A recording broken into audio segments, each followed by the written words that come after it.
I just can't let you go. Lord knows that I've tried to. You said I was the only one. No one likes being lied to. You made this mess and left me with the pieces. Now I wanna burn all the bridges between us.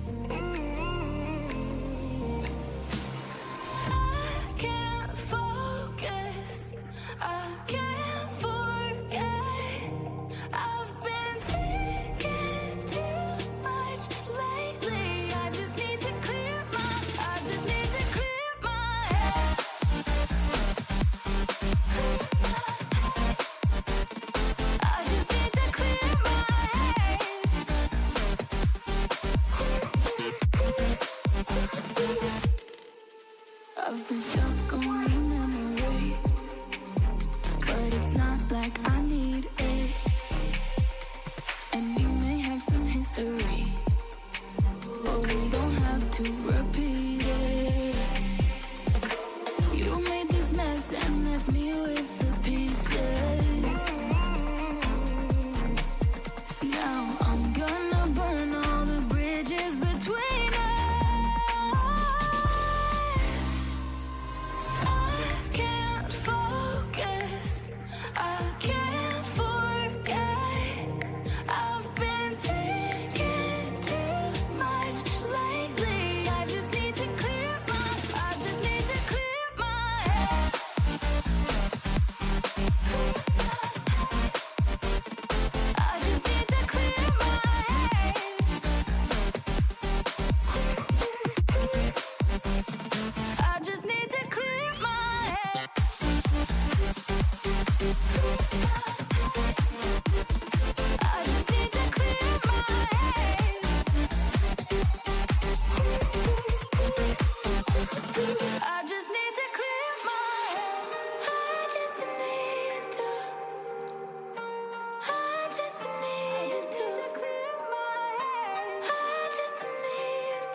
Some things aren't meant to be fair. I know you left me down and out, and red got that hit on your head.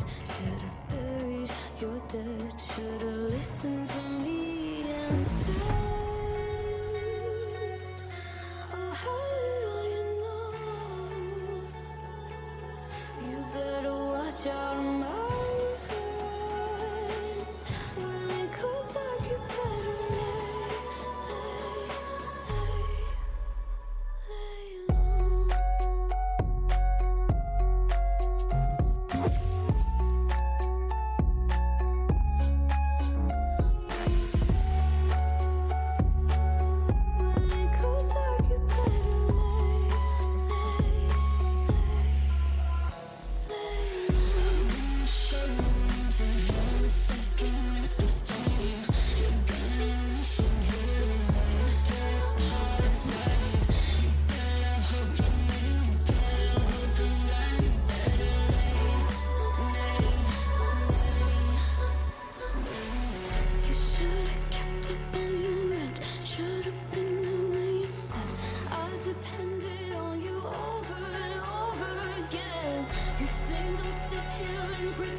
Hello, ladies and gentlemen, everyone in between, and welcome to Project Horizon, the English cast for VCT China. Myself, Mad Dante, and joining me, the ever lovely Vol. And we have, well, you said it just before we got started, we've definitely got a series on our hand. Yeah, it's definitely an intriguing one. Of course, TYL, being a team that is the only team actually 2-0 in Group Alpha. I don't think that a lot of people would have expected that coming off the gate, but again, they're basically repeating what all gamers have done last year, where they just built a really solid foundation, added the right pieces, and this is the time for them to reap what they sow. For the side of FPX, though, a win against the TEC, all gamers. Of course, there's a big asterisk on that one. But it's a win nonetheless, right? They're 1-1 on the board, pretty much almost as each and every other team in the group, or in the league, really. So this is where maybe they'll need to legitimize themselves. Because again, I am not a hater for any real reason. I just don't think that those are the right pieces to compete for a championship. I believe that they're fool's gold. There's so much potential in this FPX team, but they barely ever deliver on the promise.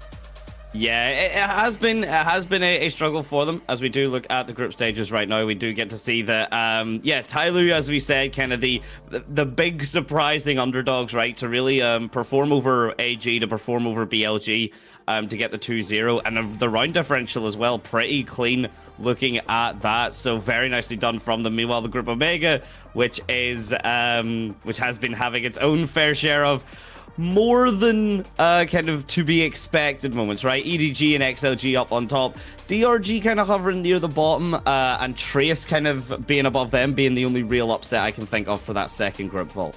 Yeah, and I mean, Trace were really close in their game as well, if I remember. That was the one that was against XLG.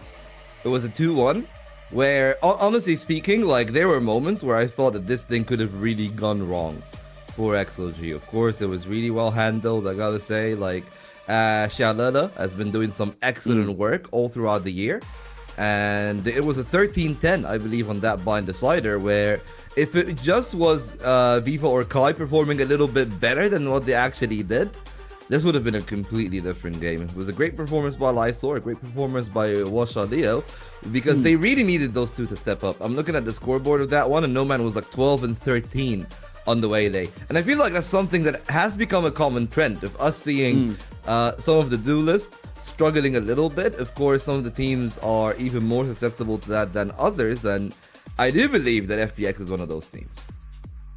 I can't necessarily disagree with you. Definitely we have seen one or two kind of hiccups, not just from FPX in fairness, but can completely get the point that they are one of the teams that are have at least been struggling a little bit more. With Legia now on the coasting desk though, and the actual coaching side of things, maybe will be the extra, that kind of grandmaster, right? You said to get all the puzzles to the pieces to fit together. Maybe this is that kind of moment. Meanwhile, now TYL on the other side, right? I mean, even the head-to-head they have had against FPX, yes, it's a change up in the roster, but still been looking very solid. So TYL at this point now, with the momentum behind them and this kind of dark horse story backing them up here, we just are going to see if they can continue keeping that momentum.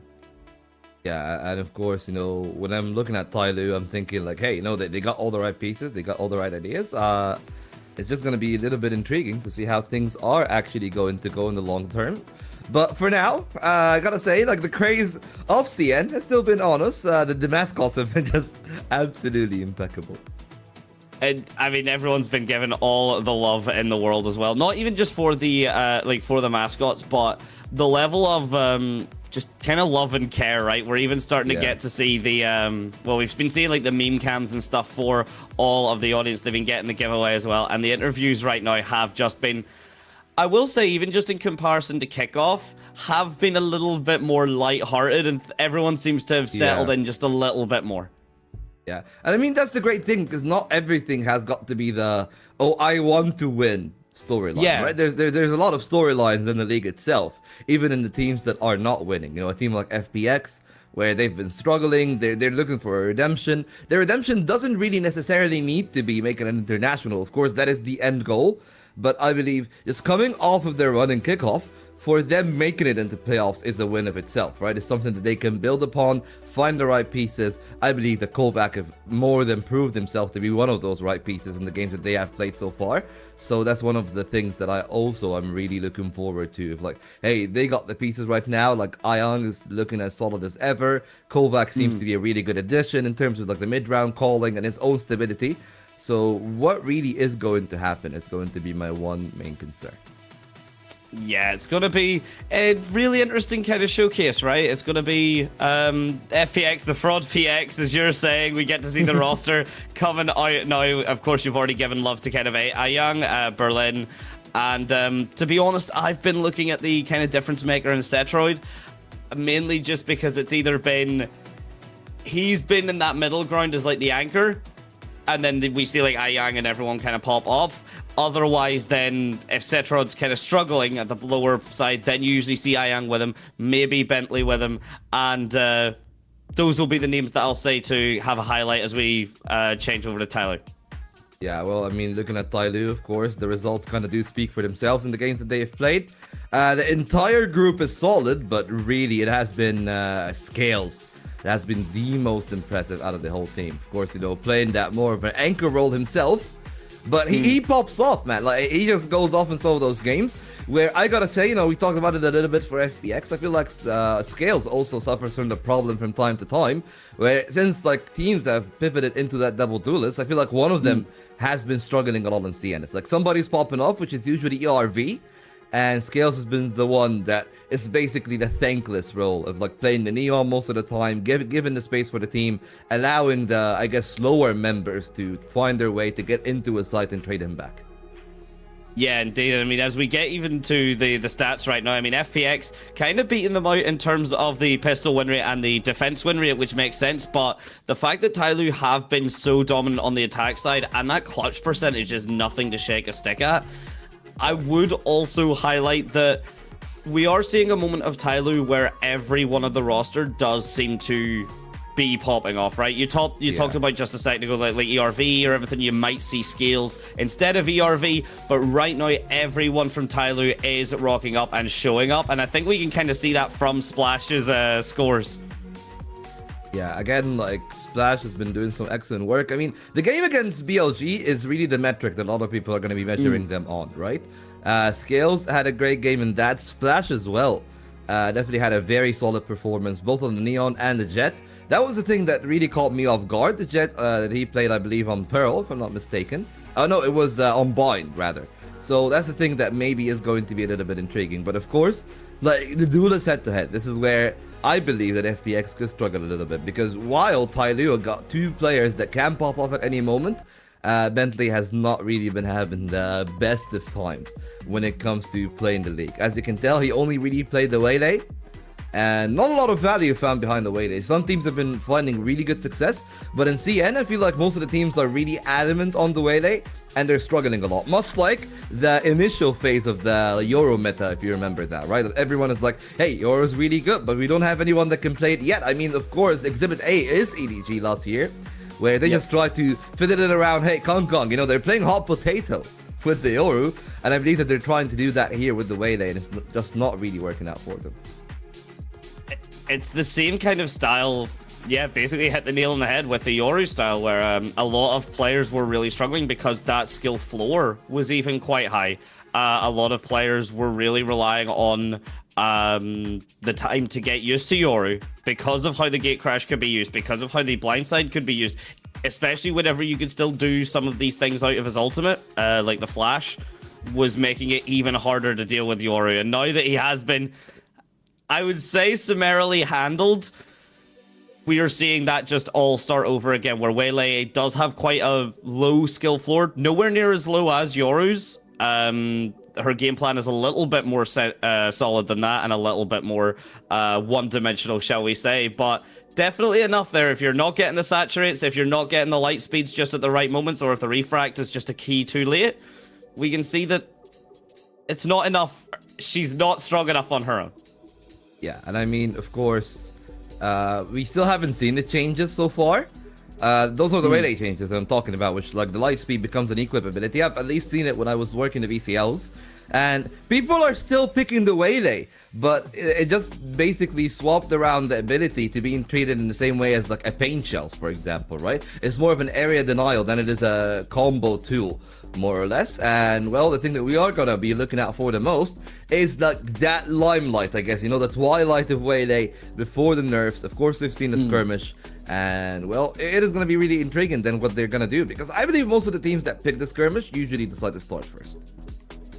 Yeah, the teams that kind of are rocking the skirmish, if the momentum kind of swings one way at that initial opening moment, it will likely continue to run with it. So at the moment, we will just be seeing that.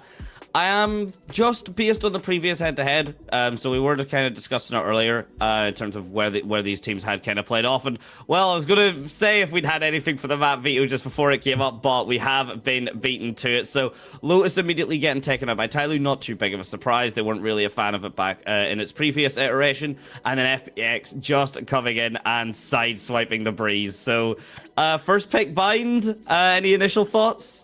I mean, my initial thought is the FPX picked attack, and given the stats, given the numbers, you wouldn't really think that that's a good idea. But again, like just being the bind, the game lends itself really to the identity of FPX, right? You might look at those stats. I'm trying to infer off of it, right? From watching FPX play, from seeing what they do. They're not really a team like a TYL, like a Billy, like an XLG, where they rely on their players to make big moments per se.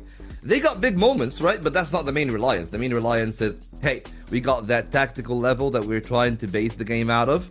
That tactical basis lends itself well to both sides, actually, on the bind. I will say even a little bit more on the attack, just because you can make those small pops, whether it is you're trying to play long B, contesting the teleporter, or you're trying to take showers with a util set. I feel like that is really where they're going to be benefiting the most. Yeah, it really would hopefully support the playstyle that we have been seeing beforehand, right? Those TP plays are so vital now, especially with Bind becoming the slowest, I would say, playstyle map, with the kind of doubling up on the teleporters, with the fake strats that you can do, with the double rotates that you can do.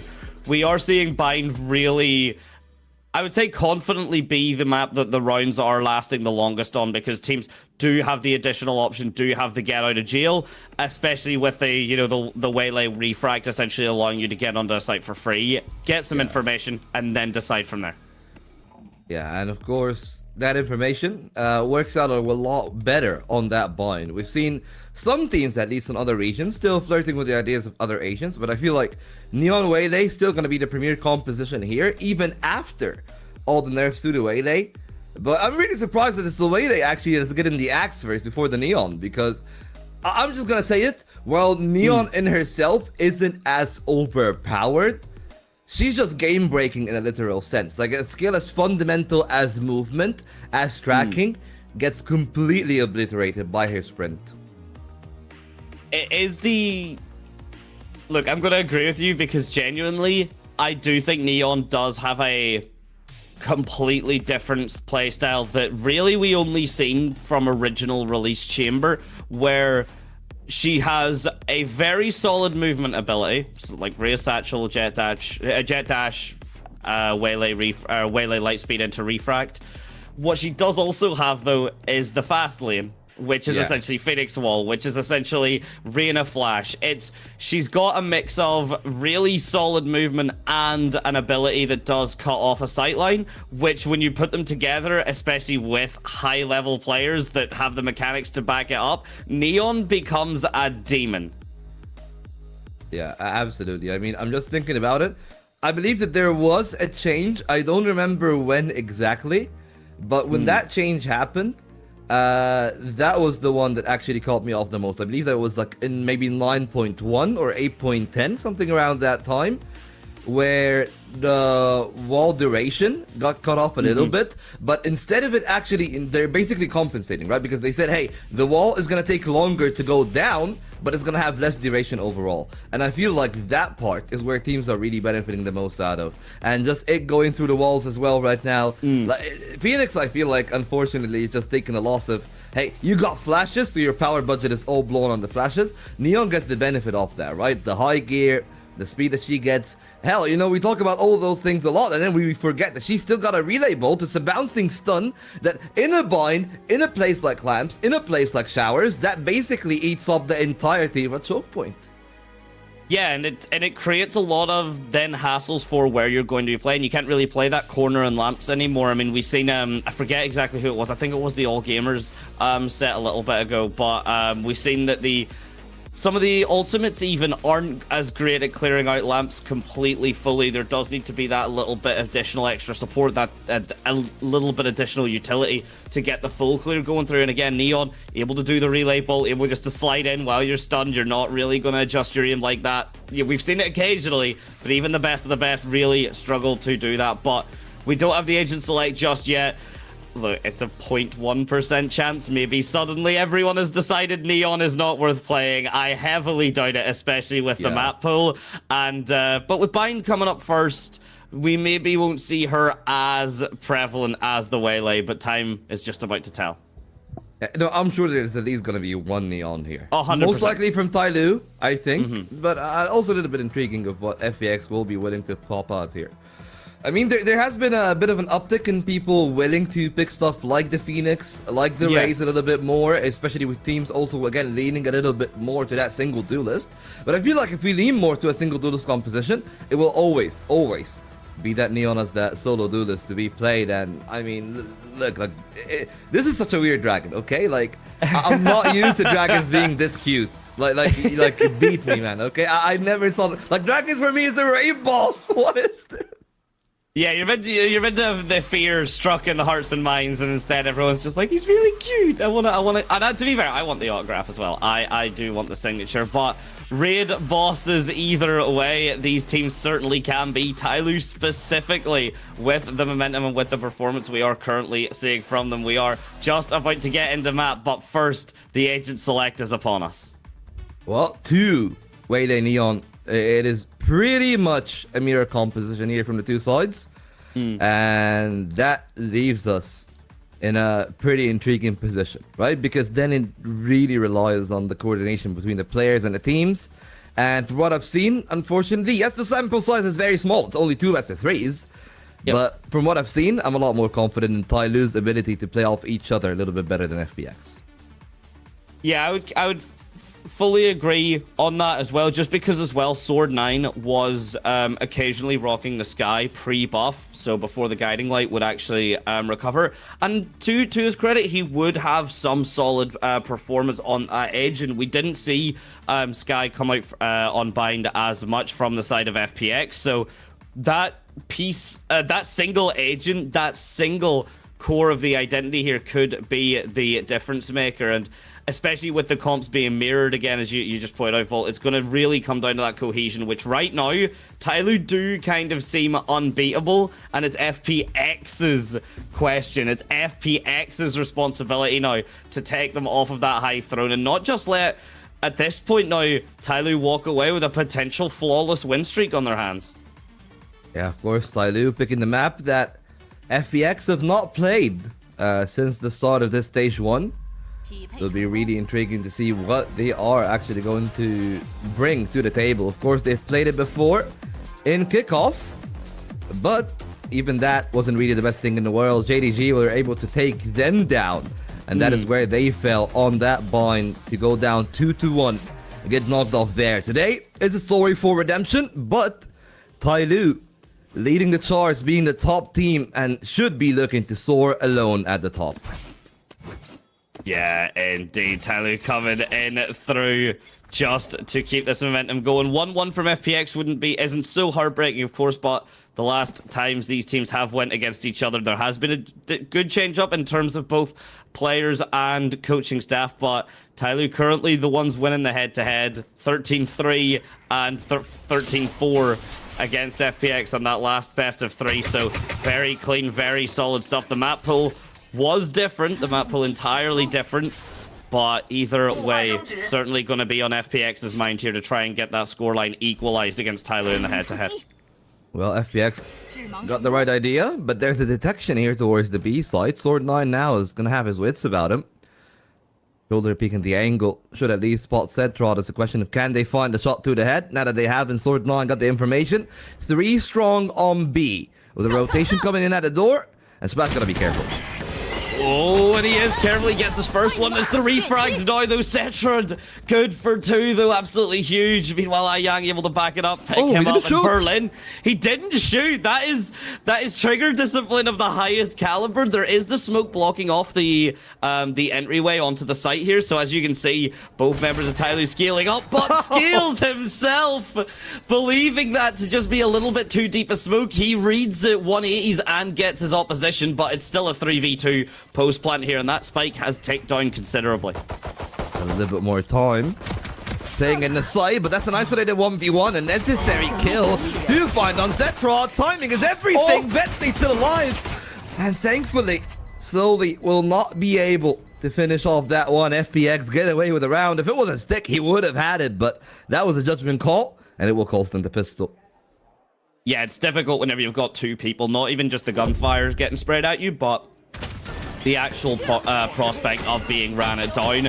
Really nice flash there. Really nice setup and a really solid follow-up from Cetrod here. This was just a beautiful execute to get themselves onto the site. And we've seen the trigger discipline maybe actually fall a little bit too much for Berlin. But either way, going to be enough to get FPX the first pistol round. And certainly a great start on to their efforts here on this first map Unbind.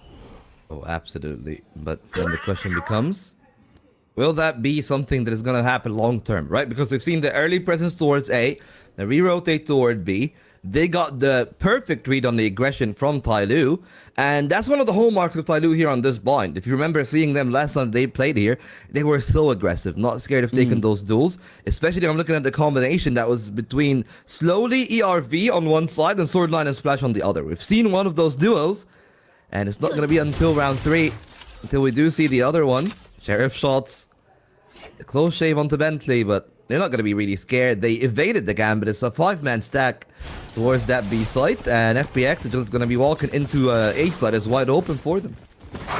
Yeah, well, it is a good push-up, though, from Splash, just to get this information. You can already see the pivot from TYL here, realizing that they have been caught out here. They do get the ult orb, though, so that 4-man stack, and now all through the TP here, though. Do like the absolutely productive run, very proactive just to meet the side of TYL at the teleporter here. We were talking about this just before the round had even started, Volt, about the TP, and Cetrod not going to be at all deterred. A flawless second round from FPX, and they are looking very confident, it has to be said. I think that they lost a player, but yeah, like, doesn't really matter that much, does it? No. Still got the win, as you said. Very confident about that one. And yeah, most importantly, as you said, didn't lose the guns, didn't walk into the B stack. And well, you know, as much as I love to hate, I gotta say on FPX at times, there's no denying that this is the coach's role. This is De Gea reading the team, counter-stratting TYL. So far, they've been successful. This is the real test against the guns. Right now, they're trying to use the pace, and this is perfect from the judge. Saturate on the other, but you know that one bullet would have been enough. So thankfully, ERV plays the angle to perfection, but now they've lost the other half of A. They got into lamps, Spike is down, and it's a 4-on-4 for the post. They have a decent amount of map control, though, so TYL, especially just with Irv in this back line with ERV now, just getting that cut down here is up to the rest of TYL to kind of scale onto the site, which they've got a decent amount of utility to do. We see the smokes and all coming down from slowly here. The molly as well online. Could just go behind that box if he was so wishing. He would find the kill onto Bentley. The spike has now ticked down at least a little bit considerably. The elbow's going to get spot. The first one's going to be good. The shot's a little bit shaky. Skill's good for the second. The spike is just going to be stuck, though. Gets halved, and just everyone jumping off to get the shots here. Sword9 having to support slowly, who just jumps off the spike to get a kill of his own, and the defuse absolutely immaculate. A retake for the edges, and one that you couldn't really say could have gone cleaner. Yeah, I mean, start to finish, of course. Good start for Cetrod, but that kill right here, the way that they then played the round, because they played off the contact. If FPX actually exploded aggressively trying to play off the timing, they would have had the round to their own. But they played off the contact, and again, just by knowing the tendencies of the two teams, TYL was able to get close, find that kill, and then delay ERV enough until he can have a say. And well, speaking of the combo, this time it's a 2 duelist. They got the man advantage, and even if they lose the truck side of the site, still got the lead, and now there's a double trade from Hyung as a 2 duelist line up for him. Well, everything that they've started off so well, it has now gone against them. Trades from the both sides, damage on both Kovac and Slowly. Those Seekers are going to slow down the round a little bit more. The flank identified. And now, FPX making the choice to teleport through on B and try to catch Scales in transition if they want to. Yeah, with the Seeker's information, they're going to know that it's not as scary a pivot towards the B side to get the spike down pretty comfortably, which is exactly what has happened. But you've still got Scales on that back line. Yes, it is only with a judge, but you could even maybe say that FPX are going to play these angles perfectly. The double swing out of the smoke means that the refrag is going to be very, very good here. But the information has now been granted. Only about 15 or so, 20 seconds left on that spike. So it's just going to start ticking down now. You've got to get the clear out. Scales with the judge at this range. Going to be very, very good. But he's already taken just enough time to get the frag here. Even if he does get the gun picked up, he's got to basically run onto the site and get Kovac with a single stray bullet. He's not going to be able to do it. Run and gun, not enough. And Kovac not only gets the kill, but he gets out, believe, with the gun. Perfect stuff there. At least I believe that's getting out with the gun. Maybe the TP just not being quite hit on time. For all intents and purposes, 7 kills from Kovac. Great performance from the team as a whole. Again, just getting the right reads, and well, shots like these do win you rounds. Ion, of course, also added a third in the side itself, so really working out so well for FPX right now, especially if Kovac and Ion can keep on shooting like that. It doesn't really matter if Bentley and Berlin aren't playing to their best, and that is exactly what I'm talking about. That snakebite right there is because they are so used to that smoke getting a push behind it from TYL, but TYL trying to play layer by layer. It's like the game of I know that you know that I know, and then the question becomes that the smoke will fade, and it will be who is the better shooter eventually. Splash wanting to make it a little bit more difficult. The wave dash, the light speed. Irv trying to support Splash, but just gets the kill himself. ERV able to get out as well. Doesn't get a gun though stacked up, so it is just this bandit still online for him. A deadly gun at that type of range, and a good opening frag at least. But yeah, you can see Cetron here just kind of juggling the gun away, not wanting anyone from TYL to potentially scale up here. Meanwhile, the man of the hour sitting in towards Hookah with the Bucky online. There is plenty of utility to get this cleared out. Trailblazer's about to get used, and Skill's going to have to adapt. Well, that is the adaptation right there, Bentley. Deleted on the flick there. Perfect work off one side, and the ultimate only forces a Sky after her death. Sword 9 will not be able to hold on for much more. Slowly got the one rifle remaining for the side of TYL. There is a conversion path, so the potential for that is absolutely there to catch off both Kovac and Cetrod on the angle. But they're at least trying to wait and see if Slowly can find something before they try to pop the ultimate and convince themselves of a round. They go out for 2. Neon spotted on the right side. Then one more player on Hookah. That's the final player remaining. The way they fight the shots. ERV from a bandit to a sheriff. Switching sides, but never letting his team down.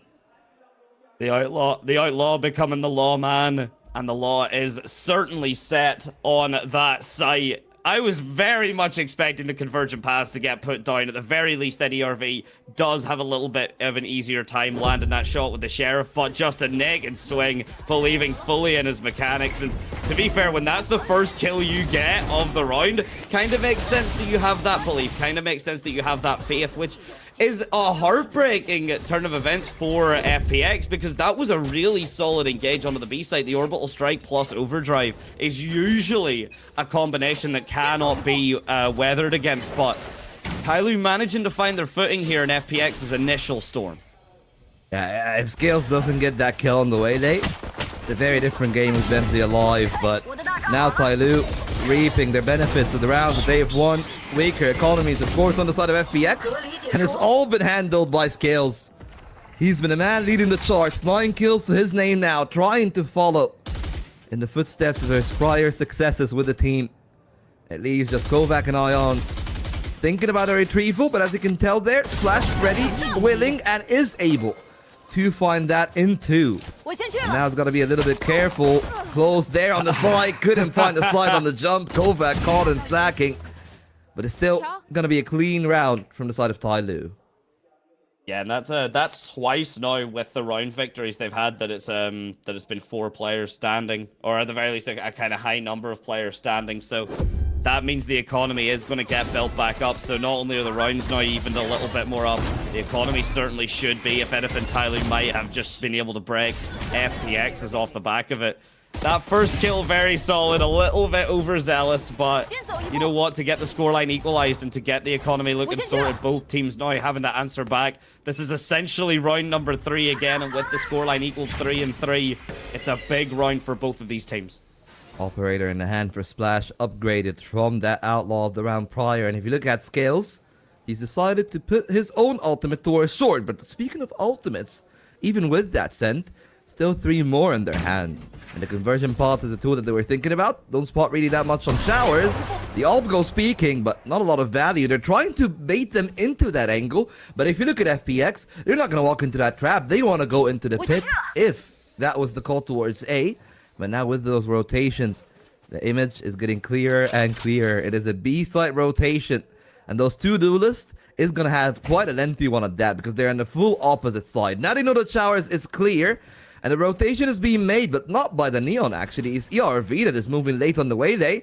And that means that Sword 9 needs to buy as much time as possible for the rotates here.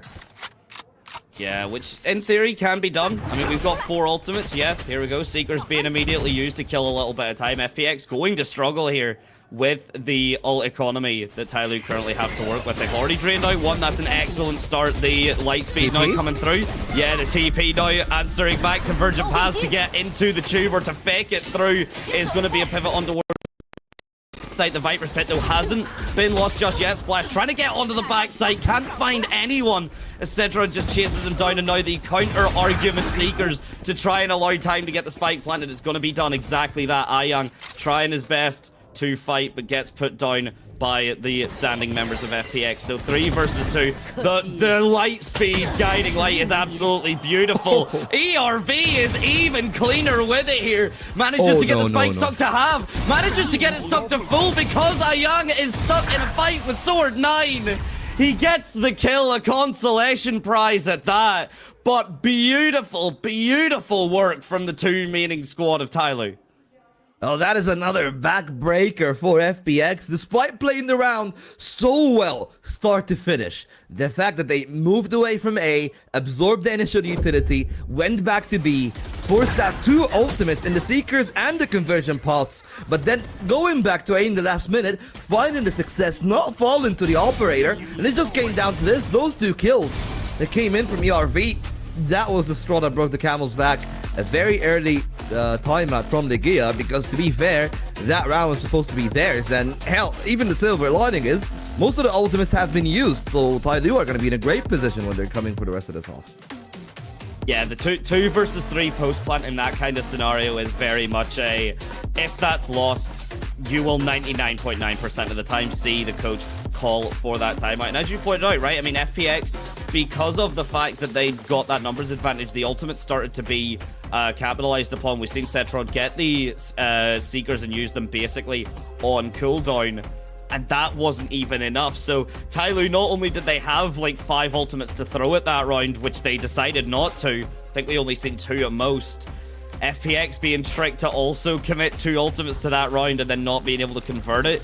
The economy as well going to be a big problem here. We're not seeing anyone else be able to cheat it. It is just that overdrive from Neon that can do that work as we get into the match. It's round number 8 just after the halftime. And FPX, thankfully for them, still count their lucky stars in the economy, but Vol, it is breaking the bank just to get these guns out online. And that's the last of their finances. And still, even then, Cetrod only left with a judge. Trying to play the stopping util here. ERV could absolutely use the combo to try to get up. They might play for the timing, almost catching ERV off guard, and they will. That's the entry, and an attempt for splash for more. It will only be a second, keeping them even in numbers. Slowly, got his own orbital strike, tries to swing without the util, goes dry and goes successful. The stint, enough for him to get the place, and now the question becomes, can they get the lineup on the flank? Oh, Scales! He had that one. That was a sitter. The judge now trying to swing wide, and it's the second time. And it will still not be enough. Going for the one, going for the two. It's all for the Brimstone, and this old dog clearly knows what he's all about. Doesn't have to be new tricks. If you've learned those old tricks well enough, they might still be able to bring you over the horizon. That's exactly what has just happened there. Really nice spot on the Bentley, which was just a really solid execute off the back of it. Splash, a very solid answer back though underneath that box, and it's always such a heartbreak whenever you see the Neon kind of dash into a place you've already cleared, because it just takes that little bit of extra time to get the frag. And Splash so ready for that fight, so ready for what he might see. And TYL now 4 rounds, 1 in a row vault here. They might just be on a tear to just take this away from FPX, especially with their lower buy. Ever so successful in those aggressive pushes, and even despite the snake bite, ERV still surviving in the end. Splash goes down in the end, but slowly still something back out of that one. A rifle in the hands of Ayang, of course, but you look at where they're placing the spike. Not really looking to win the game here, clearly. So just going to be a question of, can TYL actually get the read on that play towards long B without losing that much? Because Scales has been doing so well on the anchors, but it's a difficult time, especially when the fast lane is out, thankfully. Sword 9 comes in at the right time, and that bait and switch is off perfection. So that's it for FPX. The dreams are over for causing more damage. It's 1 kill. And I'm not expecting Ayang to find any more than maybe one another. That's it. If Ayang is allowed to be given 2, it's not as big a deal here, actually. And obviously, you do know your opposition have the ultimates online. So I would like to see TYL go for the very micro adjustment of sending ERV or slowly after Ayang. Because if Ayang kills you, you're not going to be too heartbroken about it. If you kill Ayang, you do get the ult orb online. Spike plant at least is going to go down specifically for it. But slowly they're just going to find Ayang for free. The Spike going to have all the time in the world for the defuse. And it's nice to get the extra 1,500 credits, of course. 300 apiece for getting the Spike down. But not sure if that's going to be the difference maker in and of itself. And that's what, slowly 1 orb away from his second orbital strike in this game. He just used it 2 rounds ago. Am I not crazy? Right? Like, I think it's 2 rounds ago. 2 or 3 either way. It's not that big a margin. And he's almost there. And now, well, the ultimates are in for FPX, and we've seen that the round with the ultimates didn't really pan out the best for TYL. Gives them a lot of direction. It's just a question of whether or not they'll actually commit to that one. Splash got his own overdrive. They did not get the defuse too slowly. Instead, ERV himself is now one off of the other conversion paths, and they might try to play off a flash pop here. It will be perfect for the timing. Oh, and that's exactly what's happened here. It's you cannot say that is an execution. Emphasis on execute. The fountain runs red with blood of FPX players. 2 have fallen basically without incident. Sword 9 taking a bit of damage, but has already done more than enough for his team with that supporting flash. And yes, okay, the A site's been given up here. FPX managing to get this for what is essentially free. Scales now fighting back, but even when it's been entirely free for FPX to take the A site, we haven't seen it go 100% their way. And it could all be down to this swing, but Irv now seeing Setrod stuck on bench. That information could be in and of itself enough. Viper's Pit though being popped here. FPX understand this round needs to go their way. Well, they caught him there on the conversion path. It's a question of can they get the kill before they go to home, and that's not going to be enough for FPX. The pit is out, yes, but the kills all come into the favor of TYL. And the Red Dragon now have to worry about the German wall. Berlin has been quiet all day long. And right now, he's trying to have a wake-up moment, but thankfully, ERV bringing him back to a slumber. That's 7 for TYL. And it seems like it's going to go from bad to worse for FPX. Berlin could have, and off the back of that first headshot, there was a world, a dimension being opened up where he actually does get that clutch, but we did see a solid positioning from the side of TYL, very much dealing with that Viper's Pit from all angles, not allowing Berlin just to get a kind of errant spray that gets 2 kills. At the very least, if you're going to get a double kill, you're going to be having to flick 180 degrees and 720 degrees. But that first initiate, this execute here from Fountain, nothing short of clinical. And yeah, FPX really struggling to find anything right now. The attacks are just being handled so cleanly by TYL, and it's proving such a difficulty that we're seeing the second timeout from them already come through.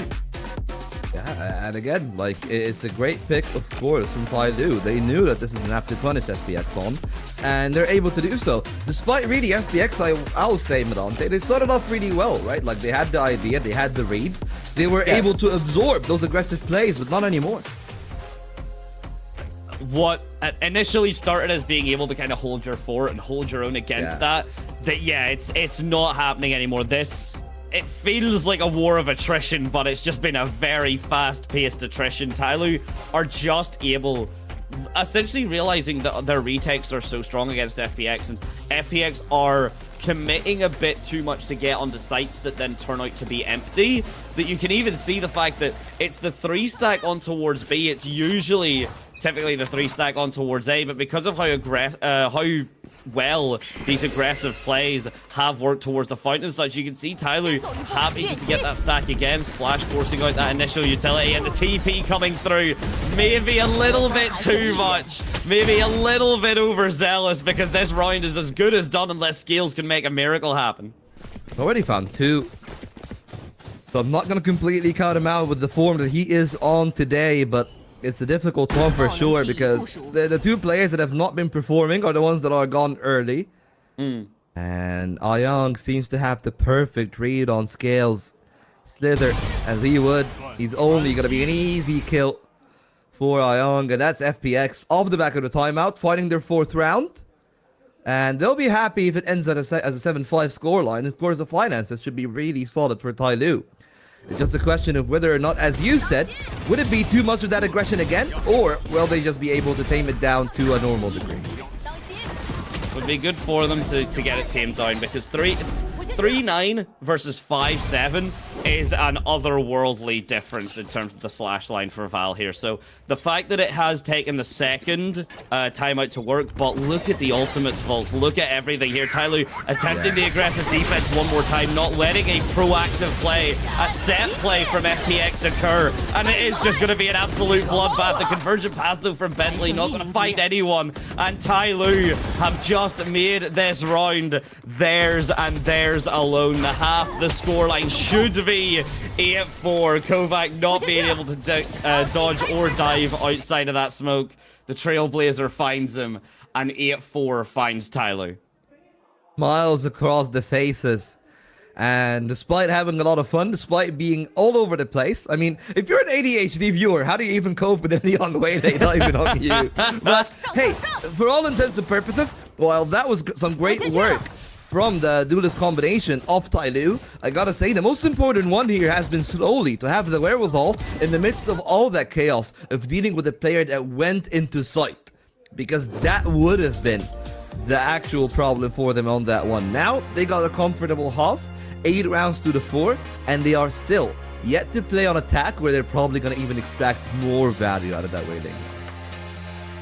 The executes have been nothing short of phenomenal. I mean, even the retakes that we have been seeing have been absolutely, I would say, close to perfect. I mean, we've either been seeing ERV with the light speeds just getting some absolutely dominant work being made. Splash, yeah, I mean, everything with the relay bolts, the movement has just been clean.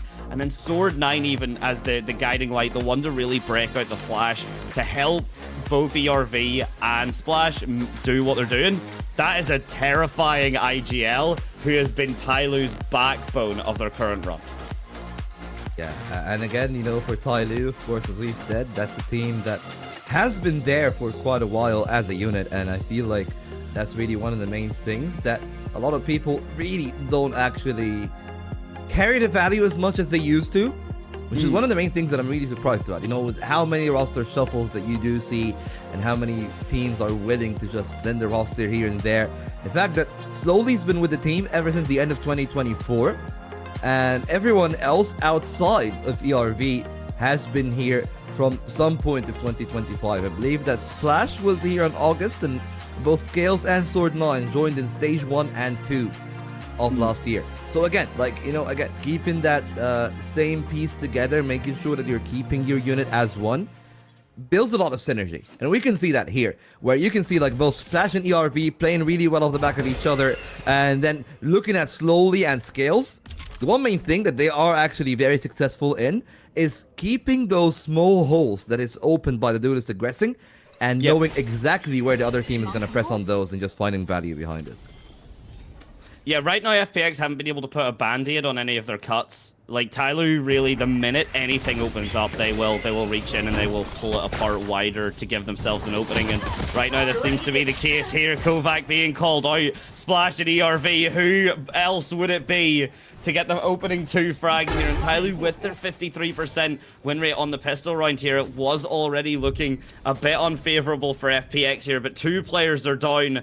Berlin hasn't been showing up as much as you were saying, Volt. But Kovac, on the other hand, though, 10 and 9, certainly would have been a good player to still have for this retake.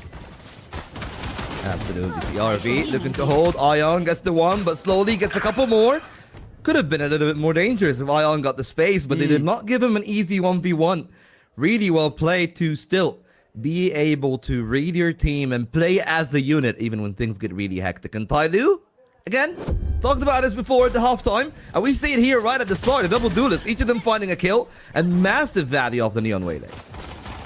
Yeah, absolutely ridiculous work. I mean, just get yourself onto the site, get yourself that light speed, get yourself the refract, get yourself Splash, who falling onto Kovac's head, essentially a Goomba stomp from Mario Brothers, to get that box cleared out. And then, yeah, you can tell that everyone knows where they should be aiming down to the pixel. ERV and Splash not even aiming at these same angles. No one is double checking the same position. Everyone is single holding the place they need to hold, and then capitalizing off of the back of it, being proactive off the back of it. And speaking of proactivity, ERV's trying his best to get down here. It is going to be a snake bite to cause the vulnerable. I cannot believe Berlin gets out. Well, maybe not the most solid performance here in terms of the shooting, which we continue to see.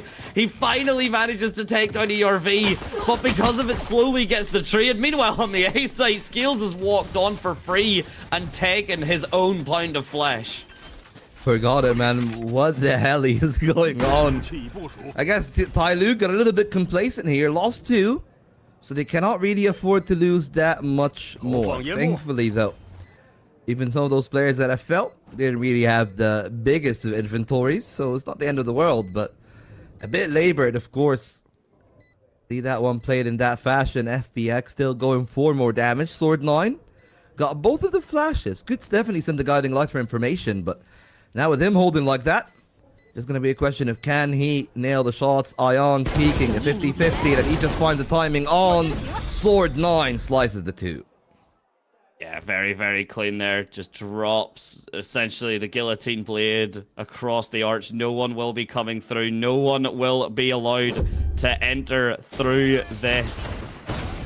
And, I really have to say it too, Berlin. I really have to say it. Just that unfortunate scale of events, that unfortunate series of events that started from scale. Didn't even mean that as the play on words, but either way, I have to look at the scoreline. Berlin on 3 and 14, and Bentley still rocking that donut. That is just a heartbreaking turn of events here, and FPX really need him to turn up right now, or this could be a low and a slow-lived defense half. And really beautiful block on the Saturate, and the Judge not going to be enough on its own. But whenever you do not have Splash finishing the job, it'll be the Waylay to certainly do it. Ayang, though, bringing ERV down and looking like a solid defense here. Yeah, I mean, of course, the defense looked solid at a point, then slowly decided to break the walls down. And with that orbital strike, they secure the site itself. And now the question becomes, where's the second player? Berlin, late on the lurk. Still working his way through short. Sword 9 got the idea, but the intuition is not there for 100%. And now it's all in the hands of Slowly. Who's got a third for that one? And will need to have a super hat-trick. 15 kills to his name. Already have found the ultimate, and it has been, well, a stinker from Berlin for all intents and purposes. And now he will have to contend with angles. Got the right idea. Locked down and entrenched, and find the most important shot of this game. Yes, TYL got double digits, but they will be frozen at 10. It is not how you start in Valorant, it is how you finish. You could get 12-0 every round being a flawless, every round doing the damage that you can do, but if you do not get that 13th, it can all be in vain. And the best way to stop your opposition getting 13 is to stop them getting 1. And that's exactly what FPX have just done. They're not done yet, they're not finished just yet, but the fact that Slowly could not take that victory, and FPX and Berlin managing to snatch it from the jaws of defeat there, certainly going to do something for the mentality. It's just keeping that momentum going and surviving TYL's onslaught. Let's see if it's not going to be just surviving, if it's actually going to be fighting back against that aggression. Outlaw, brought out. Looking at the other side, plenty of players with 125 or so. Right now, only it's going to be Berlin and Setrot for TYL that will survive the sniper, and they will go back from B. Scales fishing for a little bit, doesn't find a kill. And now they know where he is, minute on the timer. Could convene back to the A site, which seems to be the idea. But they will need to find an opener quick. Berlin spotted, messy duel, and Slowly fails the test again. It seems like Berlin has finally found some form, and that might be a saving grace for FPX. That's the thing, right? Maybe Berlin just finding the one person that he can fight against in TYL. And if you're getting the frags like that, walking away with those victories, it's an absolute massive deal. But Scales and Splash answering back as quick as I could talk, as quick as I could glaze. And now all of a sudden another post-plant scenario here for FPX. They do not have Bentley to cause any sort of distraction. And yes, okay, the current performance saying that maybe a kill wouldn't have been on the cards, but just the fact you don't have to have a waylay soaring through the sky. It's one less angle for TYL to worry about here. And the double set up here, the forcing of the ultimate, but Scales manages to step perfectly, doesn't get concerned at all, doesn't panic when dealing with the ultimate, but still will fall. That's a lot of time FPX have used just to get the information, just to get the control. It's an accidental TP! It's an accidental TP! Cetron is on the other side of the map to save his gun, and at least that is something, but you can see Scales even smiling. The side of TYL a little bit lost for words, but they will absolutely take it. The smiles present themselves, the teeth are showing up, and TYL on to 11. Disbelief on the camp of TYL. How the hell did they were able to get away with the Scale surviving the orbital strike despite the spam, and then that slide? Well, that just might be it. If I'm on the camp of FPX, that might be my mental gone. And their finances are not going to be looking that much better. Only Setrod really able to keep that hero rifle from the round prior. And that means the Scales is even more effective with that Outlaw trying to hold a very defensive line. Berlin staying close up. A Stinker here with a vulnerable of the snake bite. We'll find a fair bit of value, but hasn't decided to pop the molly as for now. And the question becomes, does TYL find match point easily, or is the gig is going to be up? They're all peeking into Scales. Current moment in time, Scales has found a collateral on 2. That's the time gone. And unlike the way that we've seen it played by TYL, well, not only is Bentley, like, obviously less comfortable on the waylay, they're just a lot less aggressive overall as a team. The Scales are just able to dissect that entire round. Even with the saturate, was almost capable of finding that kill. That's the round that ended before it even began. The saturate from the other side, Splash beating it to the punch. And that just might be game over. Well, the smiles going from one way to the other. It's all positive emotions, though, for TYL. Oh, yeah, absolutely. And It's heartbreaking to point this out, and I am sorry for doing it, but Bentley, at the very least, not ending this game with a 0 kill, because it was looking actually possible there. Had Scales landed that last shot on the Outlaw here, if he had not missed that, Bentley could have been staring down the barrel of a 0-16, a 0-17 kind of scoreline finish, which would have been a heartbreak for him. And a nigh unrecoverable, I would say, result for going into that second map. So at least avoiding that. It's still not a performance he's going to be comfortable with, but at least it's something. And speaking of performances you're comfortable with, Ayang just standing his ground in the middle of sight, TEC's down 3, and Cetron backing him up here. It's essentially 6 match points that FPX are staring down right now, but to have one less towards overtime would be a big deal. I mean, Ayang is basically pulling what is the corpse of an FPX. Oh man, even the jiggles with the Trailblazer, that's just harsh. Sword 9, gotta worry about way too many angles at once. The first of which he finds a clean headshot. That's 2! Oh, if he finds game there! Oh, it's gonna break their hearts, and they are ready to break down Berlin.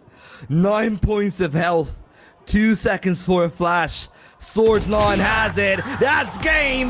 Good night, FPX. TYL have cleanly swept their own map pick.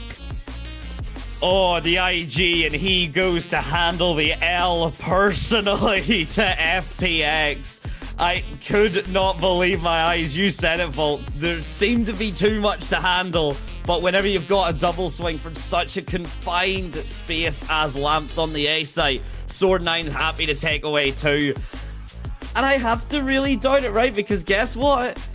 The spike wasn't planted. FPX did not need to engage immediately onto the site there. They could have just played that all patiently. But instead, they wanted to try and get the site cleared. They wanted to just try and get control over the spike despite it not being planted. And that was their downfall. Yeah, that was just absolutely... I wouldn't say absolutely unnecessary. It just wasn't played well. That's the truth of it. Could have been a little bit better together in terms of the timings, but man, despite Ayang start to finish, he will probably be the only member of FPX to have highlights alongside Kovac. This wasn't enough. You look at the other side, it's a unit against 2, and unfortunately for FPX, that has been the thing that has plagued them in all their losses, is that sometimes players go offline. Today, it was Berlin, and it was unfortunately just a very harsh performance that we have seen this time from them there. Yeah, Bentley and Berlin, I mean, what, I think combined 7 and 30, I want to say, would be the kill death spread. We'll be able to get to see it in the stats just after the highlights and after the team comms, but... I think more than 30, by the way. I think it's like 35. Are we talking about an 18-17? Oh, I guess, yeah, I guess it would kind of have to be. Yeah, 35 then is a bit of a heartbreaker. The last time I checked it, we were looking at that 30 line, so yeah, makes sense. There's the accidental TP as well, the heartbreaking, the beginning of the end, and even cutting to Cetron's perspective there. And there's all the chuckles and the laughs, as we'll get to hear from the teams themselves. 不用去想我们还要赢几场，我们赢了几场，专注每一场比赛就好了。慢慢来，一把一把打，对，一分一分打，The camera capture was working well. Oh yeah, no, much better. Oh, tough day in the OBS camp as always. 小包朝着小包号，包号来了，包号来了。帮张子，帮，去了，一下你压验了，我压浴室了，兄弟们，压吧。包顶下包了，想包号，等你过来，等等，想包号。看一下，包顶丢烟球了，想顶一下。 把包清了，好，我丢个紧张鸟，我得把烟牛给小，包后没见，我们直接打包点，别见黑雾行吗？太冤了，你们来吧，我下一小烟，满地闪，超着，慢一闪 ，OK， 别见我们打包点啊，闪黑雾炸缝，说吧，别急，当我要闪，我换成黑雾去吧，打光，我换成黑雾，打这个，别删了 ，nice， 低爆 nice， 还有一脚。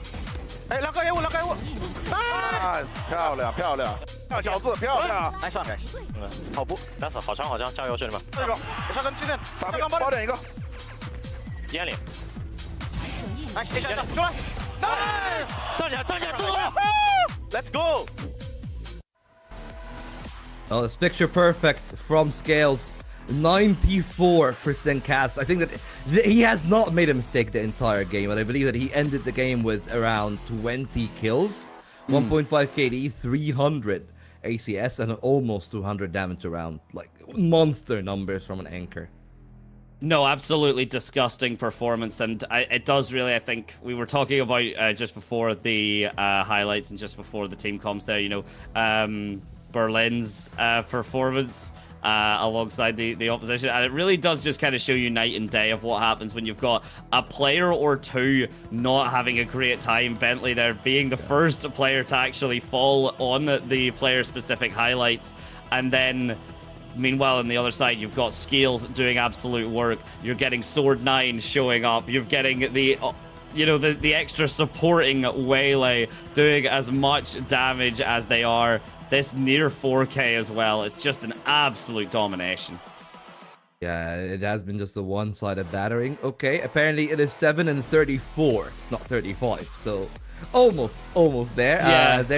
A very tough game from, well, everyone, unfortunately, on the side of FPX. Outside of Ayong, who, well, he was a folklore hero here today. He has always been the hero for the team, and honestly, at this point, there might be a narrative building that Ayong might just deserve a better team at this point, because the performances he has been consistently outputting, even when losing this hard, even when his team isn't really doing that well. It is pretty commendable. And again, credit where it's due, though, to a player like Bentley, where even when he wasn't really having the best of times individually, he was still willing to sacrifice himself to gain the space for the team.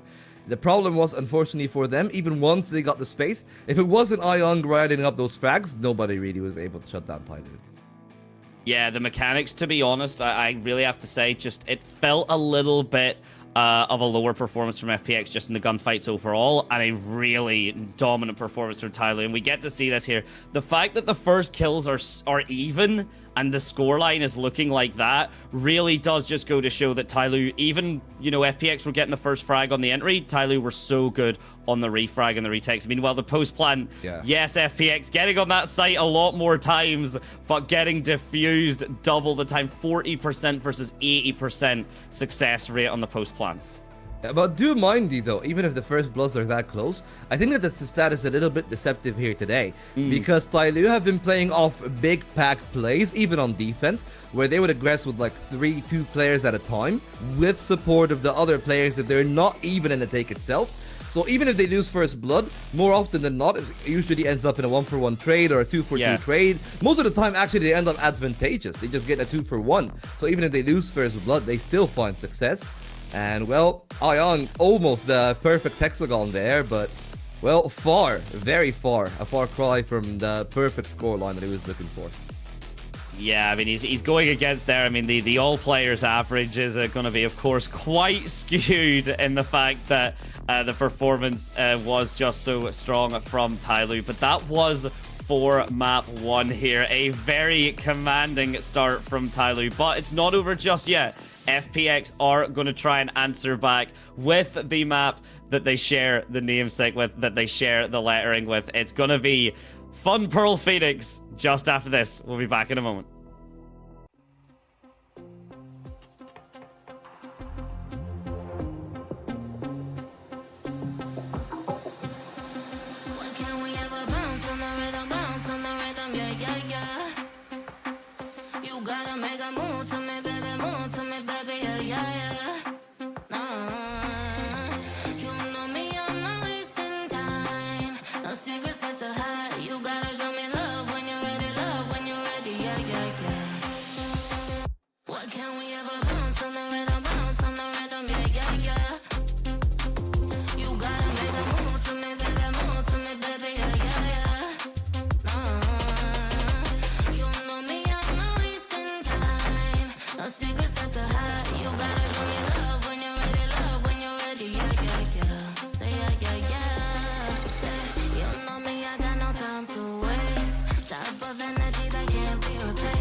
Why can't we ever bounce on the rhythm, yeah, yeah, yeah.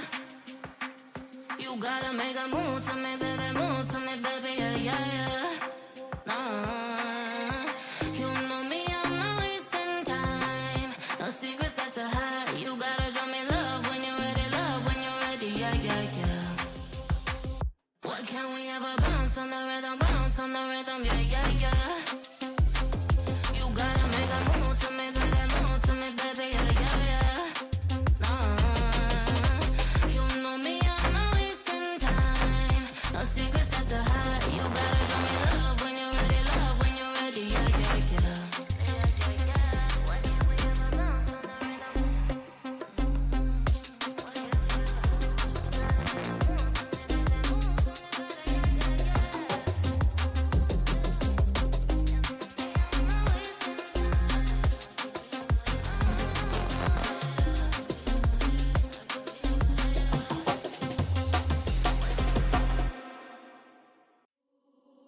We can set the world on fire, fire.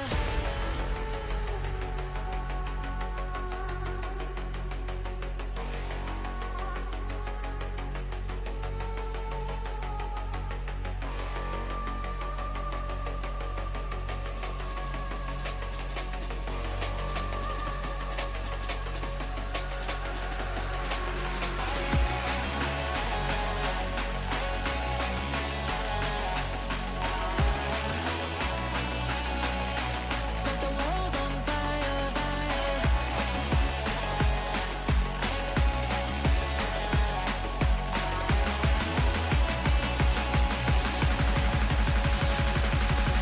We can set the world on fire.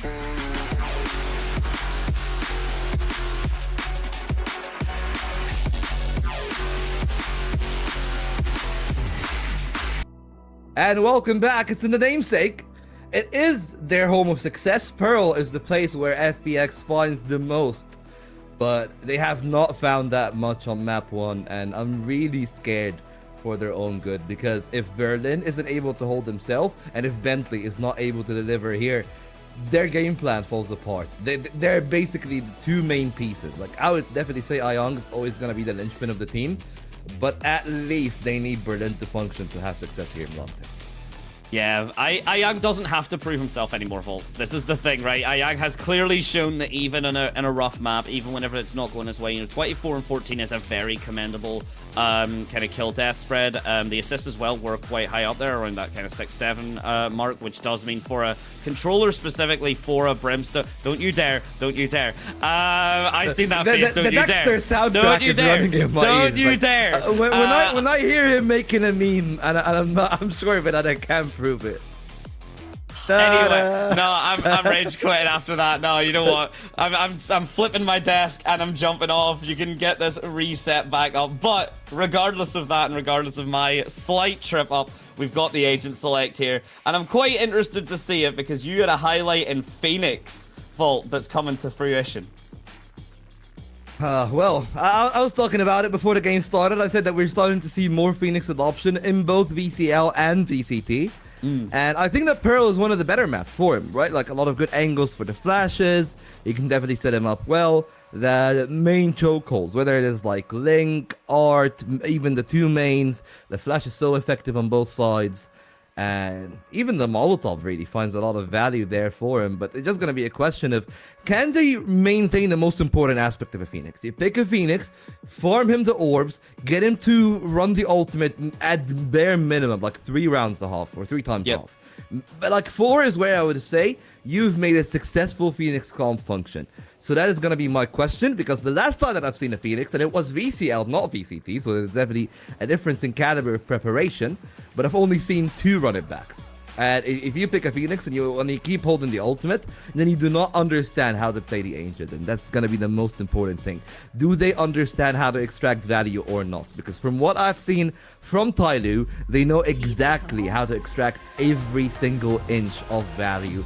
Every piece of util got a meaning. They're not really lackadaisical when it comes to their utility, when it comes to their pushes. Everything got intent, and we need to see much more of that from the side of FPX. Yeah, definitely. The idea of the Phoenix ultimate it's very much what you have to force to get the value out of him. And the reason being, curveball's not a great flash anymore. Just at this level, at this tier of play, that flash is getting turned 99% of the time. So it's definitely down to ERV to more play around. Well, to be honest, the fast lane that we're going to be seeing from the side of from the side of Splash, it's down to ERV to really get the support from that, to really kind of change up his angles, change up where the flash will be coming through from that. And speaking of changing up where you're coming through, the split from Art, tried and true. No concerns there. No initial kind of surprise plays for FPX. And we'll see if TYL can read them in their own map pick. Well, for now, TYL, not a bad idea. Playing the Astra there on the angle. The stars are going to be very effective. The execute coming in, though. And that is where I need to find success from FPX. And that they do. Ion, and who else but him? To find the value early on, slowly. Spotted on the jump spot. Still can be pretty lively. 5-on-4. They need to break that one open. And the flash finds value for ERV. That's 2. And another flash in his hands. Tries to clear one angle. And now it's all on the Phoenix. He needs to find a little bit more in a 1-on-3. Still got the Molotov. Can find a fair bit of value behind it. Still tries to go for the hot hands. And they're going to be pretty hot for that one. Looking for more. But he's finally going to be shut down. Still a lot of value for the Phoenix. But TYL read the game right. Just like they have on the start of the bind. The question now becomes, can they hold on to this success? Yeah, indeed, can they? But let's talk about that all, because we're already 2/3 of the way of it charged. ERV has managed now to find himself essentially for round 2, if not round 3, guaranteed a 6th man for TYL. So getting that defense really reinforced early on by getting that momentum, by getting ERV those frags so early, could be absolutely massive. Yeah, and look at what they're trying to do here. Oh, I love you. I love you, TYL. Thank you so much. Like, actually playing for those orbs, having set plays. Now that they've got the A main control, they can pivot in towards B. So it's a double whammy. They get closer to RP holding the ultimate, and they break down the hold because Setrot decided that I cannot land this one today. And instead, they find kills from the other side. 2 from Splash. ERV got to run it back, and he's gonna run them all down to a pulp. It's a 1v1 with a run it back in his hand. Spot the player, goes for it, and that's a thrifty. Oh, last bullet from ERV. Only 1 in the chamber, and he translates it to 1 in the dome. And yeah, FPX, a good pistol round, managing to break the curse. They've been performing a little bit weaker, but there's curses, and then there is self-sabotage, and that is a heartbreaking mistake from the relay bolt there, and it costs FPX everything. TYL now with a full buy, with a 6th man on their team in ERV, who could just rush it down on his own. Looks to be playing a little bit more patient, but to be honest, Full, with that first round going as well, I wouldn't have minded seeing just a stack play from TYL just to abuse this ult. Well, they are not going to be able to abuse the ult, but they took them quite a while to still get the kill on ERV in the end. They still find value on the other end. Oh, this should have been a fair bit faster from FPX. They got the right idea, but they just couldn't find behind it. Now, 1-on-3, and that's a good night shot from Splash, and apparently I've cracked the code. You know what the problem is with FPX? They play 2 duelists, so they play 1. He's gonna perform well. Just play anything else. Like, double duelist is not the move right now for FPX. Yeah, I kind of have to agree with you. I mean, we'll get to see it in the highlight, but just too slow. Like, look at this. Like, we see that Cetra's not even watching the waylay that he's going in with, and then it means that Berlin finally gets the kill, finally gets the gun upgrade, but he doesn't have the support of his team. There's no one there to refrag him, and I don't think you can really point to a clearer round and say, here are the mistakes, the fundamental mistakes that FPX are making here. Meanwhile, ERV already just trying to steal more of the ults, already just trying to get his team a bit more control, and it's off the back of Splash's fast lane as well. Plus those flashbangs are just so good at getting TYL that initial control here. All working out for them, all damage being done, and that turret being killed now, even 1 less piece of utility to keep FPX safe. Now the question becomes, ERV got the running back. Does he want to use it here? Because right now, FPX are doing well to bait it. I was actually going to say the opposite. He uses it, right? They get the information. The question then becomes, what do they do with that? Phoenix have pushed. I need to see a rotation back into B, which does seem to be the thing that they're making. And unfortunately, I don't think that ERV has spotted them working their way back into A. So now it is all about TYL getting them on advantage. So once they lose the A site, which they clearly are, leaving it open, they can actually play from a position of power. And it's all about Sword 9, lost to Ion. So it's going to be a 4-on-4 in the end. ERV still alive, and that maintains a numbers parity.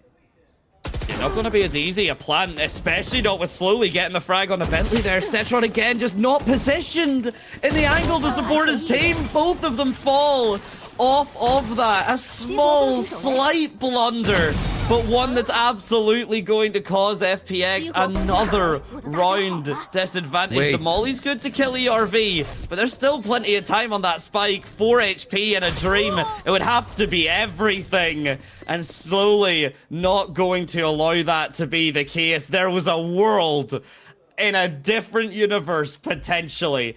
But with how quickly TYL had responded to that spike getting planted on A, how quickly they had realized they were being sold a false dream in a B site execute to stand and fight on A was absolutely perfect from TYL. Oh, they're caught between two minds, and I feel like there's definitely a bit of miscommunication from FPX here.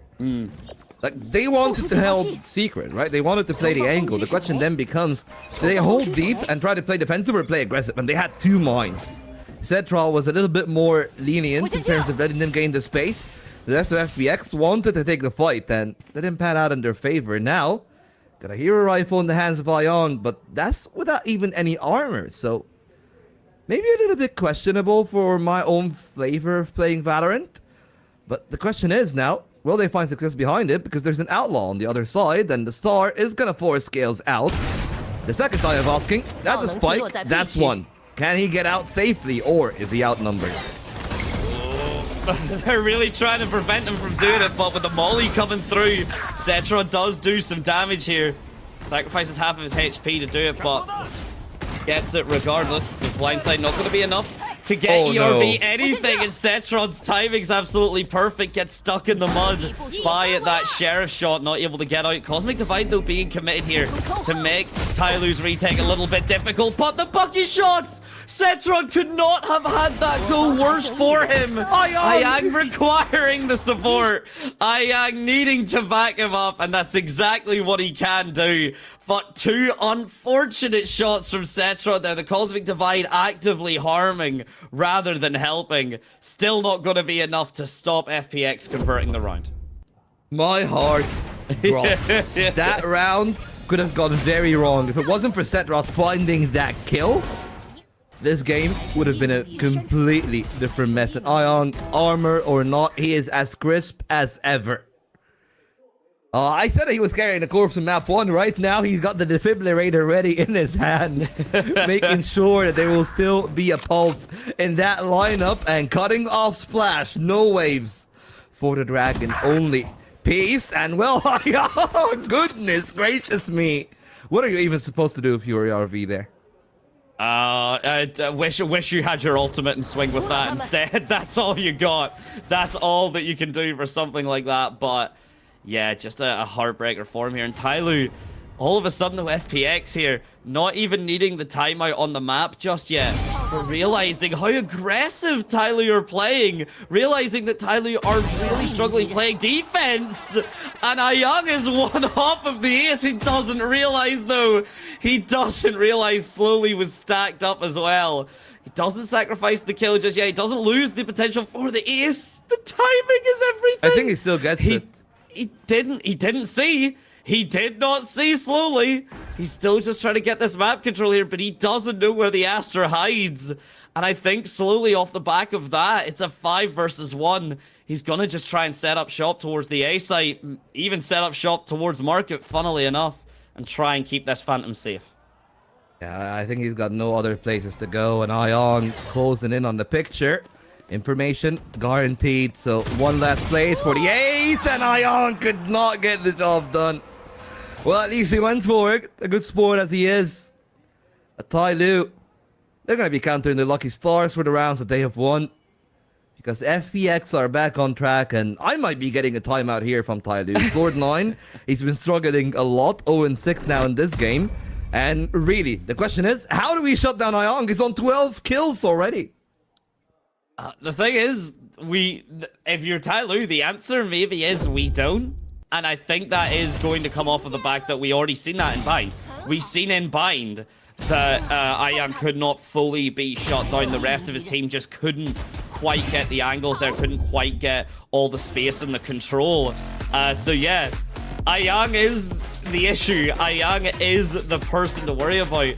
But we've already seen that TYL may not be able to shut him down just at least on their own. The timeout, though, will be the deciding factor here. FPXs were good for a round or two on Bind, but really nothing more than that. Yeah, I mean, here's those. Completely different story, at least from what we're seeing. Still not fully convinced in FPX and their strategies. But if the individual level is there to make up for it, then they're still going to do a fair bit better. Bentley's been holding his places, playing the positions well. And one of the main things that we've talked about, you know, maybe Setrod hasn't been having a good round here or there. But he still fulfills his role, right? Like when the round they were on the eco that Ayang had the hero rifle, he got in, got the kill with the Bucky, and we're starting to see some signs of miscommunication as well from the side of TYL. ERV there, stuck in a very tough position, decided to try to escape instead of waiting for support. And that is the thing that is always going to be the big problem, right? Like we've seen the Phoenix Flash, ERV playing just a tad ahead of it. And that is the thing that allowed, of course, Ayang to get the kill on the Phoenix.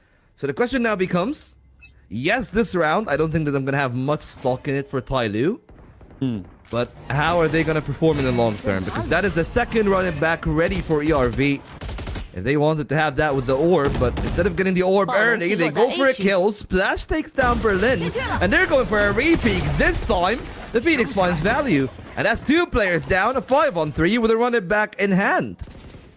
I'm quite heartbroken I didn't say it just before that round started, because I had said earlier, right, and I still stand by it, Phoenix Flash, the worst in the game. The easiest to turn, the easiest to handle at this kind of level. It's a lot harder to manage whenever you've got Splash sliding in, dealing a decent bit of damage. But that one engagement, Kovac with a 3k, no one falling further from FPX here.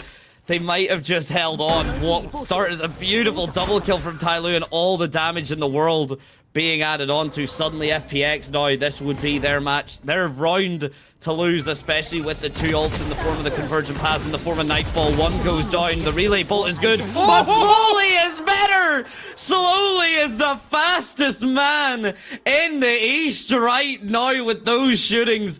Screw the relay bolt, screw everything else. It's just down to mechanics at the end, and Slowly does not take it so. Yeah, that's absolutely beautiful from the entirety of TYL. The wherewithal for the shots, and despite Kovac, I've said he's been a great addition to the team. He's been the main support for Ayang in terms of consistent output, but yeah, it's all issues like that. What are you really supposed to do on the other side? Right now, TYL not letting FPX take the lead. There's 4 rounds to the 3, got the run it back, got the overdrive, and they're only 1 away from the other 2. So they're 5 ults in, and it's 4 ults strong for FPX. So the question then becomes for TYL, do they play reactive or proactive? They chose to play the latter rather than the former, which might be a consideration. ERV here, if he ults, probably catches him in transition, but right now they are testing the Phoenix themselves. They don't want the timing under the box. Absolutely pivotal here. The swing from Sword9 could be everything, and it's exactly that. But Kovac answers back, still the king of art right now. The canvas is this map, and his pain is TYL's blood at the moment. The lockdown as well, just to give any sort of time. Stolen away here. Splash just managing to find an angle there, not being watched. Spike still actually hasn't been planted yet. Vault here could be a difficult hold for FPX, as yet again all members of TYL ready to meet, but 2 versus 4 with the ult staring down the barrel of these guns. I'm not too hopeful. Oh, they needed a kill there. That would have been the thing that would have netted him a win, but now Slowly against the world. Great shooting in the round prior, but that double hold. Too tough to handle, especially with the off angle. And Kovac again, this time fully bailing out FPX. They're still holding on to that tie. It's a question of can they finally take the lead or not. I would hope so for them. I would really hope so for the sake of FPX. We've seen glimpses, we've seen moments of glory in them, but it was kind of the attack as well that they had struggled with dealing with TYL. So the fact that they are doing as comfortable as they are in comparison towards Bind, I mean, 1 round extra and FPX have already met that scoreline, and we can see TYL with the lower buy here though. Initially considering that stack towards A main, but with the sound already being made now, it's everyone gone towards out. The saturate's being traded, the relay bolts, and Bentley coming online when he needs to, deals with the ultimates, deals with the members of TYL, and that is going to be an A site control for FPX and a breath, a moment's respite for them. And for TYL, unfortunately, you're talking about all those aspects about how the Phoenix Flash is one of the worst in the game. I feel like the one main downside compared to all the other flashes in the game, you literally need to be there at the corner. Yep. So if you're expected, which FPX are expecting ERV to be there, just chuck in the utility around the corner, you know, bounce a relay bolt, send a saturate. You've seen exactly how it always will end, and unfortunately for TYL, defense seems to be struggling, and it's just going to be a question of, will their attack be any better? Because Neon Phoenix, again, he's relying a lot on the individuality of ERV, and he's individually doing well. Just gonna be a question of whether or not they'll actually have enough of a buffer to play that attack side. Because if they start to stumble now, things are gonna go absolutely wrong. Yeah, no, the consistency really needs to come through here, and just the setups from ERV and Splash. And this is, to be honest, a commendable thing from FPX. I've obviously had my criticisms, and I have said, we both said angles that maybe we weren't as expecting of, or maybe things that didn't work out for FPX. But one thing they have done is they have adapted to TYL's very proactive defense style, very much off the back of ERV and Splash, off the back of, you can see the Astra Stars coming down there more from Berlin, but that's the angle, right? They're expecting the push coming through, so the concuss comes down early to prevent TYL getting all that space, because especially by stealing the ult orbs from FPX, they have been struggling, choking for the ultimates to come online to really swing around in their favor comfortably. With 3 on the board though, they need to do it here. Yeah, as you said. Thing is, to do it here, they'll need to get something that TYL haven't been able to get the entire time, which is just get the read on what FPX are trying to do. Right now, they're not that far off. It's a 4 stack on the B site. And thankfully, B is one of those angles where just long B is too long in itself. Of course, it's in the name. The ERV gets more than enough time that he can pop the run it back, go in for a flash, get the information. But the problem is, TYL's playing a more defensive line. So it's going to be up until they nearly reach the site that TYL gets the information. Just a question of will the stack work or not. 4 on 5, and they got a lot of ultimates to play for here. Oh yeah, here we go. We get to hear them all. Phoenix, the run it back. The Cosmic Divide, we're seeing damage done. FPX are the ones to do it. Overdrive as well, even popped. But this is a firmly comfortable site for FPX right now. The Nightfall as well, just to buy a little bit of extra time. But slowly has fallen. A lot of ultimates trading back and forth here. The lockdown now comes through. 10 seconds. 8. Suddenly, that timer is going to cause a lot of issues here. The jump peeking, I'm surprised here. Setron cannot get out. The lockdown will be his downfall. Splash, realizing where he is, just runs it down with the Phoenix wall. Having to now dodge across it, having to now survive the utility. The flashes are not fantastic. It does keep a lot of FPX trapped in that left corner. But Ayang is not trapped. Ayang is free, breathing, and ready to bury the remaining members of TYL. He's definitely strangling the dragon right now. Grappling the bull by the horns, as they would say. All the duels working his way, and unfortunately for the side of TYL, the idea of the Phoenix is not bad. The execution didn't really work out well in their favor. ERV, even with that, without the flashes, couldn't find value with the flashes. was a little bit of a liability to that duel. Splash couldn't really help ERV because he had to keep turning around in the flashes. And again, that's why KC were fading. That's why people, I don't get why we're like back to the Phoenix again. Like Phoenix is always going to be someone that you need to allow him to be more self-sustainable, not as a part of an execute. And if you're gonna send Util, the Util needs to support him. He cannot be support for other duelists. I would agree. 90% I would agree. I think the way we had been seeing it from Splash and ERV was working well. The kind of, you would swing incredibly long with the high gear. You would slide incredibly wide. Then you would see the Phoenix Flash come through. And it means that Splash doesn't see it. But anyone in FPX that's trying to aim at Splash's swing, they're going to get caught by it. Which is, to be honest, worked out solidly for TYL's defensive rounds that they've won. But when they've not done something like that, when they've not played proactively and kind of managed FPX's pace, that has been where they've struggled. An excellent shot from Berlin, but just an overzealous swing from ERV. Okay, the pistols are doing work. As Kovac and Ion, the two best players having a clutch, and Scales is going to keep one fixated towards Art. It's a question of can they find a kill on the other side. Great idea from Kovac. It's almost like he knows where they are, and now he's going to do it all on his own. One player top, one player to the bottom, and he's just not going to be able to flick quick enough. FPX, oh, a deserved smile on their face because they have stolen a round that was supposed to be to their enemy. Yeah, TYL looking so clean with it. And you got to be happy if Kovac had managed to do that. If Kovac had managed to get that level of mechanical adjustment there, would have been something special. But that first frag from Scales was just so pivotal, was just so necessary. And then, yeah, Kovac just not able to get his. A 3k from the Neon. A pretty low buy. The Thrifty coming through, essentially making life even more difficult. And the timeout now from FPX. Legia having to settle it back. It is only FPX's first timeout, and it is going in to the last round of the half here. So I'm simply saying, if you have ults, use them, get some form of value, and do not respect TYL's retakes.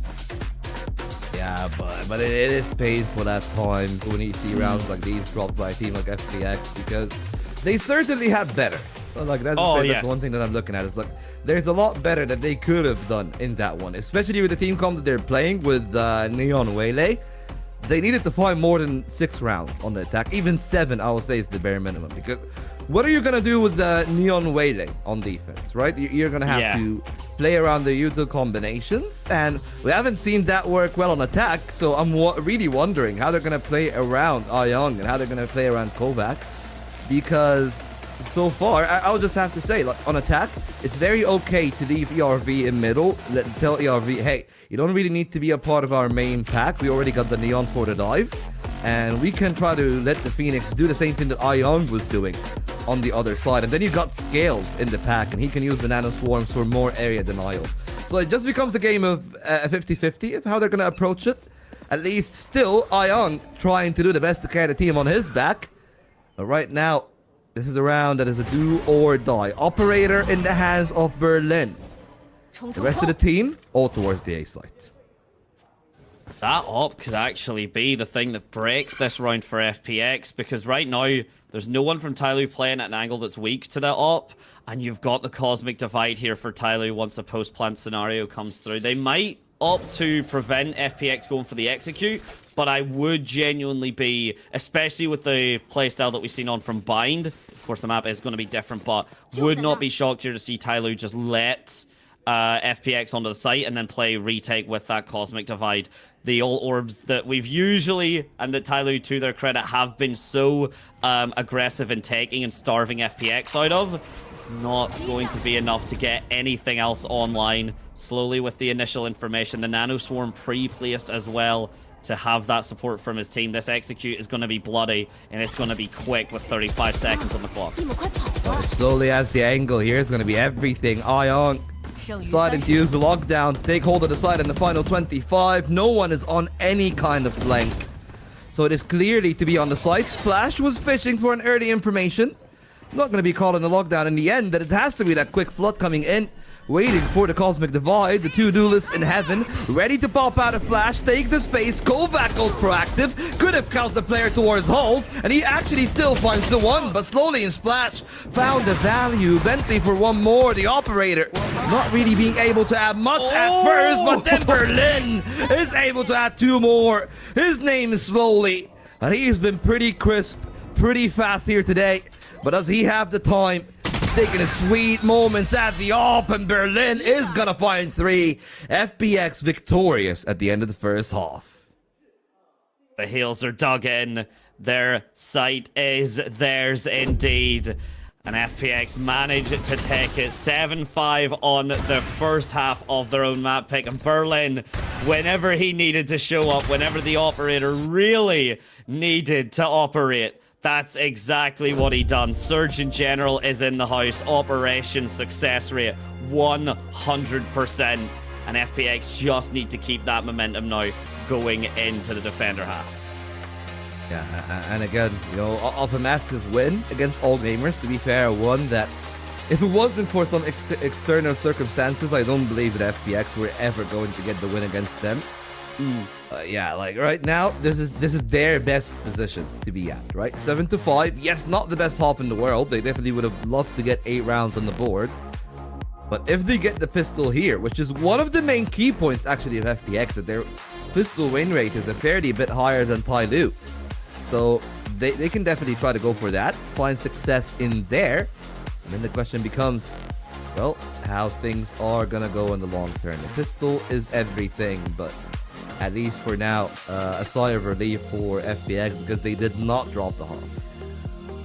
Yeah, they did not. And again, this is now their map pick, and it is do or die for them. You do check how Bind worked out, 13-5.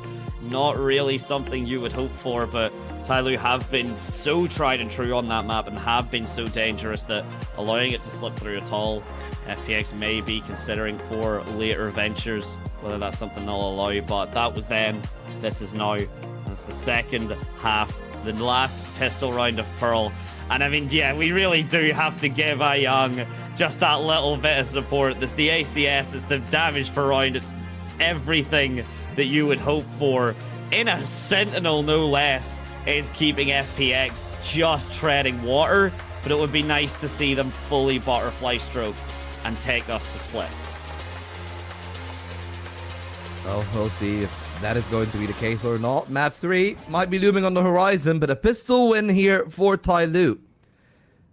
Definitely swap the game around a bit. They're focusing on the A site, and they're keeping ERV in the pack.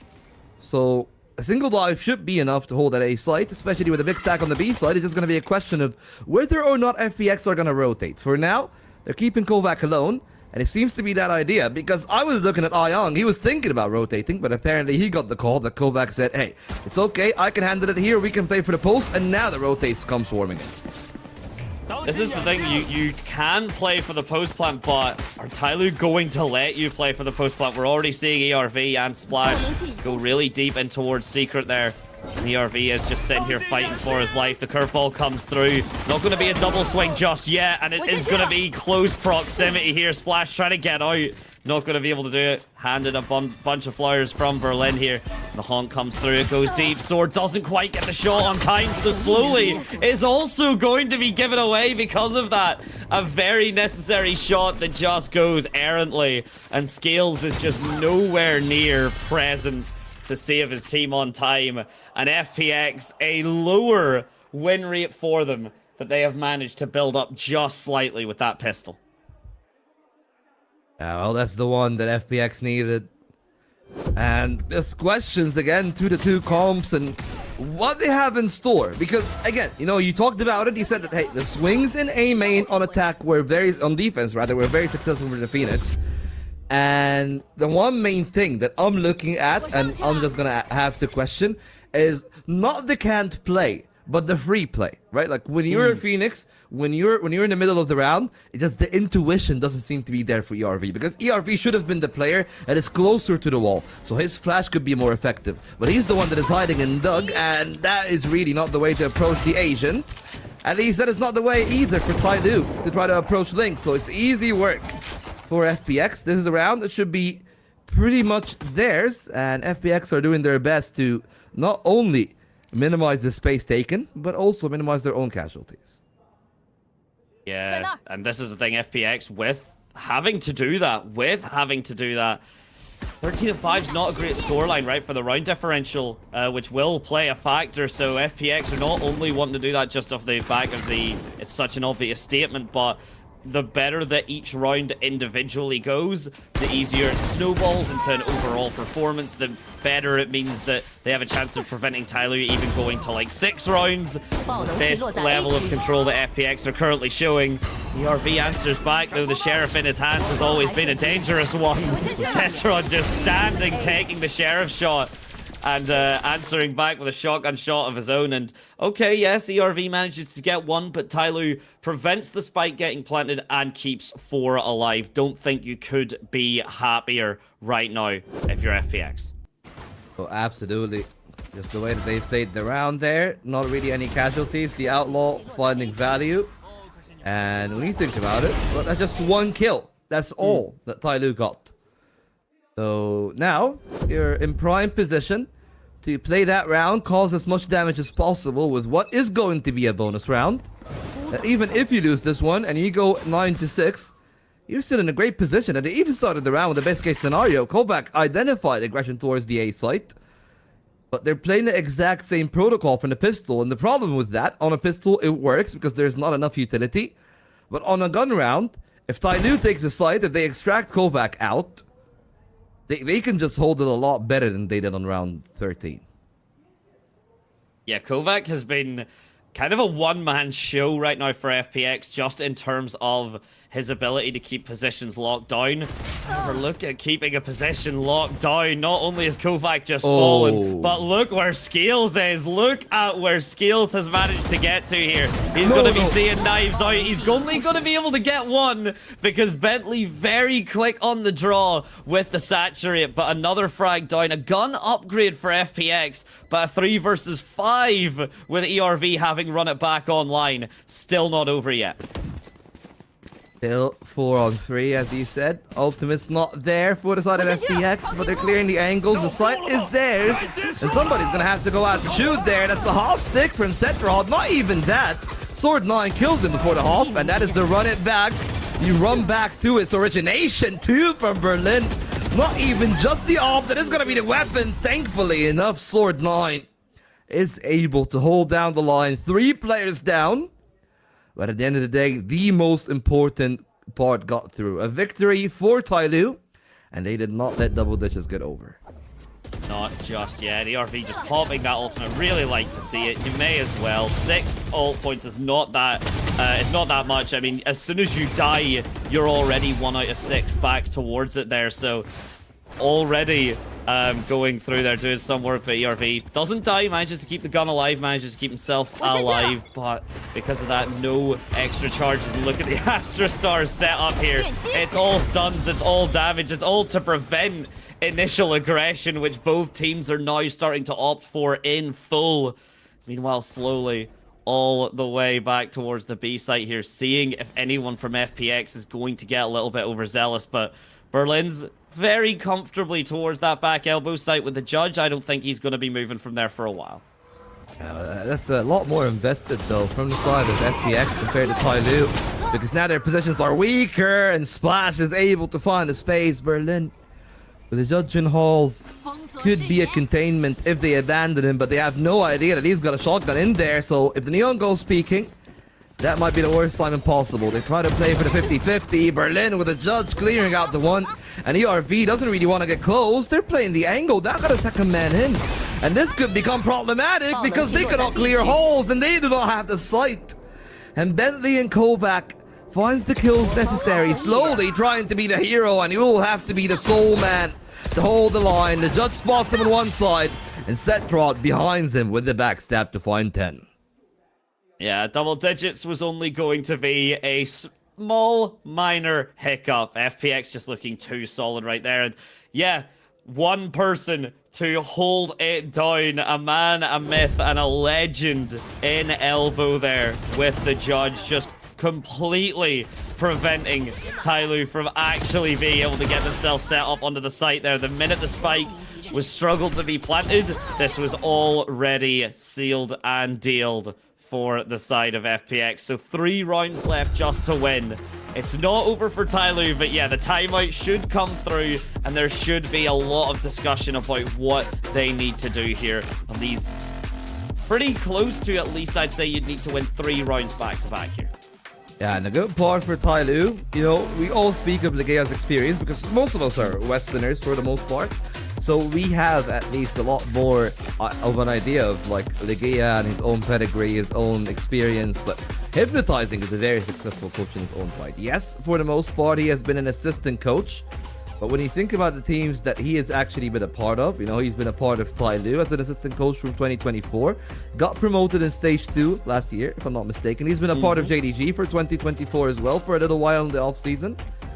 He's also have his own experience in playing. Like, he was a player prior to that. So, again, like, he knows those kind of situations. He understands the pressure that is on those guys. So, not only is he going to actually affect them tactically and maybe getting a read on what FPX are doing in the server, but more importantly here, which I feel like TYL got the read, they just need to get the nerves in control and they need to mid-round a little bit better. And that is instilling confidence in the call, because the call is good. It's how they finish off the round. That little seed of hesitation usually is the problem. Looking, to be honest, a little bit like FPX's attack, right? Where with the initial execute very good, but there would just be that stumble, even just for a second, where there wasn't a capitalization off of that space being granted off the utility, and that's caused some difficulty. TYL, though, this time not looking to be punished for that initially, but Splash getting caught out there on the cross by Young there, and gets the information, takes down Splash as well, and now the spike, it falls, not being able to get planted immediately. Prowler does hit on towards Scales, but doubt that's going to do too much here. Spike's still going to get planted, but the pre-fire attempted here. Scales gets away with his life, though, but with a lower buy here and a 3 versus 4, these Sheriff shots are basically all going to have to land, or Scales is just going to have to play this angle to perfection here. He gets 1. He does not get a second, though, and FPX will only let that one fall through their fingertips here. Make it 11 and make it really scary for TYL's hopes and dreams, at least for this map. Yeah, split is just around the corner for TYL. Yeah, they played a very good first half. It's when they've actually swapped over to attack, it's where they have been completely shut down. And you gotta say, statistically speaking, that is how FPX plays the game. Their defense is usually a lot better ever since Legeia has basically built this team. And, well, I mean, credit where credit is due. Some of the prior signings of imports, especially from the West, hasn't been that successful. Kovac feels like that he fits the team like a glove. He gives them the stability needed outside of their own setups. And now, they're gonna have to rely on Bentley, who's been quiet on map 1. Got a chance to take down ERV and the pack. Spotted on one side, Zeterate on the other. And he's not able to escape, and that's the opener for TYL. The question now becomes, can they close out a 5-on-4? What a relay bolt from Splash, by the way. Catches the second half of the light speed dash there. So making sure Bentley having no angles of escape means he can't get the convergent paths through. Not going to be a big issue just yet, but again, if he could have got it through here, that would have been one less round to work with. Kovac, a very aggressive swing on towards the arch, trying to find any sort of information, pays for it with his life. Young not gonna be perturbed, though. It's only with the flash, it's only with all of the Fade utility that he respects the Nightfall that a disengage occurs. And TYL have the sight yet again, but that's never been the problem. Having the sight is never the problem. It's keeping the sight away from FPX. The lockdown gonna do a good number to keep that. At least timer ticked down a little bit further. The FPX still have a lot to work with here on this engage. That's a critically heartbreaking shot from Cetrod. Yeah, the AWP is out of commission for now. ERV got the right idea, but he's in the heat, and Young not really in the kitchen completely. Skull with his pants down there. ERV still traded in the end. And Berlin closing down the line. He's got a chance maybe to be the hero. Spray down should be there, and it is. The AWP is the only thing that is safe. Still a long way from home for TYL. need at least 4 more rounds in a row to get the tie, and it's only one mistake, and FPX are going to get their match point. Yes, everything has to be played to perfection here. No more hesitation, no more kind of doubting yourselves, no more two minds aspect in terms of whether a push is something that you're comfortable with or whether you want to play it a little bit slower. All of the decision making has to be on point here. All of the trust in TYL has to be on point here. We've got the run it back, we've got the overdrive, so we're expecting another pretty aggressive and pretty bombastic start to the round, and that's exactly what we get. Couple of Astra Stars, the gravity well getting used, and the dash, but then it's the Amy and falling silent yet again. No arc control just yet, and even slowly they're really wanting to try and keep shot control on towards that B side. It's just tried, tentative, and a little bit nervous potentially from TYL here. FPX know they have to just play it patiently, and that's exactly what they're doing. And TYL have not tested those rotations before, so this is uncharted territories. One of which being the operator in the hands of Setrod there towards Pillar. It's not even towards Pillar, it's all the way in deep towards main. So that is a very scary duel to take. Berlin denied for now, not gonna go for a spray. And TYL got options. They can pivot back into the A side if they want to, but they test the op and a success for Setrod. Now they know that there are 2 on B. And they might want to pivot back towards A. They only got 40 seconds to choose a site, and it is going to be all on Art. Here we go. The alarm bot has been dealt with, so that kind of sewer grate on towards mid. Going to be a bit more of a conservation, but here we go. The run it back forces Bentley to use the convergent paths a little bit early. Doesn't get all the value in the world, but his gun can certainly get the rest of it as he's able to do the damage here. Spike needing to get stuck here. 17 seconds left. It's not going to get planted just yet. The angle ERV is not going to be able to play. And Sword9 has to do it all here. He gets 2, but he'd still have to plant. He'd still have to do 2 more. And the op shot from Bentley's going to prevent that in its entirety to put FPX match point and split looking like a guarantee at this stage. Well, everyone seems to be able to snipe down on the side of FPX, whether it's Setrod or it was Berlin later down in the round, but that triple kill was everything from Bentley. Needed really to find the kills there to hold down the line. Now it's match point for FPX. And truly, this is their last legs. Finances, not that bad. But Setrod actually doesn't have any kind of armor whatsoever, so he's got to be extra careful with that op. Yeah, I mean, Sword9 at this point, two shots from that Sheriff is going to be enough here. Even something that Scales could do with the Stinger could find its mark. But look at the setup, look at the change. FPX here, they've tried to fully pivot Young set up towards the B site. They've tried to fully get it set up, so A site is looking quite weak here. It's the operator, and it is the setup from Bentley, which has done damage beforehand. But Setrod doesn't have a 100% shot hit percentage, and that's going to be exactly a factor there. The spike goes down yet again, though. Not been the problem of TYL getting on the side. It is keeping it. They've got the Cosmic Divide, they've got Overdrive, but FPX have a lockdown and Overdrive of their own here. It's going to become a bloodbath, and it's going to become one very, very shortly, Vol. Well, this is it. They say the Hail Mary for TYL. FPX stampeding on the territory. Bentley again successful. The operator in play, ERV, could be caught out of hands here. They even kill him before he gets the flash. Guys, the Phoenix is 2021. Welcome to the new age. And FPX still will not be able to hold down the round, because despite all of that they have done, Scales was able to slow down the round enough. FPX still closing in on the distance. They got some of the parts right, but they will need to, I guess, fix up their equation, because there is definitely some parts still lacking. Yeah, definitely. But the power of the post plant is shown, right? FPX not able to get the pre-fire on to the Nano Swarm, not able to get the pre-fire on towards the utility. And then, of course, the gravity, well, you do just have to accept that is online. So whenever the players are all still alive from TYL, whenever they can get themselves positioned correctly, you can see how difficult it is for FPX to break through. 3 players dying to the spike is not something you want to see, and FPX seeing that basically decided, well, we've got one more guaranteed timeout. It's a bit of a shame that TYL have forced us to use it. It means that obviously they've got a timeout as well. But we've got 4 rounds to play with, and TYL have to be on the brink every single time. And the question becomes, for FPX side at least, can they break down that hold? Because as he said, they're focusing on some parts more than the other. They're focusing on killing the Phoenix, taking the defensive space more than they are focusing on that utility denial. And that is going to be the 50-50 that they're going to be caught in. And while another part of that is going to be really intriguing, is also going to be their finances, because I believe that they're not going to be in the best of spots in this one.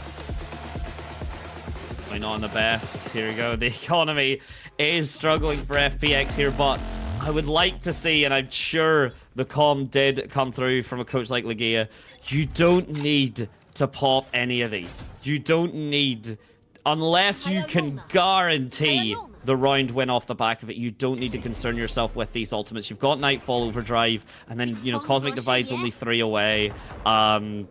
The Convergent Pads are only 2. Get a full stack of them, and then push on to TYL, because they're going to have to burn things like the Cosmic Divide to try and get around. They're going to have to burn the Overdrive, the Nightfall, basically, as it comes online. But, as I say, coming online here, FPX are being put offline slowly with the Guardian here, and he's going against the Overdrive as well. Cetrod does the damage. But meanwhile, the B site is completely empty despite getting added towards it. And there is a heavy, heavy lurk from Scales here that could be the do or die, depending on the pace Cetrod wants to play. Well, I'll be worried not about Cetrod, but actually about the other flank coming in all the way. Can they hold on for Link? Well, Cetrod got one more. He's going to put more of the attention, Link, and now Al Young is able to add one more. Him and Kovac trying to dissect the situation. 2 in on spawn, and the Guardian got nothing on it. It's Scales against the world. His Nano Swarm active. His first shot clean. His second one is favored, but he still gets the job done. That's 4 from FPX in a round that they had no chance at. And TYL holding by the skin of their teeth. Oh yeah, that rope, every fiber is holding on, but it is still looking thin. Every single hope and dream resting on the shoulders of TYL, and basically resting on the fact that FPX do make critical mistakes. You have a guaranteed overtime you're staring down the barrel of, so 3 rounds will not be enough. It will just be the beginning of something for TYL here to get this sweep, to get this reverse sweep out from under FPX to happen. It wouldn't be a reverse sweep of the entire series, but essentially reverse sweep of this map be so effective that I would count it as such. And FPX here need to hold on tight. Cosmic Divide coming through, and TYL, though, not immediately bursting off the back of it. They're wanting to play it a little bit slower. Oh, the Nightfall pretty much catches everyone from the side of TYL. That's just going to be a question of what are they really supposed to do about it? FPX are actually denied of their main entry path, and that means they'll have to revert, and that they are trying to do. It then just becomes a question of, will they find the success on those other angles? Because they're on the first half of the site, but the spike denial is there. Splash somehow finds the one, and they're looking for a little bit more. Splash! Oh, him and slowly cutting down the line. The spike is halved, and the kills come through. TYL hold it again. They're only 2 rounds away from getting this to OT. What a showdown on the stairs of Amy in there. Both Neons sliding into each other. Managing to dodge the relay bolts as well. Absolutely clutch stuff there. Any relay bolt, any stun hits slightly differently. TYL would be looking at a map 3. TYL would be looking at themselves going in towards split. Splash sliding in and managing to take Kovac off of that defuse. Absolutely pivotal. And FPX now, they've basically got this round to save and then one more buy-up. But the Nightfall has been expended. That's not coming back this game, essentially, in regulation especially.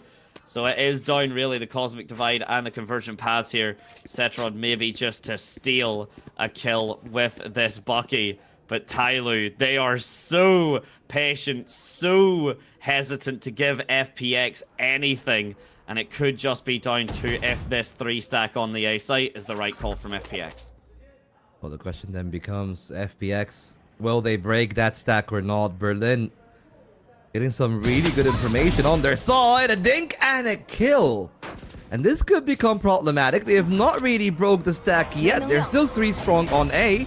But if Kovac finds another kill, then this round could go completely wrong. The ultimate comes through. That's 1 kill from the side. Splash still holding down that line. And Berlin close up in the smoke. Caught by ERV. No trade from Splash. It's a 4-on-4 in the post. But at least for TYL, they got the most important part of it. Slowly still alive. I don't know if he's got stars, but they are going to shut down the win behind FPX's sails. 2 kills to their numbers. It's Ayang and Bentley that all that remains. Oh, no, just Ayang. He's good. He's not going to be that good. And he takes a bullet to the jaw. And because of it, the jaws may be dropping a little bit here if you're an FPX fan. There was no way that TYL could have been granted such leeway. There was no way that TYL could have done this comeback, and especially off of Berlin's initial shot like that. It looked to be the final nail in the coffin, but it's not done just yet. TYL are not out of this just yet. By the skin of their teeth, by the nails on their fingertips. It's 1 more round for TYL to get to OT and no ults in the pocket. Now, question is, does that pocket have something else outside of those ultimates, at least for Splash? Seems to be plenty of good shots, and he might find a second, but that's a great trade from Kovac. That basically simplifies around a lot, because they also reclaim a main with that Prowler. And slowly finds the dink, but Setrot still alive. Oh, that is going to be the difference maker.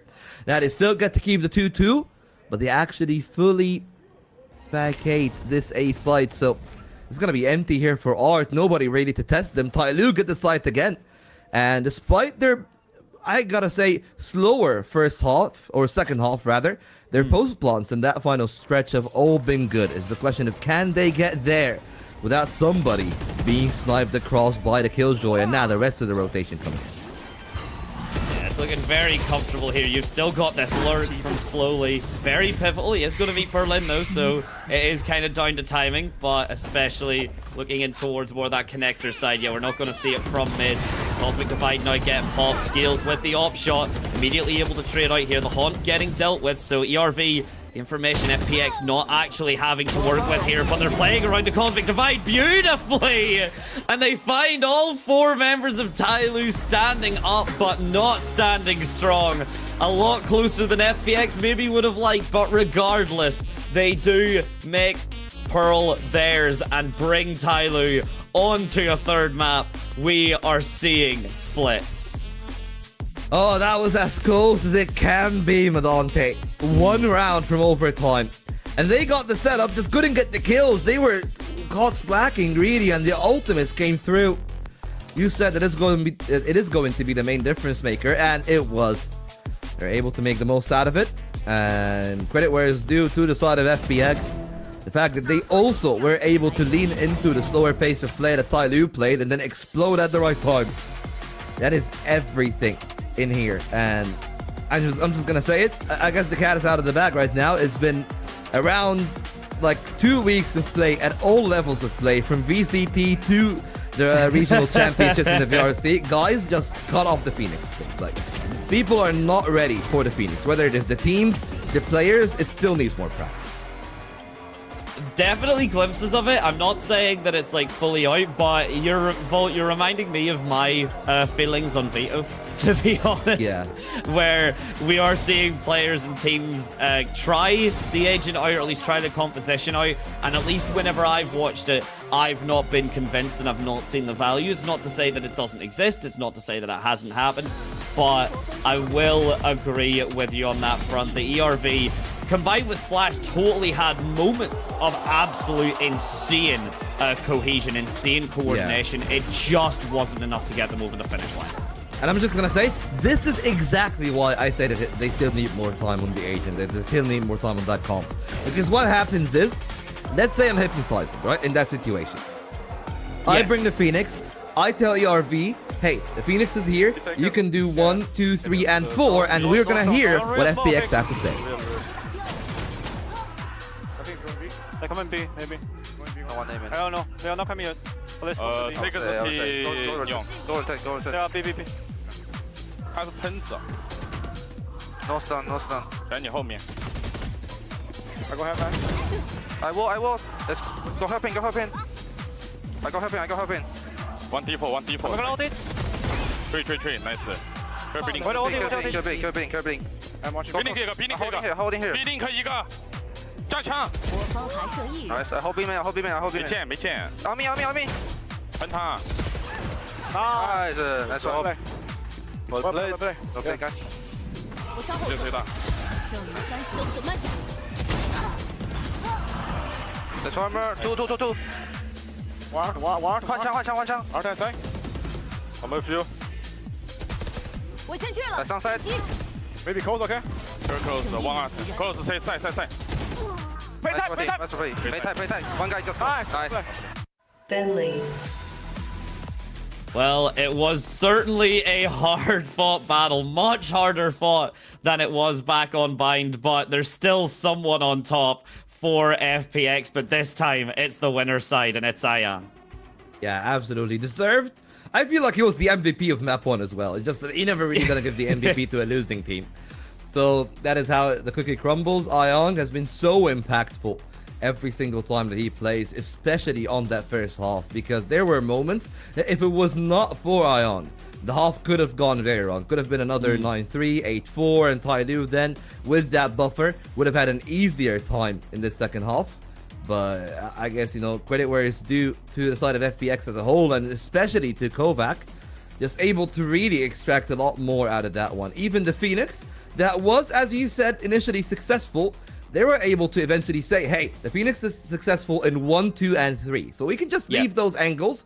And from there, ERV on the freestyle didn't really know what to do. And that's the main thing that, again, driving back to that point, if you're not able to freestyle an agent and you're only good on the canned strats, that's when you cannot play that agent just yet. Yeah, I would definitely agree with that. We get to see then how the breakdown went for these teams, and not a single positive KD here from Tyloo. FPX just really managing to get themselves online. Kovac, we've already given him his lock, and then Ayang, of course, 23 and 17, basically as dominant a performance as he gave on Bind, but this time everyone else from FPX just showing up that little bit harder. Bentley this time not struggling down in the 1s and 2 KDs, or the 1s and 2 kills compared to the, you know, 12 to 13 deaths. Not gonna be as big a concern anymore. 19 and 15, looking a lot stronger for him. But we've kind of mentioned a little bit just while the team comms were happening. Are either of these teams going to take this and convert this into Split and be comfortable about it? I mean, Split, at least for Tyloo, I've seen more signs of good things from them there. They played a really close game against TEC, though. Bayern was the map that they won cleanly against Billy. And it was Breeze, the thing that got him over the finish line against them as well. So they're not going to get the Breeze. That was the permaban there, or the initial ban, rather, from the side of FPX.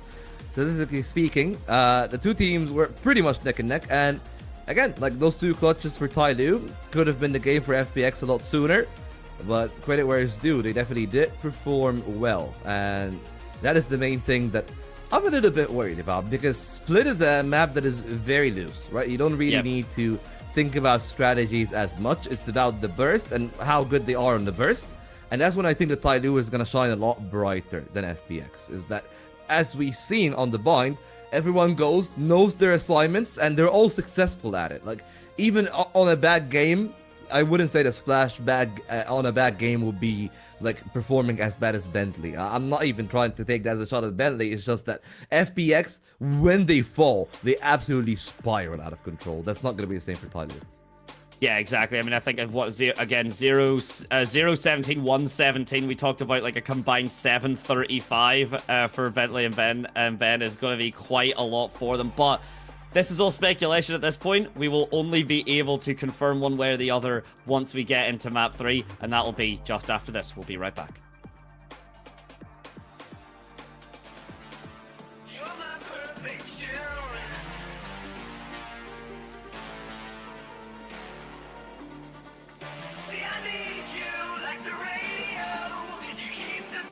not. We might not be. We might not be. We don't. Can I be your star tonight?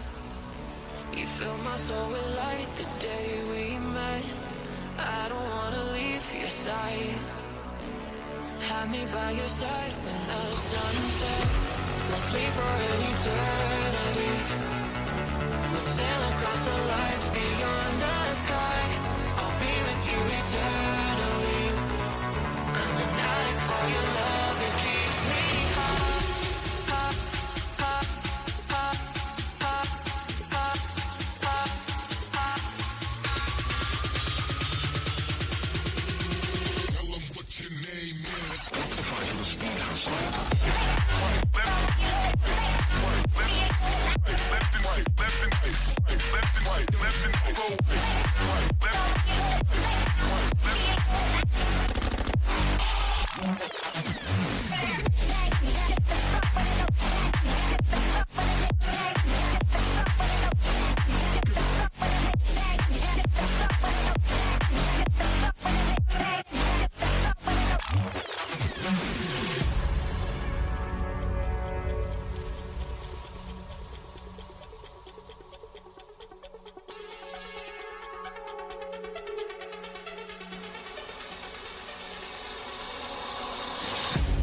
Can I be your star tonight?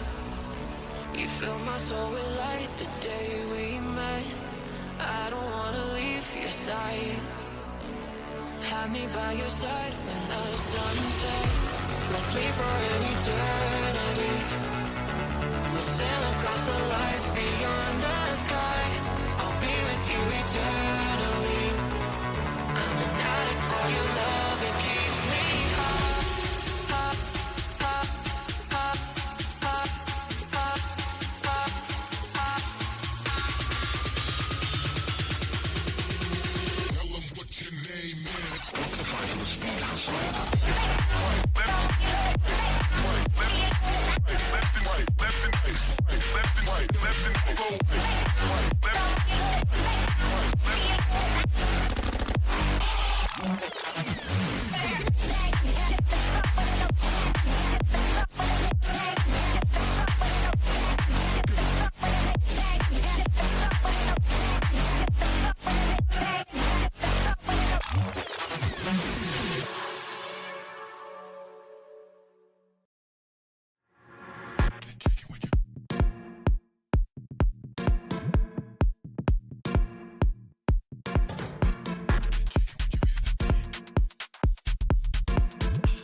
Hello and welcome back, everyone.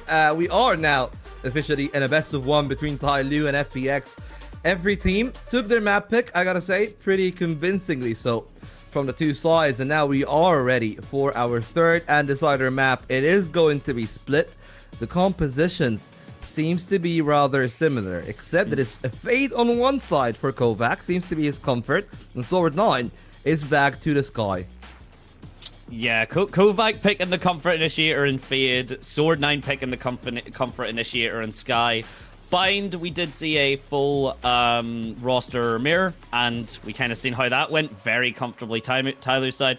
FPX just on that little bit then of a change up from Tyler on that map too. Tyler opting for the Phoenix, and we've seen the results that it had, and my co-caster certainly you were having your thoughts on it. But now one more map into the breach here, and fittingly enough, not seeing that initiator at all, has been kicked out of this map, it seems like, which very much used to be his home. I mean, the thing is, he leans himself a lot more to a single duelist composition. Right? And we're starting to see more of that leniency, Madante. But we haven't really pivoted fully out. As you can tell, everyone is still running the Waylay Neon train, which eventually, I feel like, once the nerfs do actually hit the VCT schedule, because of course, they're a little bit delayed in terms of what patches they play on compared to the live servers, we might even see a lot less Waylay than we already do. definitely could start to fall out, right? I mean, again, just with the guiding light coming online as a rechargeable piece of utility again, that seems to have been the difference maker as to Skye kind of being whether or not she is run or not. I mean, Clove was kind of similar as an agent, I think, in terms of teams that were trying to run them as best as possible, just didn't work out in the end, and didn't because of Clove's popularity, even just on the ranked ladders and such, they did get that one additional nerf. I think it was on towards the or the one additional nerf, which was massive, in that the post-death smokes don't last near as long, has it created that bit of difficulty for them. But either way, the penultimate pistol round of the entire series, TYL's still looking very favored in them. Believe the results about 52% to 44%. So if FPX can break that, or again, just get that win rate closer to 50%, more than happy to snowball into something beautiful. Well, for TYL, pacey, not scared of making noise on their approach. And it is only Kovac again here on this A site, and they're taking the long path in clearing, which is going to afford time for FPX to rotate. You can see both Bentley and Setrop making their moves slowly. Could be getting caught here in the flank, and he at least puts the smoke down before going down. And that is the only thing that will allow them to get into the site. Now they have to play the post in a 4-on-5.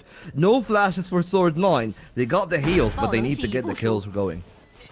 Yeah, indeed. It is counting down 15 seconds online, so the guiding light can very much shine bright for TYL, but FPX here just able to set up. They're basically fully committing on towards that screen side. We've got ERV and we've got skills on control that top ramp there. The relay bolt proactively, very, very nice, but Sword 9 just getting caught out by the relay bolt of his own here. Skills trading out here, 1 for 1 for 1 here, and the slide comes through. Splash manages to catch him off. Trigger there, Young and Cetrod, though, able to take their fights, going to be able to hold themselves firm here, and that pistol round could already be the difference maker. A 50-50 in between. It's the most important round of the game, and it is the least important round of the game. Yeah, it is the one that pretty much should be able to secure a second one out of, and FPX. They've changed the thing that I was talking about on the bind. Remember at the end of the bind, I said that they were a lot more reactive than proactive.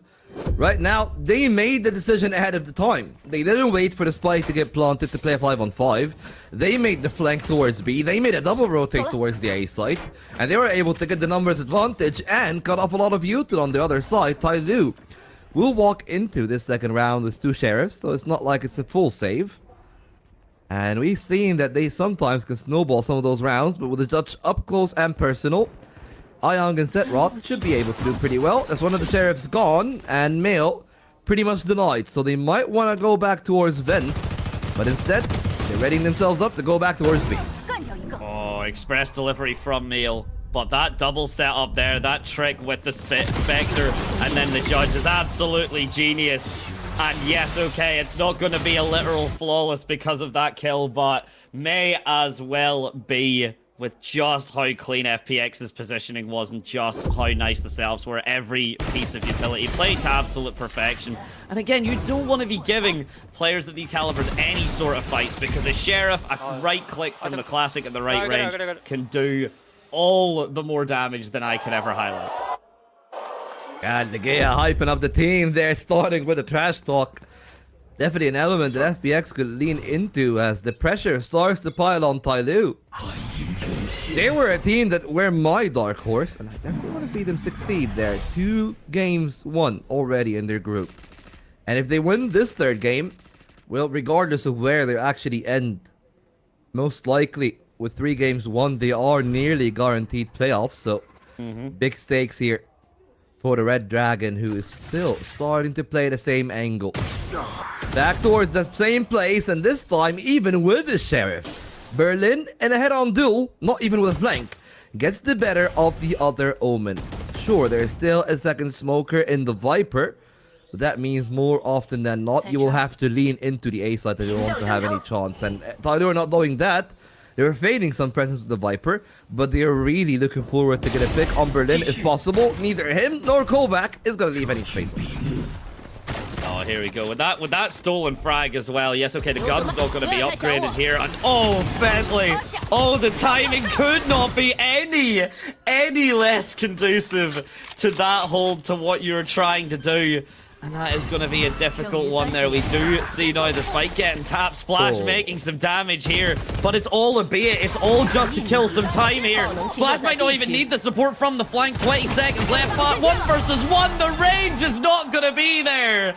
And it's Splash to make an ace of his own. 2 in the series vault. And so early into map 3 is a statement, an answer back that TYL want.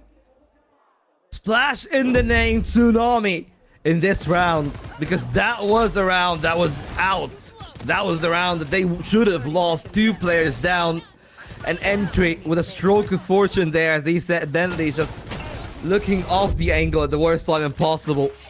And Splash was able to win the whole damn thing. A round that TYL desperately needed.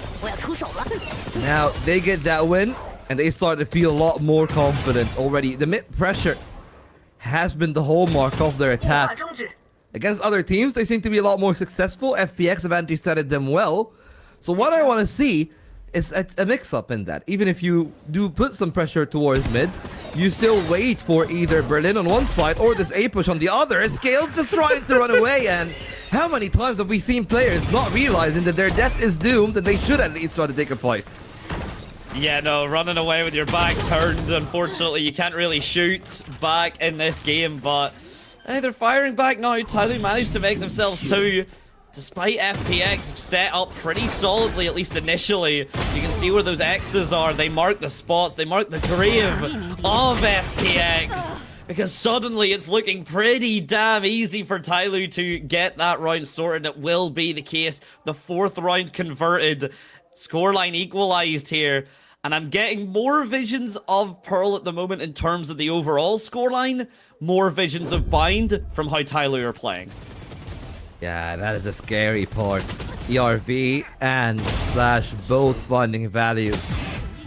But at least for FPX, they definitely do have some set plays in mind. It's just a question of how are they actually adapt to it. Because right now, there's 3 stacking the heaven part of the A site to try to contest into ramp.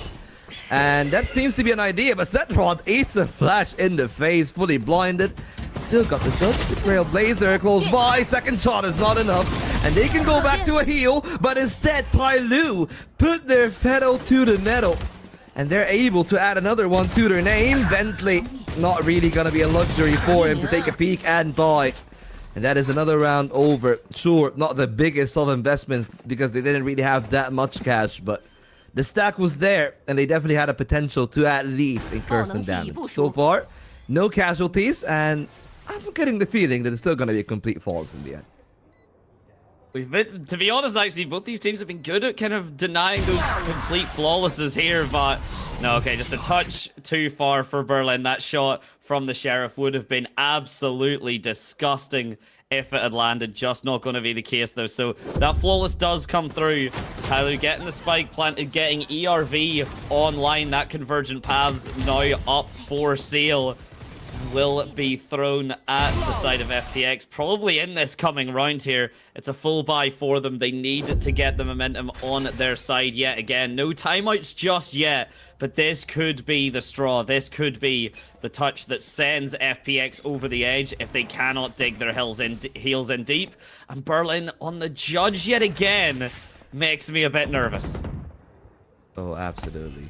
Well, I mean, the judge is always going to be a scary weapon, and CQC split infamous for how good the Stingers and the judges can be at times. The path converged for Berlin, fully blind on the side, but it's actually Kovac to find value. Still the Omen in there, and he's not going to be able to get a shot on board. They drop down into the range of Scale. He transfers to Setrod first. Perfect recovery from TYL. And Bentley has been quiet all day long. When he echoes on the AWP, it needs to be a kill. And it does not start well. He's identified. They're waiting for him patiently. The AWP still scores, and Splash holding it down. The indomitable Indonesian will let TYL run away with that lead. All of a sudden, the scoreline is doubled. And what started so promisingly for FPX here, just this is an excellent engage. Really nice reposition from Kovac, but just not being able to get the Omen online, not being able to get anything with that judge is so sad. And Berlin's going for it again.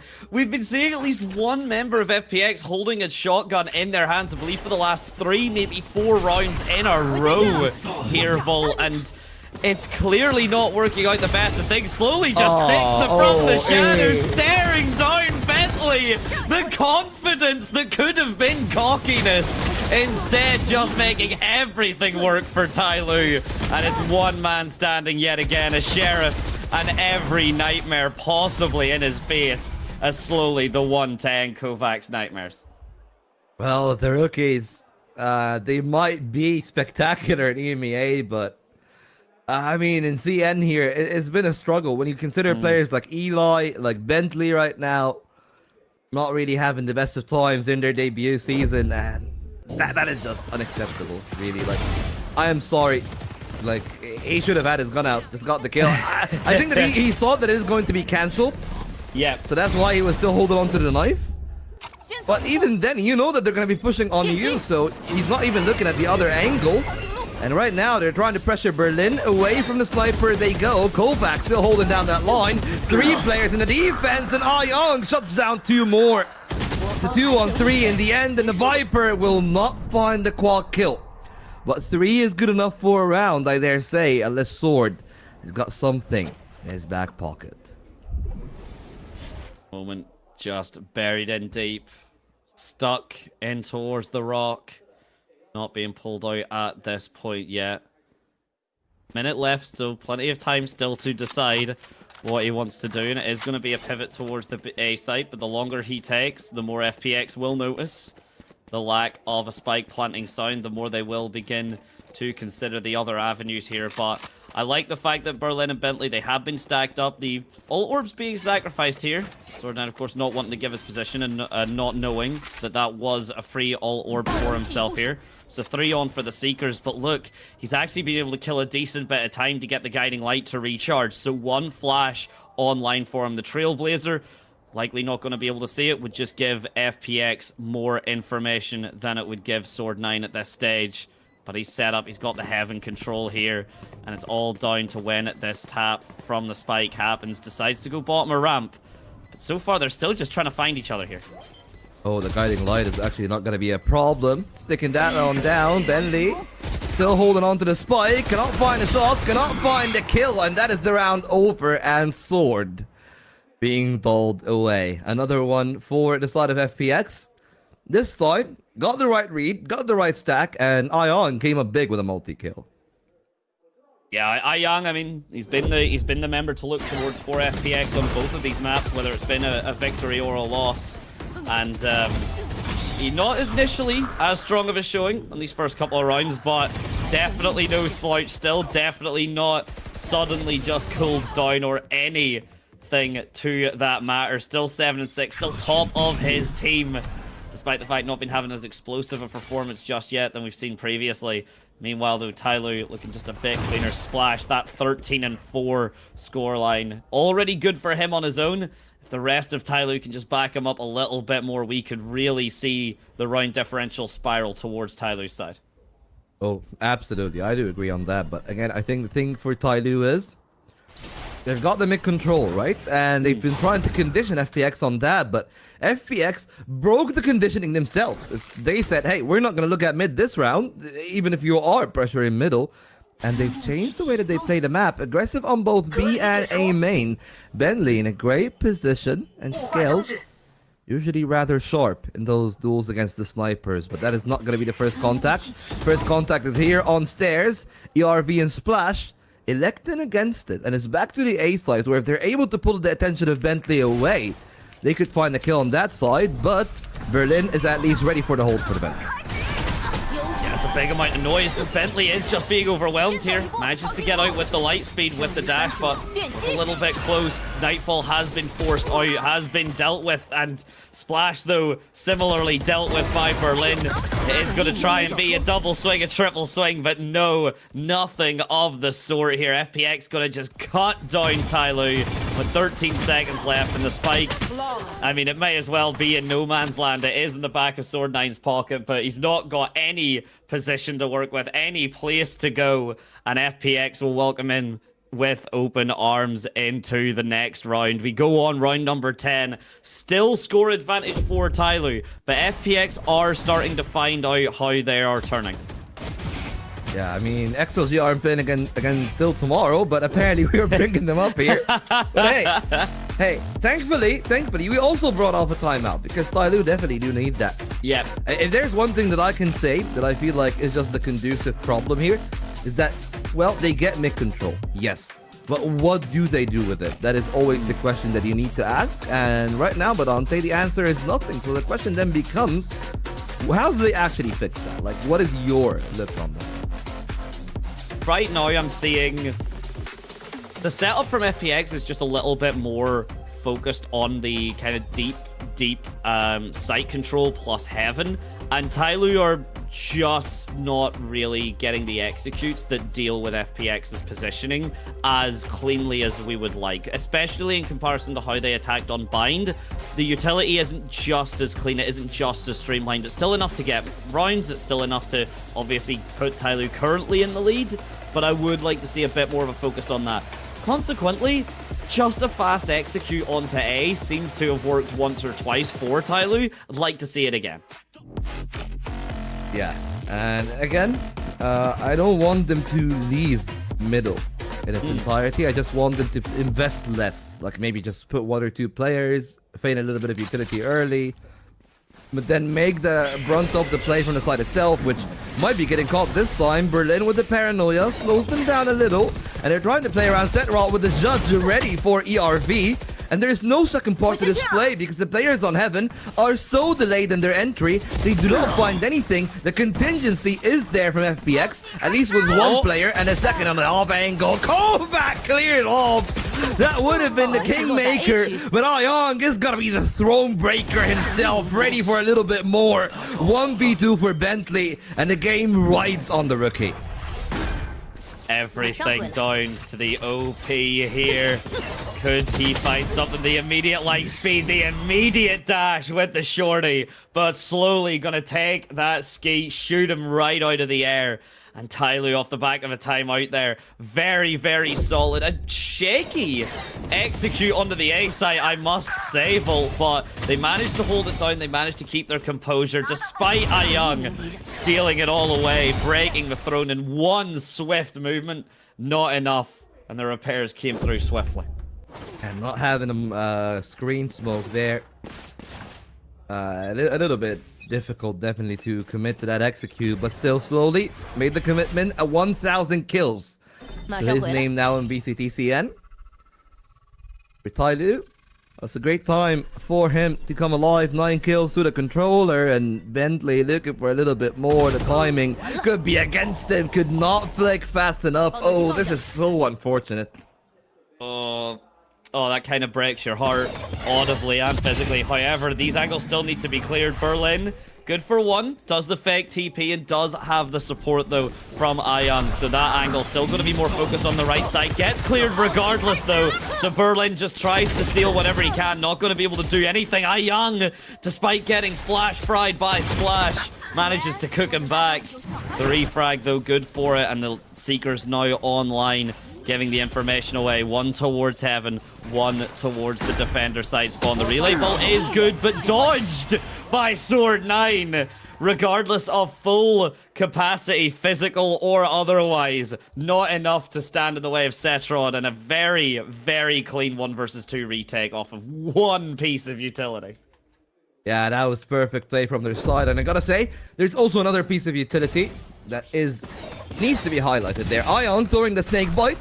The call was made not to take any damage, not to put yourself in a risk with that vulnerable, but I feel like I would have gone for it because they delaying the plant long enough to allow The rotation to be made by FPX is the thing that really lost them that one there. And now they'll have to go into this one, which is going to actually be, well, a deck pause, something that we haven't really seen that much in VCTCN, thankfully.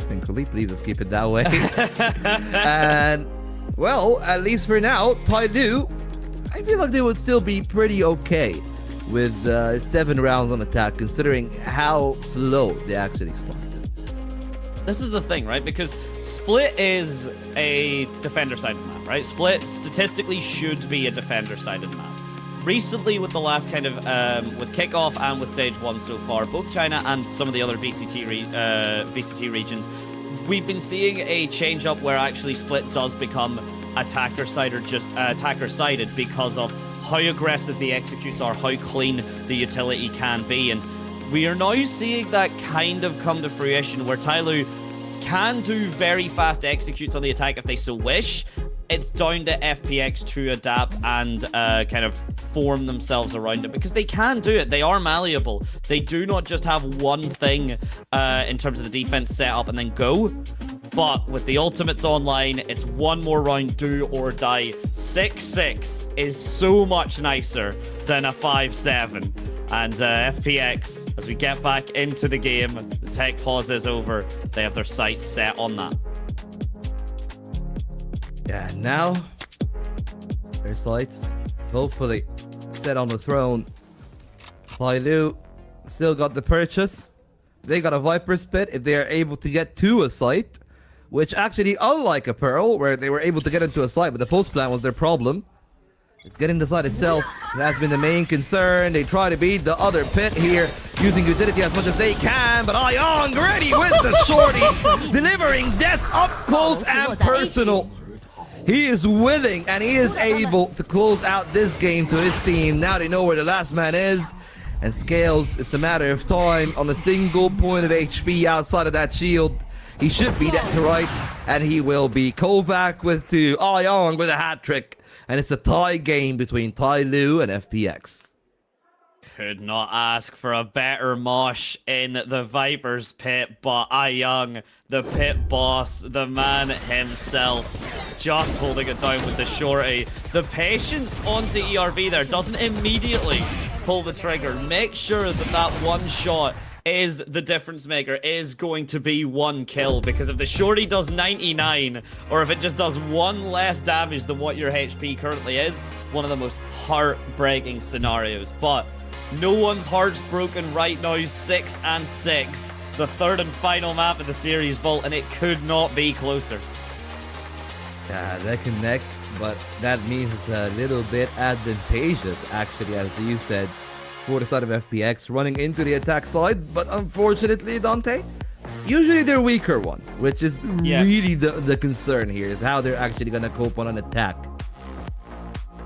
It's going to have to be find something a little bit more comfortable, find something that really does break the mold of TYL, and I think you've been highlighting it more for TYL, but don't disrespect mid. Don't give that up for free. A lot of the fights have been either the meal control into B heaven and then B main, or it's just A ramps into A main. When we've seen the fight on meal, of course, mid gets a little bit more controlled, but even still, would be nice to just see a little bit more full commitment towards the mid side here, moving to FPX here. Yeah, and for FPX, maybe, just maybe, the thing that they can try to use is that same mid control, because very clearly TYL didn't have a clue of how to use it. They tried to press mail, their executes weren't clean enough. And one of the main things about that I gotta say, like especially considering the two teams, is that FPX were doing so well and making sure that Slowly doesn't actually get the comfort when he's playing B. He always has to be wary of Berlin, always have to be wary of a flank, cannot really set himself up to lend the paranoia and smokes to the team without having to turn his back.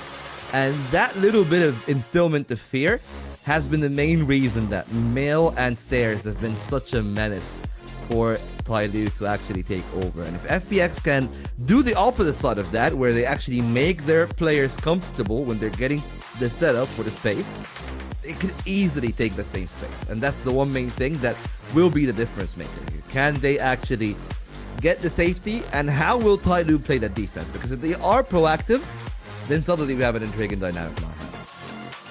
I'm very expecting TYL to play that proactive defense. We've seen so much of it on Bind. We've seen a lot of it on Pearl, even when it wasn't actually as much going their way, when FPX started to kind of realize the secret ingredient. But again, just because you did it on a map previously, every map plays, you know, they share some similarities at times, but these maps do play very different, especially going from a map like Pearl to a map like Split. And as TYL here, they're just still getting the tech pause sorted out. We should just be done at this stage. And the final pistol round of the series is going to be underway in just a moment. FPX have actually done a decent job at improving their pistol round win stats so far over the course of this series. And if they could do it one more time, they're very much in the driver's seat for taking this from TYL. Oh, this is it for all the marbles. FPX, they get the win on this one, and they at least guarantee they are still in the fight.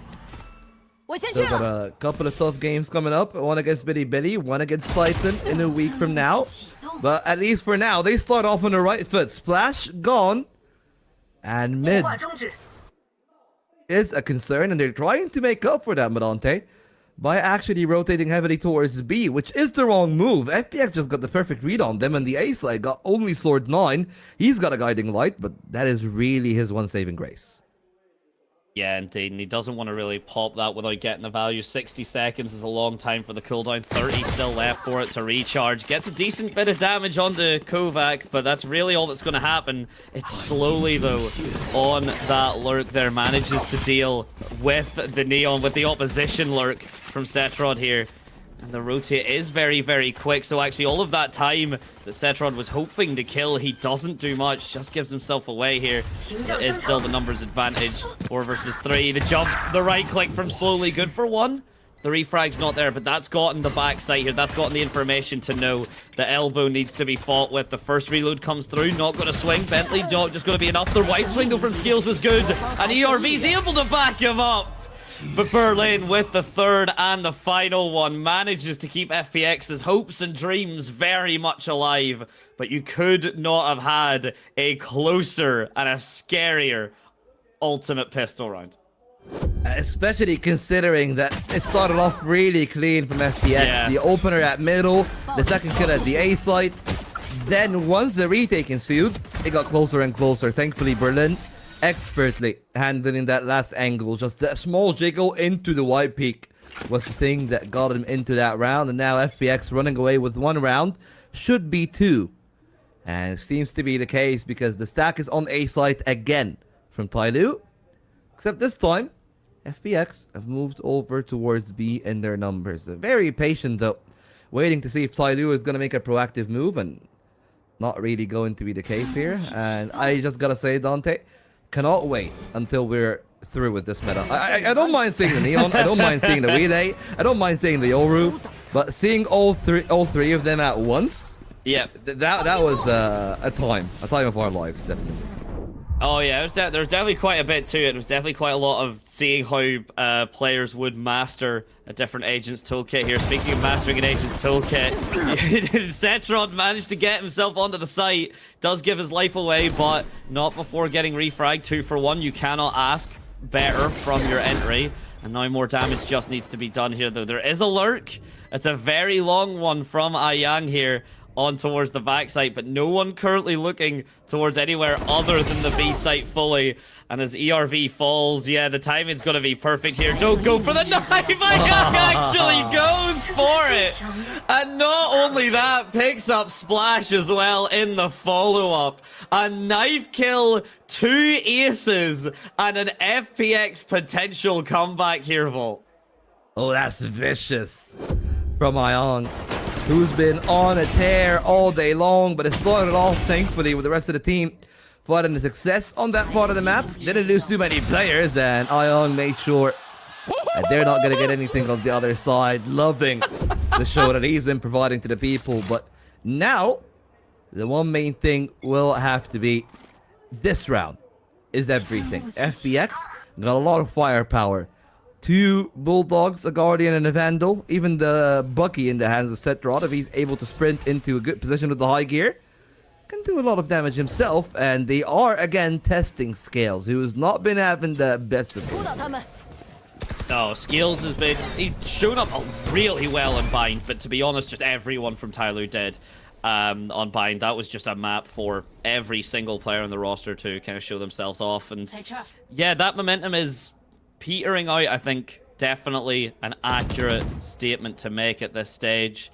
And it is just now up to Scales to really kind of re-pivot himself, refocus himself, and get himself back online. Because ERV as well, similarly struggling, and we do have those kind of higher expectations from him again, especially from the performance on Bind. So seeing this happen and seeing the momentum switch up in such a commanding way. If you're a fan of TYL, you're going to be a little bit heartbroken. If you're a fan of FPX, then you might just be seeing your hopes and dreams come true, and it's all off the back of this engagement with Garage here. The utility comes through, Splash good for 1. The relay bolt should be everything, and with the paranoia, it will be FPX's burial site. They started the round pretty well. FPX got the right read, but if Splash goes on for a quad kill, cannot really find that much on the other side. And the mid-round call was just so good as well from their side.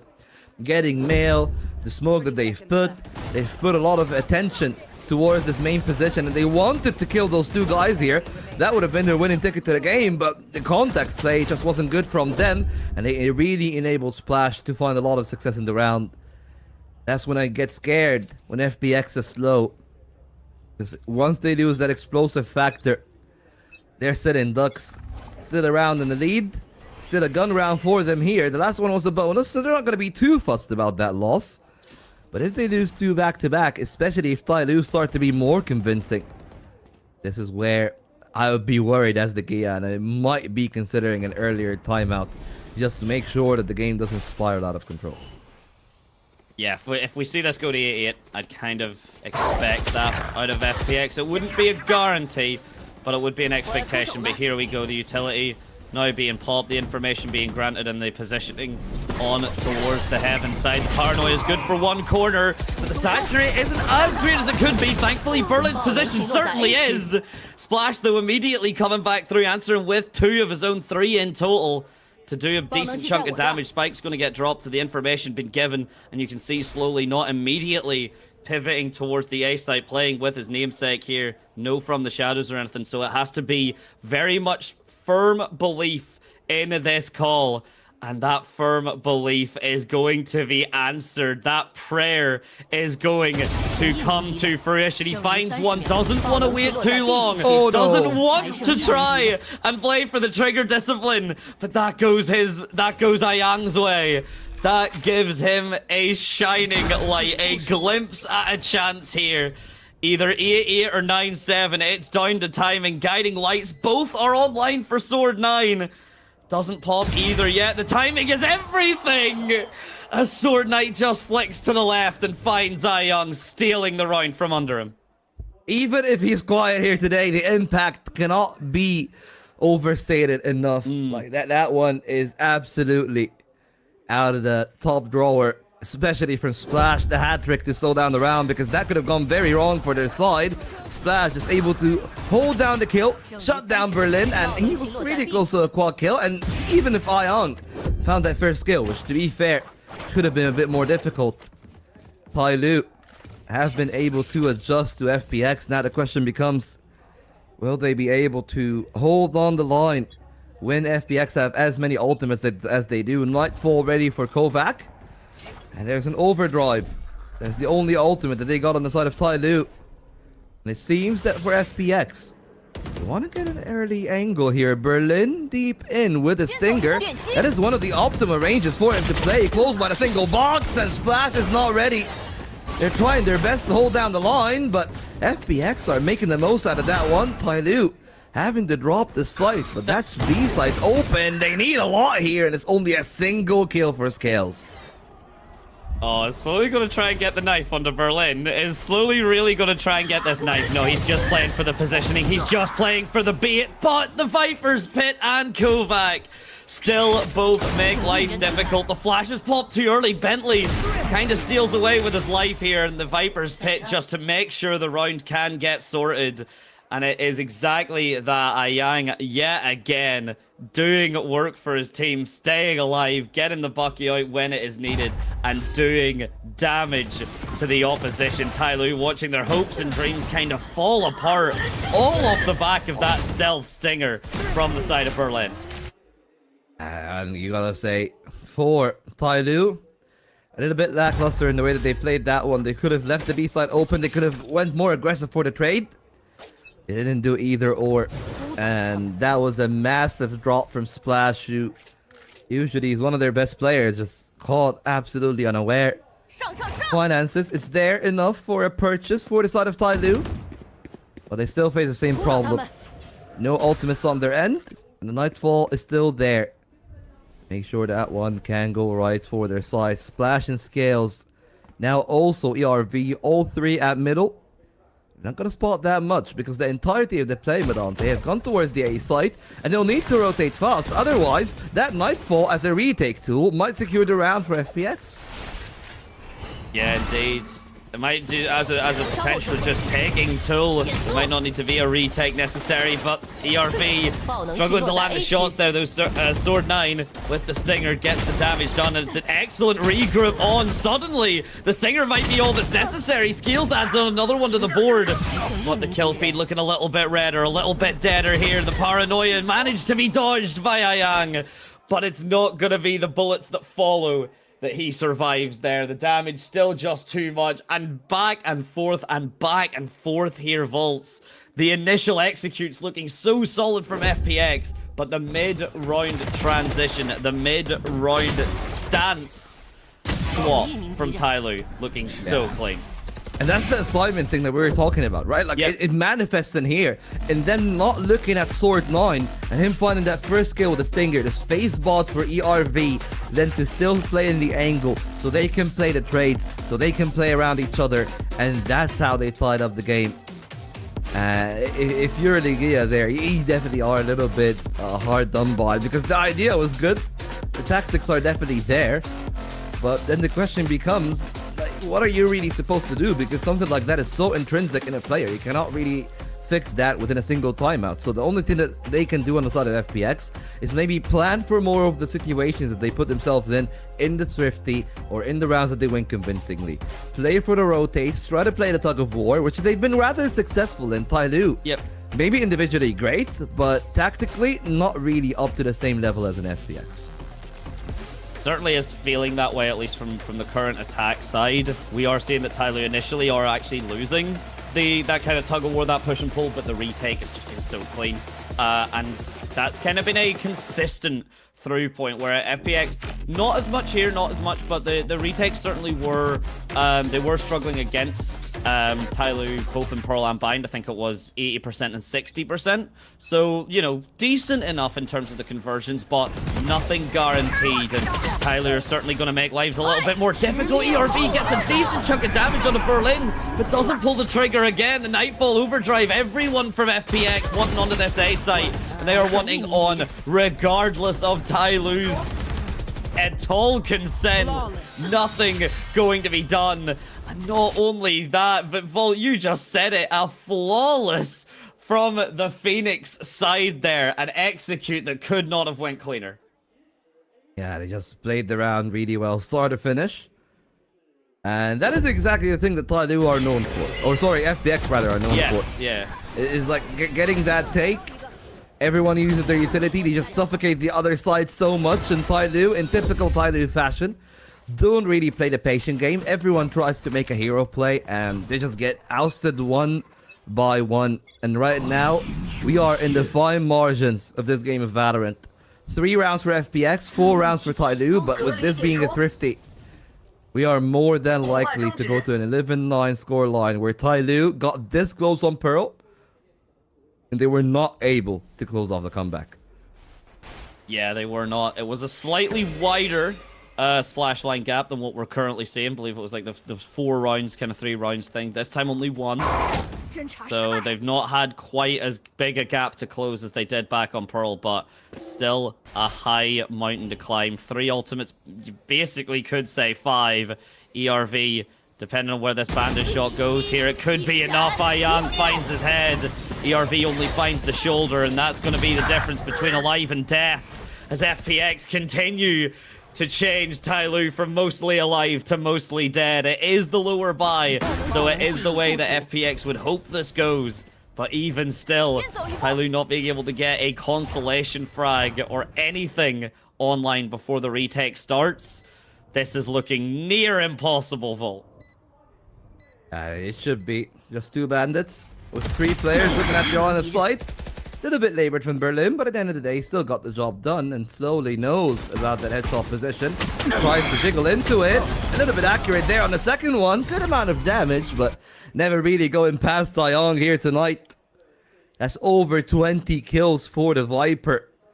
And nearly touching the finish line there. Only need 2 more rounds. This next one is do or die for TYL. Yeah, everything here falls down to this particular moment, but can you survive what the gatekeeper of FPX is currently doing? Can you survive the man that has now at this stage tried to drag a body over the finish line, has dragged a decent bit, and has now got the defibrillator online that you were saying, Vol, has now got his team right back in the driver's seat, 2 rounds away. TYL's final timeout being burnt of this entire series here. Anything that they discuss has to be relevant, and it has to be implemented now. So what are we going for? Is the lore now that I've made? Did I make Aiyang VCT end thesis? Is that it? Like bringing him back from the dead? Yeah, I think so, to be honest. At this point, Aiyang has been the paramedic of FPX, and he has done a hell of a job bringing them in and making this as competitive as it was. Not even making it competitive, but very possibly making FPX the victors, and to also take away TYL's flawless streak in this current stage of the bracket would be a massive boost to FPX's morale. Now, we'll have to wait and see if things actually improve for TYL. FPX sprinting their way in. Splash, who has been the hero for this team, shot down by Bentley. Great shooting from the Waylay. Now they got a foot on the site, but they actually teleport Berlin in towards A. It's a perfect play from Sword9, and they're able to stop that pump fake. Sword9 holding that line, conversion path to clear off the site itself, and they can go back towards B if they want to. At least for now, though, Bentley, instead of being in B and trying to hold that line, rotated with the rest of the team. And they're waiting on Aiyang to bring some output with only Scales left to hold this A site. Even Scales looking to pivot maybe towards that V site and towards this. And do you just want to clarify that, of course, it would be TYL looking to make this 3-0 for the group stage, and FPX wanting to shatter the dreams. It's looking more and more likely here just by the second. TYL have over pivoted. They've really been sold that it is a B push here. They haven't given away everything, but Scales is basically going to have to get his timing down to a T. The smoke getting dropped on A main just to give a little bit more caution. A little bit more concern in FPX's mind. 25 seconds left here. Scales still not gotten any actual information. Bentley's managed to cross in front of him. And now, because of that Hon, everything is going to suddenly go the way of FPX. And never mind! I've spoken too soon! I have spoken too soon! I did not doubt the master! And Scales, the gatekeeper for TYL, answers back, sees Aiyang, sees Berlin coming towards him, and he says the ever immortal words, "Are you approaching me?" And he takes down both, still standing. Oh my goodness gracious, what a shot from Scales. And then the flick onwards, that's even more ridiculous in the replay. They're holding on for dear life. Splash finally got some help. There's been a 2-man show for TYL on this map 3.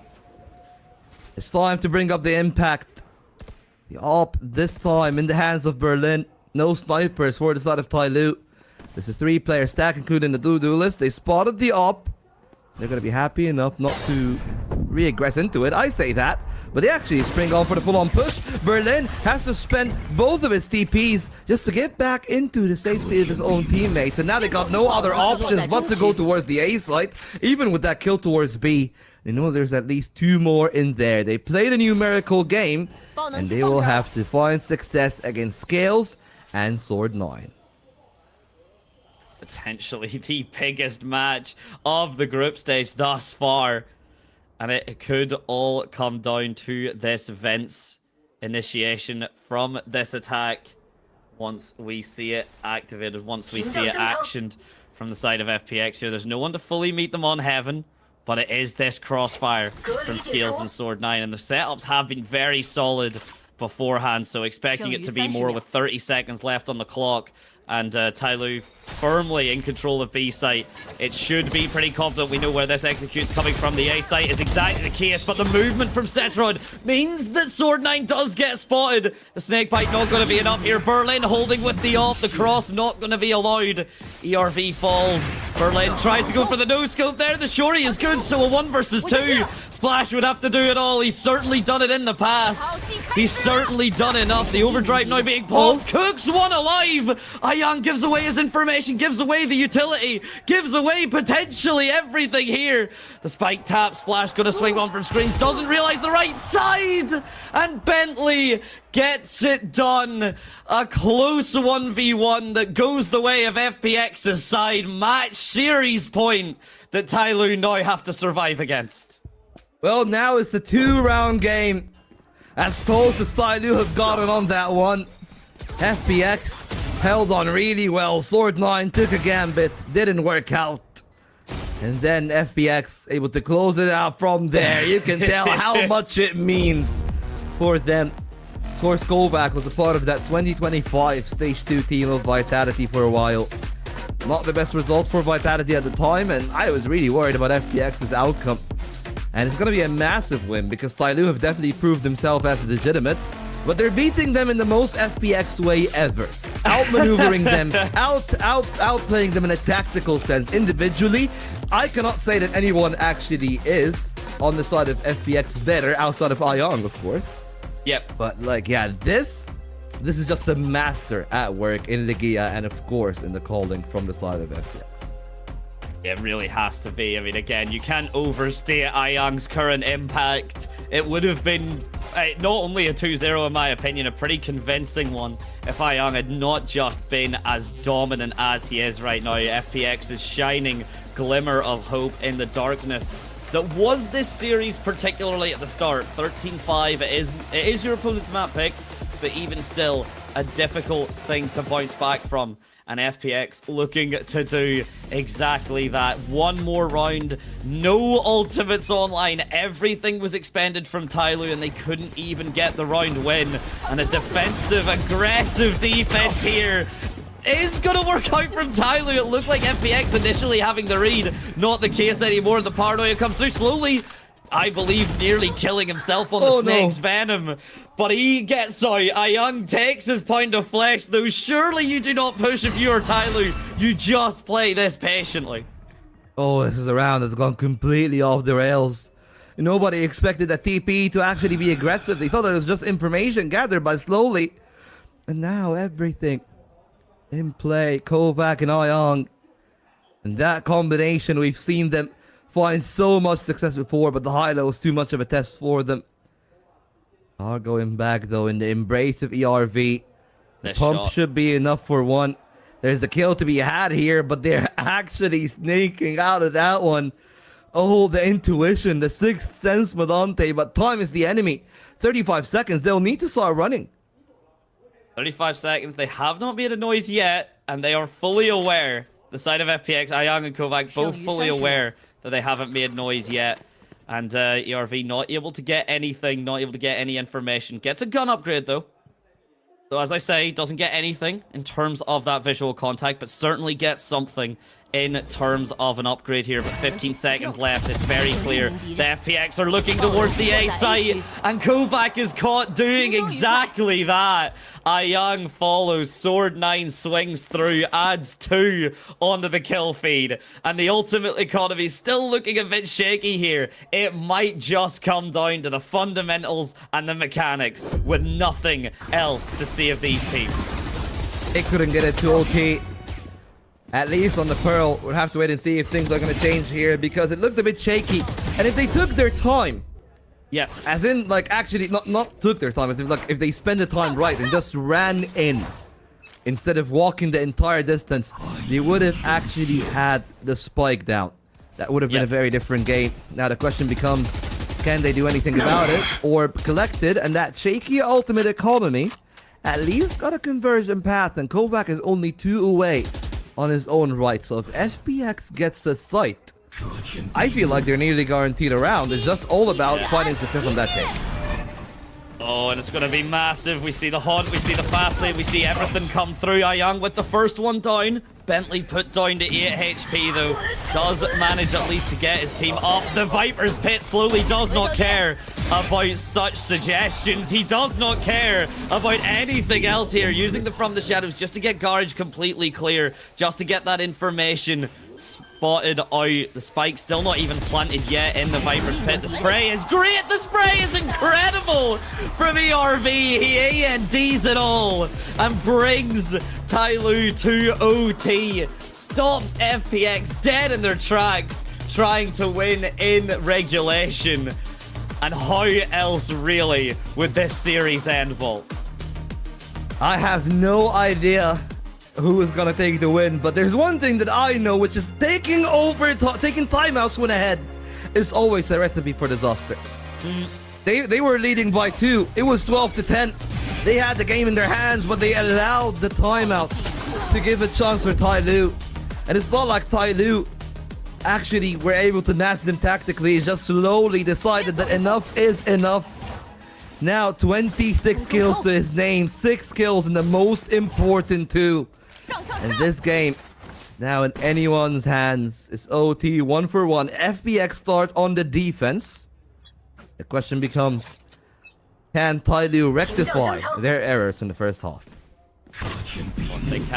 If they can, then this would be a heartbreaker for FPX. Everyone's heart rates are now rising, particularly FPX fans, because this would be a comeback and a half to let slip through your fingers. To have Pearl be as close as it was, to look so confident coming into this map, and just have TYL claw and scrape and scratch away at your hopes and dreams here. I cannot land the shots. That's just a bit too fast, a bit too speedy. But meanwhile, Berlin hiding in the smokes and Garage to do the damage. He gets pushed out though. He gets dealt with. The spike stuck in heaven though, stranded in no man's land. Kovac and crew can just stand up here. The relay bolt to try and push them off the seas doesn't do well, but at the very least doesn't hit Setrod, doesn't hit the team.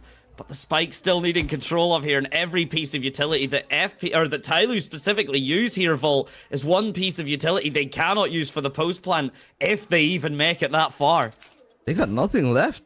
Look at their inventories. Yeah. They got absolutely nothing. Some utility here. The Haunt is going to be so valuable. ERV caught on the back of that. And now Kovac got a chance. Almost caught him on the jump spot. Little bit of damage done. And that is going to be the hold for FPX. They get the round.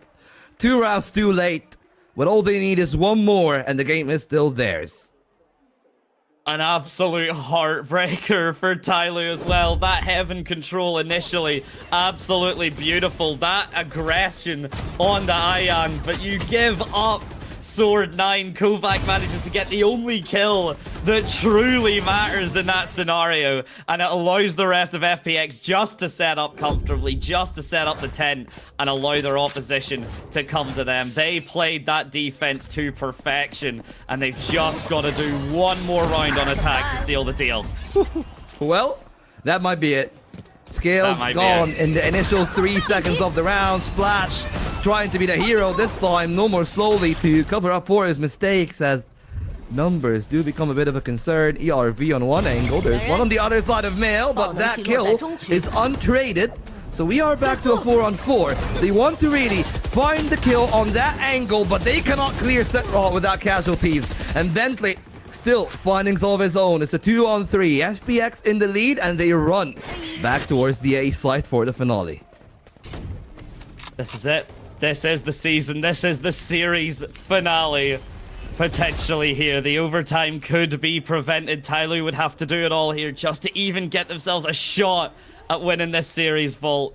The spike is going to go down with 44 seconds left on the clock, so plenty of time. The convergent paths immediately popped by Bentley. Doesn't get anyone on its own, but it's enough for FPX to gain the control and to take the fights individually. One of the hardest fought battles we have seen of Stage 1 thus far, and FPX are the ones to take it. And they have been struggling so much this year. This means so much for them. A win against all gamers. That one had an asterisk. This is a true battle. They brought it out 24 rounds on the Pearl. 26 rounds to get the victory here. And I gotta say, for TYL, this is a heartbreak, because this was their ticket to being first in the group, getting the bye, leading what should have been a very surprising group alpha, with teams like BLG stuttering a little bit themselves, JDG also going 1-on-1. Like, the floor was theirs, but they just couldn't close it out in the end. Yeah, no, genuinely a bit of a heartbreak for TYL specifically. An overjoyous moment if you're FPX, though, and I'm sure everyone in the chat and such get the love there for them, because this did not look possible, especially back in Bind. 13-5 was not a scoreline that you go into that gives you a kind of moment to believe that this is a series that you can win. But FPX, credit to them, they really dug deep, they brought it back, and they fought physically as hard as possible to prevent TYL from going 3-0 and keep Group Alpha looking a lot more competitive than it maybe would have otherwise. Yeah, Group Alpha right now feels like it's wide open. Outside of TEC, who's 0-2, everyone really is competitive, everyone is ready, and well, for FPX, I gotta say, not the cleanest win on the board, but they are definitely still skilled enough for that one. And well, we've seen a lot of their skill, but I'm really much more intrigued to seeing what they actually have in mind, as I believe that we do have Moon ready. We're just waiting on the interview to start to see what they will have to say about this one.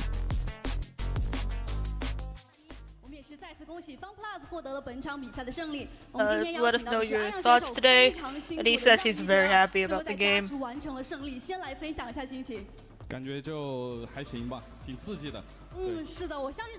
Even when the opponents had an advantage, your aim was still very steady, you were still very good. So other than your firepower, are there other things you've been doing for the team that are new?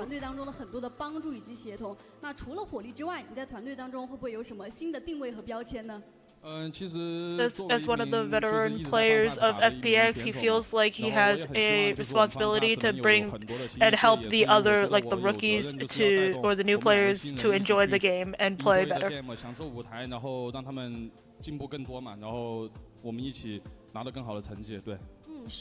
How did you guys help Bentley after the first map?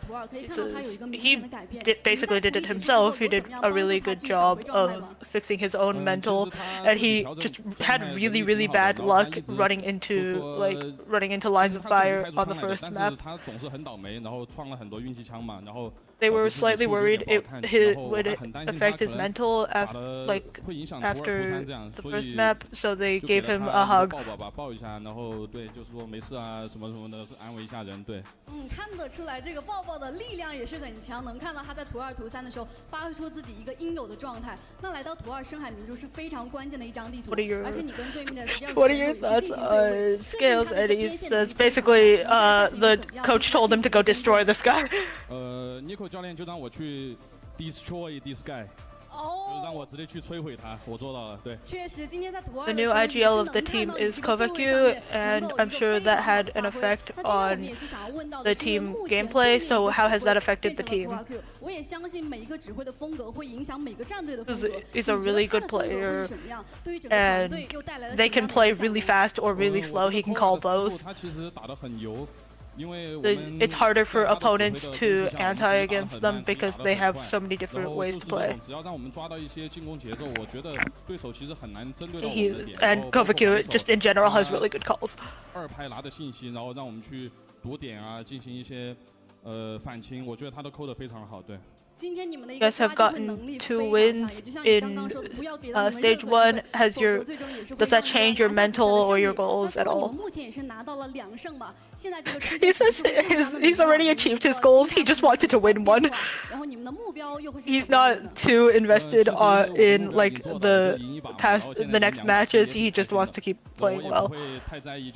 He wants to give like the new players more time to get used to the stage and to play well. 我觉得可能需要给他们更多的时间去进步，然后去感受自己的在舞台上的表现力嘛。That's the end of the interview. It's time for the prize draw. 享受每个舞台也是现在全新的 FunPlus 需要做到的。那也是再次感谢你接受我们的采访。今天我们本场也是设有我们的服务。 And what a selfless player, man. Like when Ayang said initially that he wasn't worried about the other games, I was wondering where he was going. But to be honest, really, that discussion, especially after how the initial performance from FPX was looking, it's really nice to hear that the mental was there, especially Bentley kind of keeping himself up on his own. However, though, a good hug should never prevent you from building up the mental faster. Yeah, but it's not really a good hug in the terms of TYL. The deadly embrace of what has happened here. 2 games. They lose the game 13-11. They lose the second in OT. That is just really harsh on their side, especially for a team that I feel like their own aspirations even was to go far in stage 1. They really thought that they could absolutely try to contest their space for an internationals, and even with today's result, I'm sure that if they have the time, I would have said that they wouldn't be too far off London. But the problem is the schedule is merciless. Like, there's only a day off in a week, and even if you don't play every single day, you're playing like every 5 days or so, and that can make the games very, I wouldn't say tedious, but there's like very little space between the games to actually fix any underlying issues. So you need to be out of the woodwork, ready and prepared. And at least for FPX, they are tactically prepared. And that is the one thing that I feel is going to give them a massive edge over the rest of this group alpha. There is definitely that aspect of just burnout. Just you can be the best players in the entire world, regardless of region, regardless of anything. But if you're playing this much Valorant at this stage every day or every alternate day, it will have an impact on you. And to be honest, going back to what Ayang said about Bentley, I mean, that's something that is going to be a factor for a player of this caliber, for a player who is so new. That level of burnout, or that level of just playing at such a high level for so long. If anything, it was really sweet of Ayang to bring that up, and we should be hearing just a little bit more about what is brought up once we are into the team comms just after we finish up the highlights here. Same smoke. Run. No, it's fine. Wait. They're coming. Run.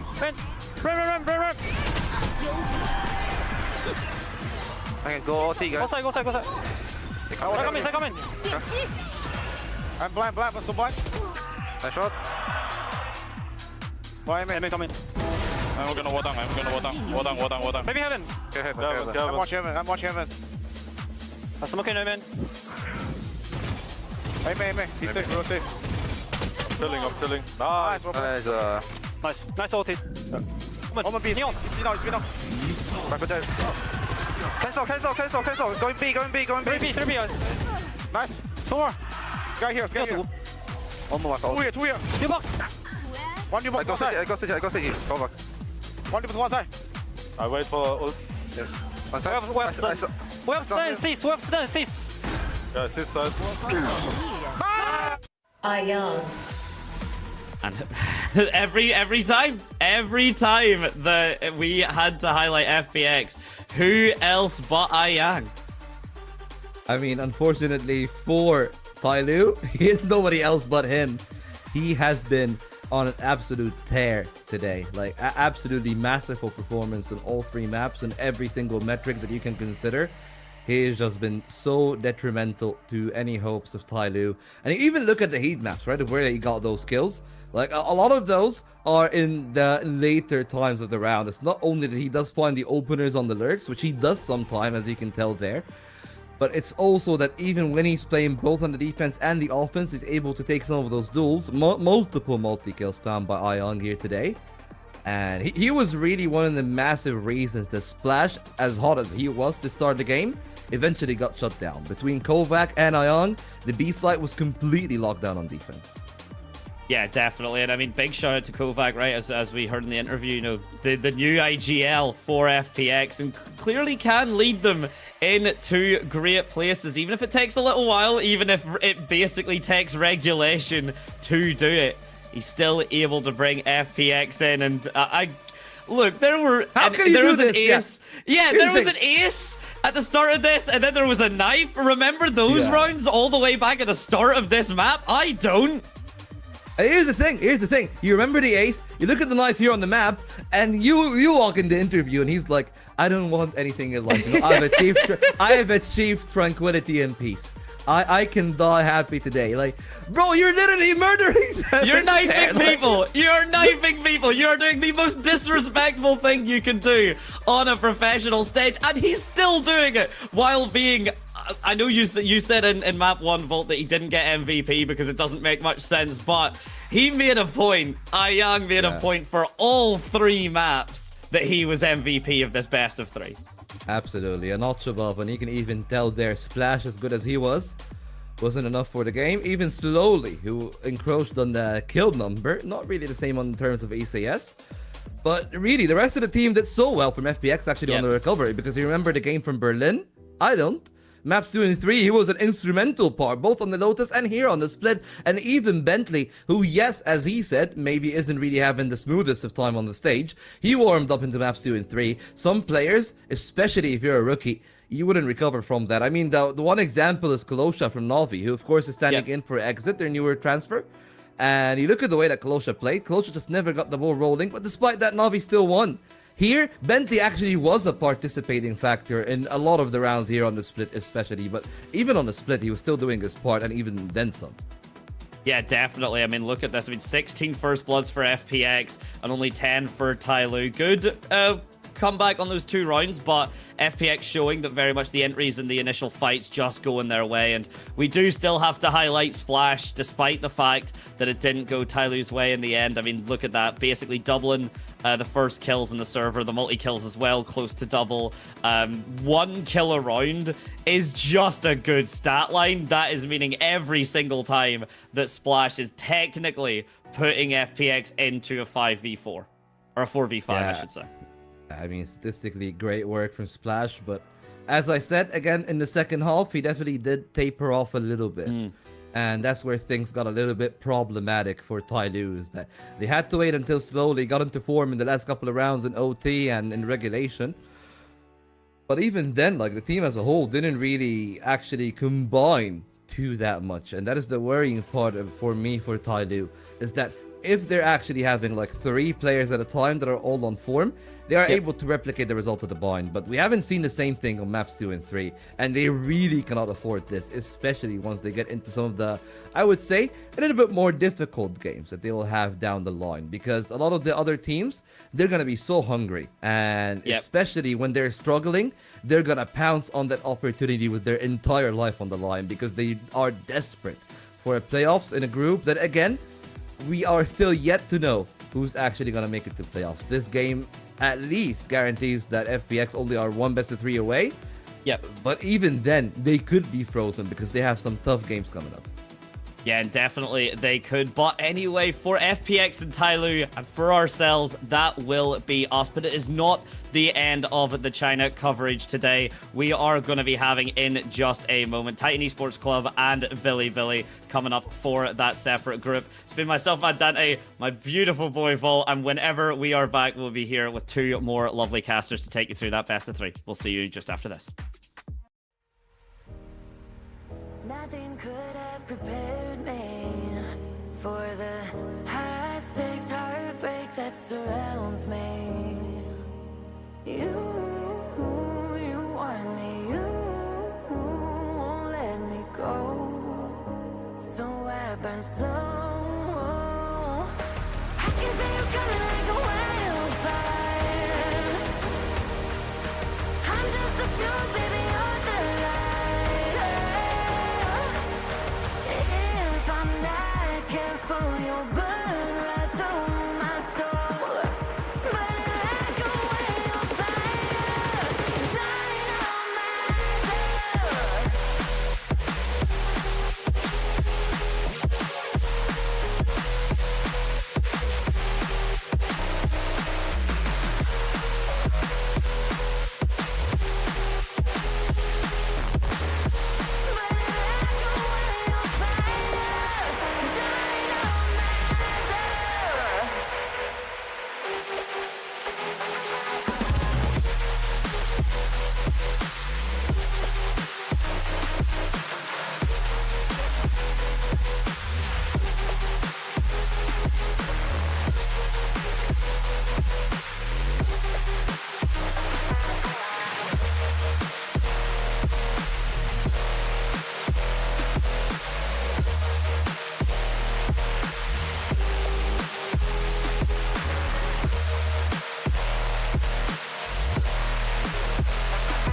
How will I know if I'm ready?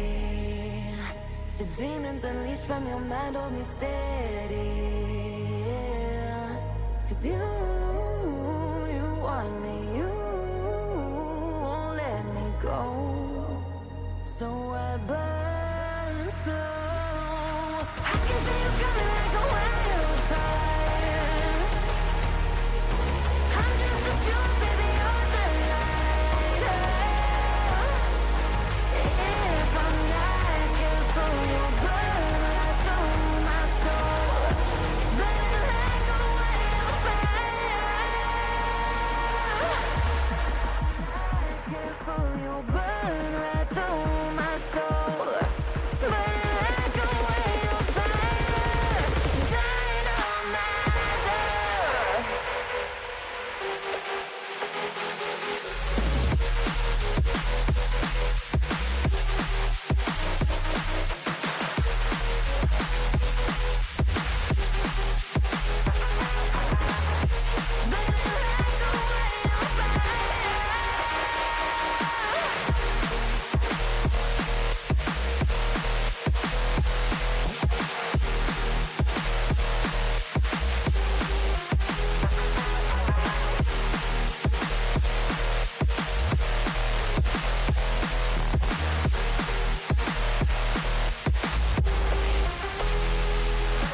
I can feel you coming like a wildfire.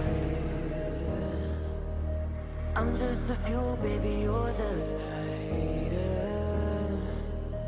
If I'm not careful, you'll burn right through my soul. Burning like a wildfire, dynamite.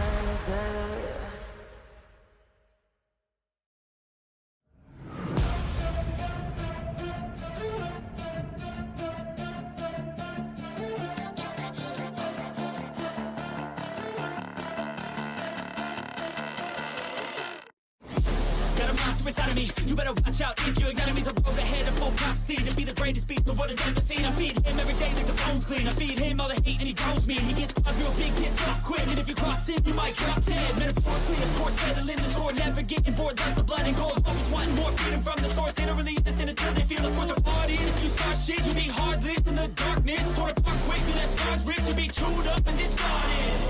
And this world ain't right, won't accept it. Negative energy, I expect it. Once it's in your mind, it's infectious. So fight for your life and reject it.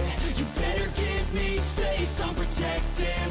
My adrenaline spikes when I'm threatened. And if you stay in my way, I'm aggressive. 'Cause when there's no exit, I'll kill when I'm desperate.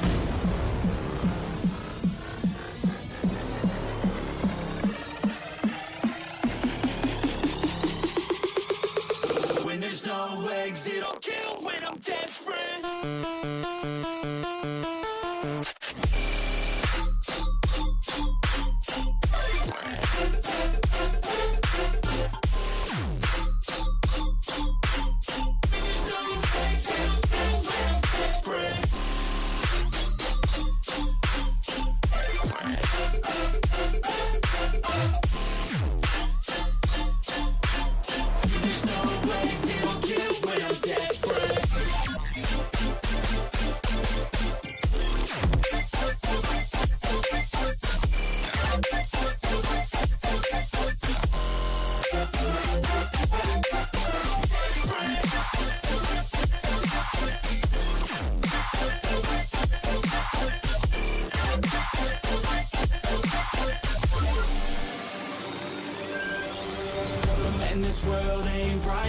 accept it.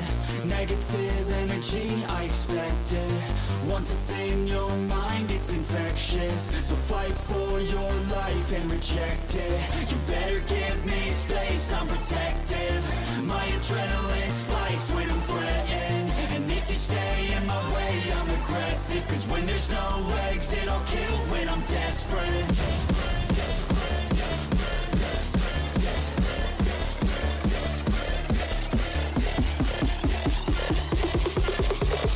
When there's no exit, I'll kill when I'm desperate.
I've been seeing double vision.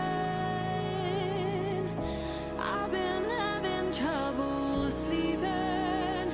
Cause these dark nights don't keep you as they always used to do. When I'm falling from good night, will you catch me before the fall? Without you, I'm terrified. Without you here by my side,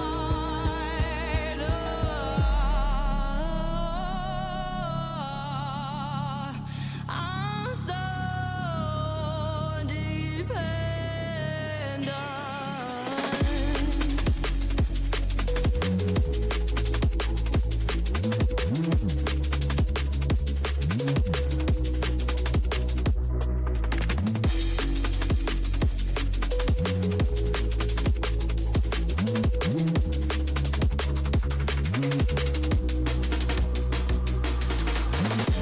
I've been choking on emotions. I've been strangled by my thoughts. 'Cause the longer I stay awake, Welcome back to Project Horizon and VCT China live here. We got another banger of a match coming up after we just witnessed FPX and TYL battle it out. It's TEC versus Billy Gaming. My name's Crafty and I'm joined by a debutant here on the stream today. Multitudes, how are you doing? Pretty good. Thank you for the introduction, Crafty. And I'm very excited to bring the action here on Project Horizon supporting VCTCN. I mean, the stage has been warmed up, right? By those two teams battling it out all the way to map number 3. Hype brought to you by Medante and Volt. And it can only get more exciting from here on out.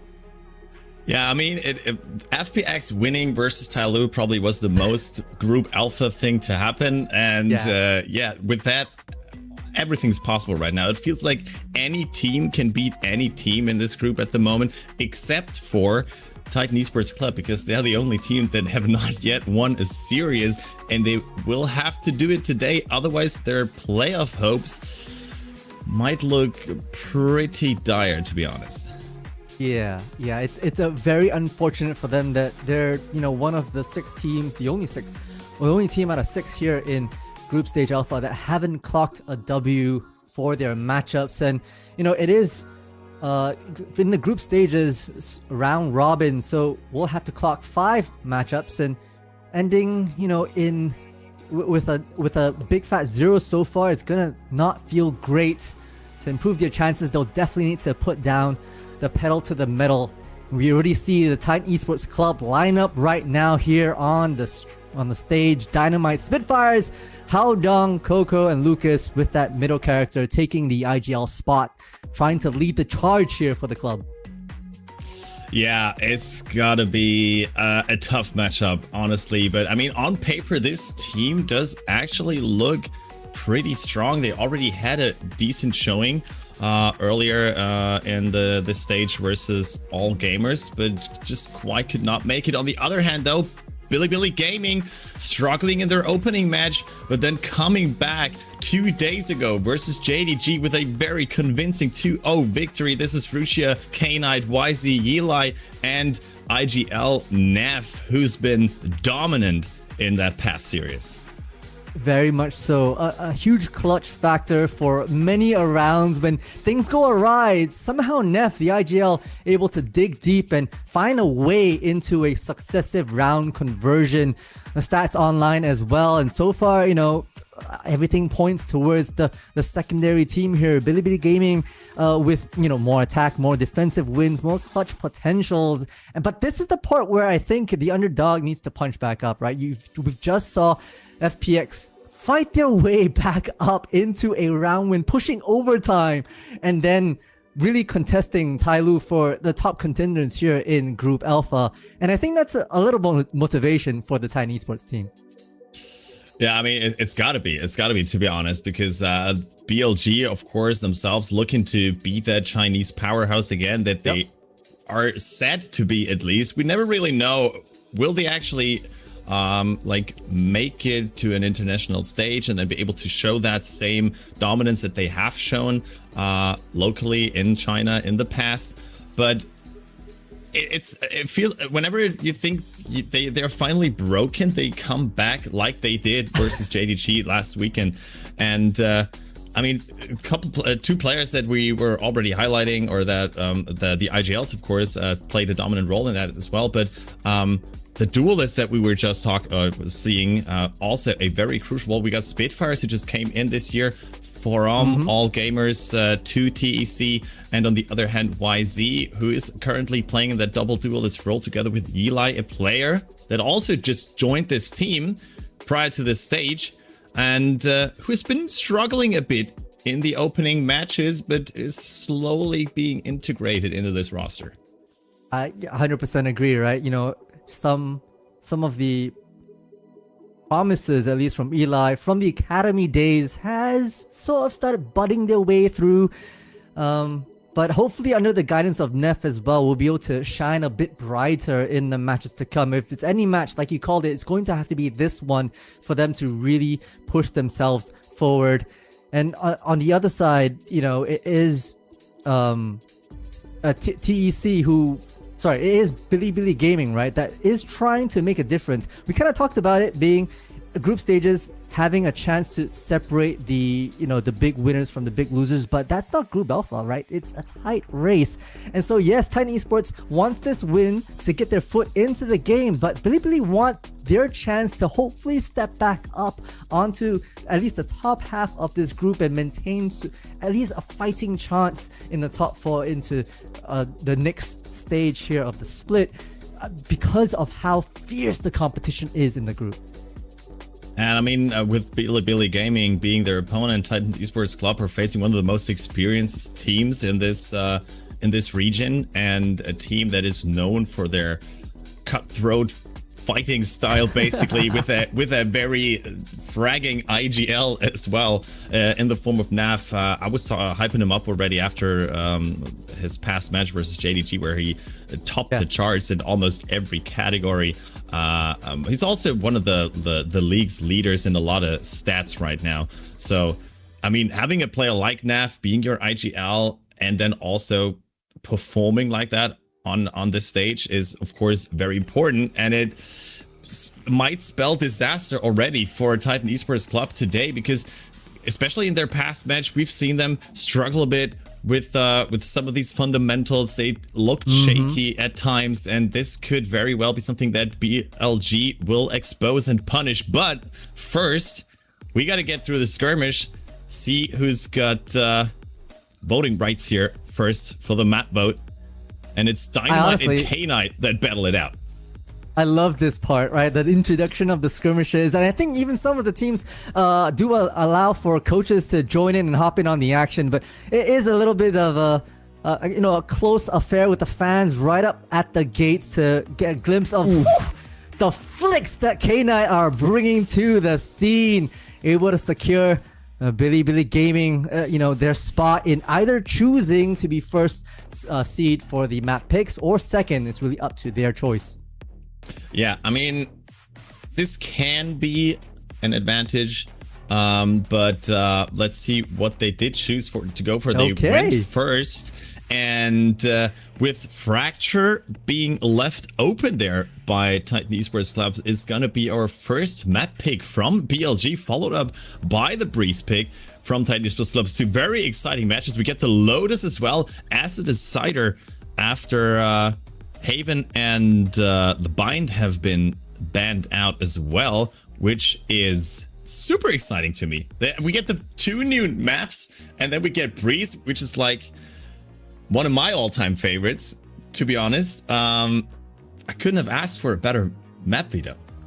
Yeah, I like the macros around this as well, right? Fracture, chosen by BLG. They've done wonders on this in the past, and I think we're kind of talking about it, in the green room a little bit, Crafty, where sometimes these players are choosing to go into Fracture because in the hopes that perhaps their opponents don't quite have the necessary strats because it's relatively new back into the VCT scene. But we've seen BLG able to really make work of the unique map design that is Fracture. I personally, I can't wrap my head around it in ranked, but I'm sure Billy was gonna have a few more tricks up their sleeve to be able to bring the fire here for map number 1.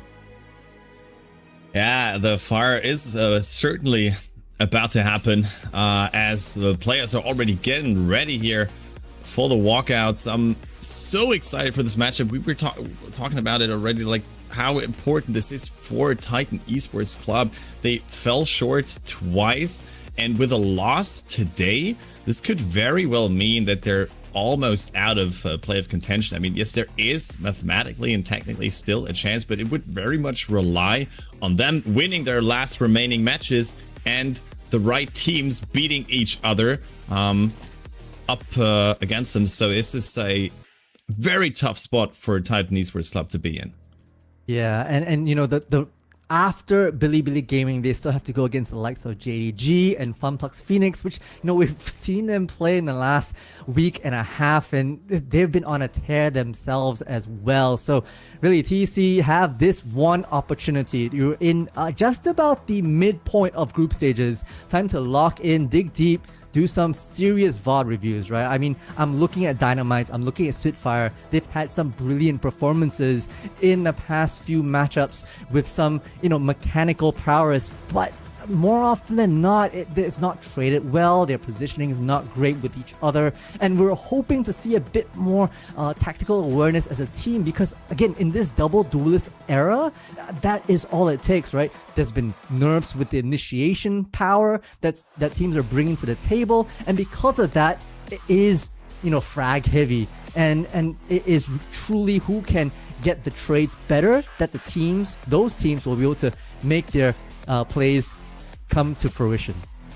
Yeah, unless you're NAF and you just basically unless you're NAF and you just 1v4 every single round. Easy. I mean, of course it's not that way, but yeah, NAF is just, I mean, you if you have a player being the X factor in your team, I mean, this can really help you out in a meta like that as well, right? You know that you can always rely on. But I like that you were hinting on the double duelist role being so important right now. At the moment, we have seen BLG struggle a bit with that as well in these first couple matches to get YZ and most importantly Eli online. But, I mean, they have been creating that space. That's what you want from your double duelists. You want them to create space, create chaos. And, I mean, if they can't frag out themselves, they still got Neff behind them, who's just going to come in as the third entry, basically, and clean up after them. It's wild how many times that, you know, failed execs from the two duelists from the side of Bilibili have come out, and it's just Neff there to save the day with a nice 3 or 4k right at that tail end. It is redonkulous. I'd be a rich man for every penny that happened, but ultimately, this is a team sport, and there's only so many times that can pull through, right? Luck is helpful, but what really shines is true blue fundamentals, and we're hoping to see a bit more of that. You've had a couple of rounds to really test the waters, test the new flavors with some of your roster changes, and now it's the time to dig deep and show that you can shine. I mean, skill is when luck becomes a habit, right? So ooh, that's my God. That's why Neff's got the edge over everyone else. but to be honest, I'm just super excited to see these teams again. I mean, if any of my previous casts have been an indication on how this is going, it's going to be a quick 2-0, because I feel like I usually just cast the most one-sided matches in China. You've cast across it now. You've cast across it. It's 3 overtimes now. It's 3 overtimes. It's going to be the TEC upsets, guys. Get ready. This is going to be a long one. But as we're heading into our first map, Fracture, what do you think can we expect here? I mean, we have seen Fracture from both these teams already. It did not go so well for the side of TEC though. Yeah, TEC, you know, they've run double duelist with the Neon and the Waylay with a standard, you know, Sky pick, Brimstone as their controllers, plus Cypher. But hey, enough of what was in the past. Let's just take a look at, it's actually the same. TEC running the same composition that they did against TYL. Didn't quite fare so well, so hopefully they have a few things up their sleeve. Bilibili, on the other hand, opting for a close mirror matchup. Instead, we've got Knight, K-Knight rather, rocking the Teho. I think they've done that as well in the past, if I recall, and that's a powerful one, right? We kind of talked about this a little bit, Crafty, where Teho, yes, the nerfs have put them to the ground, but there's still some niche spots where this initiator can really truly shine, and that might be Fracture with 4 lanes that run up to 2 different sites. It's a cacophony of different angles, different corners, and that's where Teo's abilities hopefully can shine and allow clear line of entry into the sites, or even as a defender, aggressively take the peripherals. Yeah, I totally agree, and I mean, I do love Teho on Fracture, because I mean, we have seen it paired with a Breach as well, but I mean, this double initiator is set up. I mean, it might come back as soon as we see Neon nerfs as well. I mean, the Waylay nerfs are probably already enough to deter some of these teams from running it and having to rely on a single duelist, but still, either way, this is gonna be very exciting to see. I'm gonna be very excited to see whether TEC is gonna be able to match the ability of a Teho to clear these corners without them. With just the Sky, they're gonna be more reliant on, you know, I mean, face checking maybe some of these corners. But with the flashers, the extra flashes, they're certainly capable of doing so. As we head into the first round, the first map, Fracture, TEC on the attacking side, and it's looking like it's just going to be a 5-man push into tunnel. 3 rather, and just 2 left behind, but the rest of BLG only sitting towards Dish, expecting something to happen there. Honestly, it almost looked like BLG were disconnected, because the 3 of them at Dish kind of static, waiting for some element of movement. But now cards have fallen. It's going to be that B side with Rusia holding down the fort, that trip, just in case anyone tries to push deeper into CT spawn. But no one's contesting that just yet, at least in pistol. Yeah, but it looks like they might just actually go for a 5-man push into Canteen and into Sad Trip. There it is, finally find it, and Rusia gets a good time here through the smoke, and the cage as well finds the double kill. Great awareness there from Rusia, and Yila able to get one back. Spitfires actually trying to wrap around now through Kenty, but they might just be defusing. No one on the side of TEC is actually believing this to go through him with that. Wait! It got cancelled? How on earth did that not go through? It looked like it was diffused already, but a last-ditch effort able to secure the round for TEC. Crafty, I am speechless. Wait, I thought the Neon would have the full defuse hiding behind. It wasn't even really planted for the last two attacking players, but just the Ghost Lucas, spicy with it, finding the shot right through, and the fifth player as well. And this is just round number 1. Dude, what is going on? I wish we had gotten another replay from the side of BLG, because that must have been like a millisecond left before the spike would have been diffused. What a close fight there for TEC, and with that, they put BLG on the back foot, of course, at the start of this first round, and some Cypher util destroyed over towards our arcade, but not a lot of room gained yet. That's the thing about Fracture, right? Especially when you're on the uptick with your arsenal, you want to be able to be careful of these mass pushes from the defensive side. The BLG actually pulled out on their first round with 3 people just walking out from Dish, and now Spitfires spicy with one of them, can't hold a candle for another, unfortunately. Knight with a nice, I think, right click, and that opens things up for B, but once again Rushia is up in tower. Ooh, yeah, he's got some great awareness.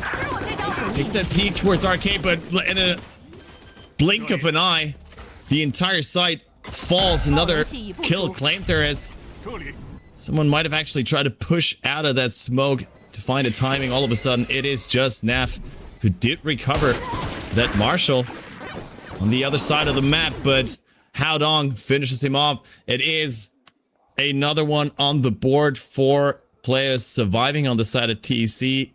A very comfortable bonus coming up for them. Pretty good for them, considering I think they were lower in percentage of pistol wins, able to get the first couple of rounds.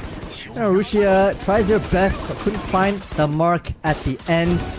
And once the penny dropped on that A side, it was just a mad rush into B. Fair enough, nothing too unexpected so far from that second round, but here's the bonus, and that's where TEC, might want to see something interesting. We've got Spitfires on the Waylay holding the Bucky in hand. There's a bit contentions around arcade though. They want to bring the fight over. Oh, they certainly do, and they find the kill onto Dynamite, but the flash could be good enough. Coco able to trade Eli at least. With that smoke up, these can bide their time, fall back, heal up. That being said, Neff is just trying to push into tree there by himself. Haodong with some great awareness. Steps aside, gets the kill, but is traded by YZ. It is still a 3v3. TEC certainly not too shabby on that. Get 2 more. What is going on the side of BLG right now? Free kills handed over to them. Messy it is, right? That just 1 second, 2 second silence baits out movement from the defensive, and that way too many players from TEC waiting for a step out, a wide swing, and they collect those kills. Now Rushia, they had moved the utility over to the A side, and I think at least spots one, but Seeker's already online from the side of Lucas. Will be able to give away at least some inkling of information that Rushia has already made their way back onto this A site. It dropped into sand. I don't know if they actually noticed it, but it's a great flash. Turned away from Rushia, though, gets the headshot, but the double peek from TEC, something that they've been struggling in the past, is clean. And they finish the round. The bonus converted for Titan Esports Club. What a start to this first map from them. Yeah, that's big, right? I felt like Eli, yes, really tried to make a play and push in, but it couldn't really quite get out from tunnels and was basically isolating themselves from the rest of the team. But you're also right. It is the likes of TEC that were able to, play together, play outside screens, as well as double swings on sand that really made it matter. And with the economy for BLG broken, it leaves them with a big fat goose egg, unfortunately, on the scoreboard, possibly allowing TEC to rack up a 4th if, you know, no mistakes are to be made. You see 4 of them already slow creeping up onto A. It's gonna be, I think, yep, just a bandit on YZ around this corner. A one and done position, actually. Oof. Yeah, rip YZ. I'm calling it here already. Gotta check this, right? Yeah, good night. I mean, there was a chance that he might not have been checked. Ooh, the flash actually hits Spitfires there. Unable to get that kill, but with that being said, they flood the site. Remain as well, getting that pinch onto sand, and with that, it's once again just Rusia in a 1vx situation with the Bucky out of all weapons in hand as well. Not really the one you want for a fight like that. 4-0 start. Looking clean so far from TEC. Yeah, and if I was head coach Muggle, I'd be thinking, you know, okay, round 5, this has to be where we start picking up the pieces and we start making plays here on Fracture, or else I might want to hit that timeout button pretty early on, right? It's obvious that right now on the side of Bilibili, it's a little shaky. I don't want to say anything too much or else chat's going to flame me, right? But I got no caster cursing happening right here. It is going to be hopefully BLG finding something. Early salvos, but look at Tail already rotating out and stacking this B site pretty heavily after providing a bit of utility push. That's being cleared by Sky Flash. A bit of trades here and there. We'll see how they want to play this map control. Interesting decision that we just saw there from Spitfire to actually tank the first part of that guided salvo to maybe catch someone off guard with that attacking operator, and then using the refract and the heal from the sky to at least get back to 100. Of course, he still took some damage to his shield, but might have worked out. Did not in this case, and looks like BLG are opting for a very on-site defense there on A, hiding in that smoke. Maybe expecting sort of a push there, but they were just going for that orb in A main. Now transitioning over towards B, and this could very well be the side that they're gonna hit very passively. Position right now from YZ, and he gets that first shot, wins the operator duel. However, great ultimate up towards turret forces him out in the open with that molly. Enough time bought by Neff, and they do have a conversion pot of their own. That's a bit wasted, I feel like, but YZ still goes for the peak. Gets the kill. 2 more are going down on the side of BLG, though, making this a 3v3 effectively, but it is the time that's running out. But both peaks being punished immediately. Howdong finds the kill versus K-Knight. It all falls apart. It looked like they had them trapped on site. But TEC once again winning their respective 1v1s. Indeed, and you're right to call out. I had an audible. I was really confused about that convergence path from the side of YZ. I probably wanted to just isolate and make sure that they could hold down their operator line from tower and not give up that space. But that there's so many other players from the attackers that were left unchecked, right? And that didn't allow the rest of the retakes that came in early, to be honest, any favors, right? All the other players from the side of TEC left standing. It was just a pivot, headshot, and the round was over. And as expected, right, head coach Muggle calling that timeout, figuring out what they need to do to scramble around for themselves. Yeah, this is actually a very worrying sight right now for every BLG fan. I did not expect this map to start out this way after especially such a dominant performance on Fracture that we've seen from them 2 days ago versus JDG. Yeah. It's not like that's been way in the past. They just played this map a couple days ago, and all of a sudden they look almost lost on it versus TEC. Maybe it's just a bad form of the day, bad start to the series, but after this timeout and an eco, I mean, I don't expect too much to happen, but we see some defensive aggression over here on the side of BLG. Unable to find someone as Howdong uses his cage to get out safely. Meanwhile, though, on site already shots traded. Howdong just waiting in the wings, claiming the last one, and the players and towers have been spotted and found out. Only Russia remaining once again. TEC claiming another round. Not too unexpected. They did try something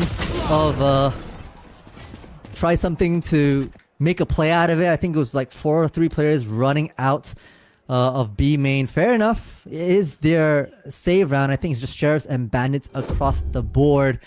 And TEC were more than ready for it, especially with Haodong finding that aggressive push, just hailing the rest of their TEC team to push through Arcade and get the pinch from backside, especially that Marshall, that Outlaw, my apologies, doing quick work on it. YZ now back on that Operator.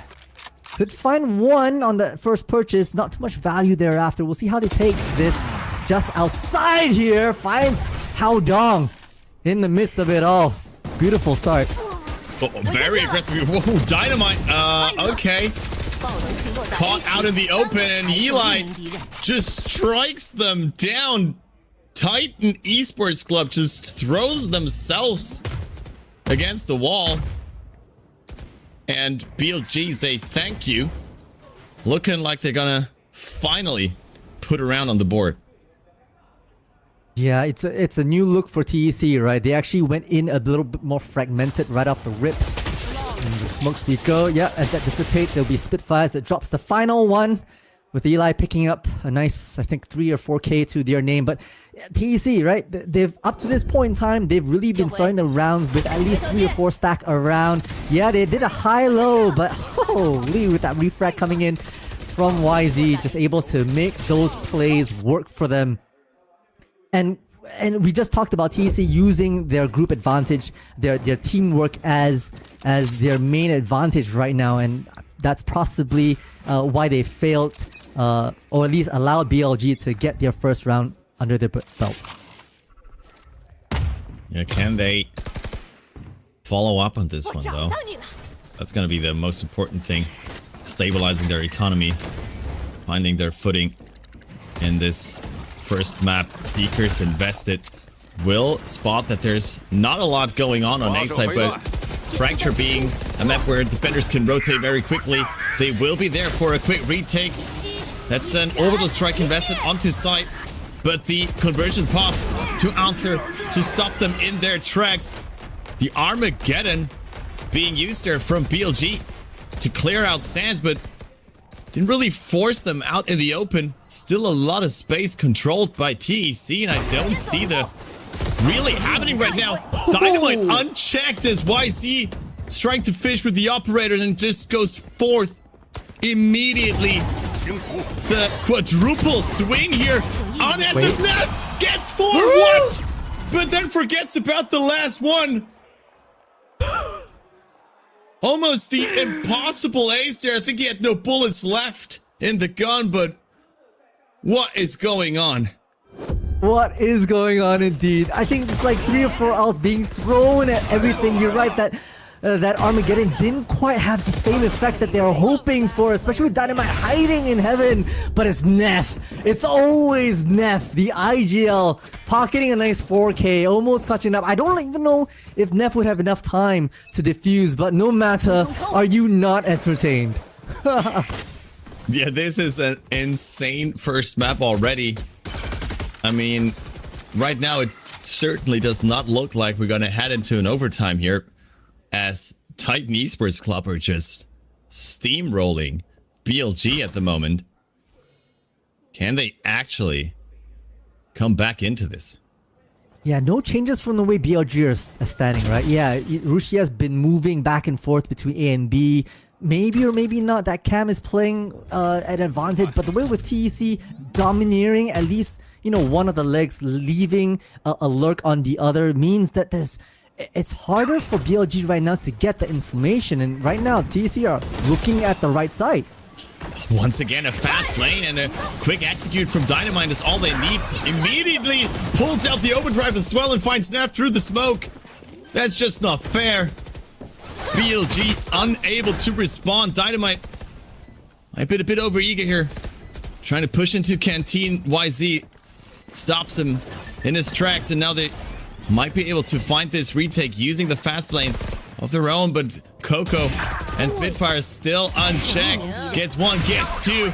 K-Nut trying to swing with YZ. Goes down from Taos. That position so crucially still under control of the side of TEC. And yet they find another round, sending BLG straight back into an eco.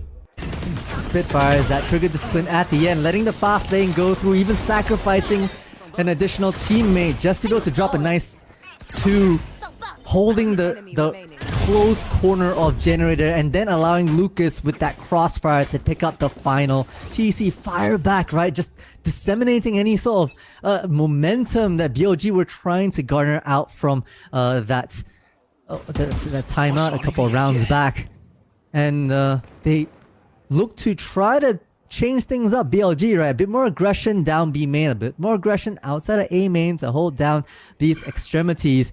Unfortunately, it's a bit of luck, Lady Luck, not on your side, with TEC occupying the north side of the map so far. Yeah, going for these ult orbs again. I mean, we've been talking about this in the past with 4 ult orbs available. Oh, Howdown realizing there's a Tejo close by. Going for the double cage here to buy some time for the rest of his team to get through Dish. Dropping onto side. Spitfire's sort of missing. Yila here, how did he survive that? Finally being brought down by Dynamite. And Howdong finds his timing versus the last remaining A main player, using the neural theft to get intel on Neff and Rusia. Both only equipped with their sheriff, though. I say Neff finds at least one, but it's not enough to prevent another round for TEC. Yeah, and you know, for the rest of this first half, TEC are going to be rolling in credits, which means they can stack Odins and operators to the cows come home, essentially. And BLG gonna have to really scrap things together, at least for round number 10. They, was a thrifty at the end. They had a constellation kill at the very least, hoping to keep TEC a little humble. But yeah, second timeout, I believe, already called for the side of BLG. At least that's what I'm assuming. Once the lower third comes up, I would do exactly that. It's a runaway squad right now for the club. Yeah, I mean, I'm shocked, to say the least. What is going on? This is not the BLG that I was casting 2 days ago. This is just insane from Titan Esports Club. And it is crazy to think that they're about to just stomp BLG on their map pick. The second timeout invested on defense as well also is a bit worrying. They will rely on a very good attacking side, and I mean, it just shows that they are really trying and wanting to at least gain like 2 more rounds on the defense here. And I mean, Fracture is a very difficult map to play. We were talking about it earlier, and it's also like relying on a very proactive defense at times. Yes. So far, these early fights that they've been taking didn't really work out in their favor, though.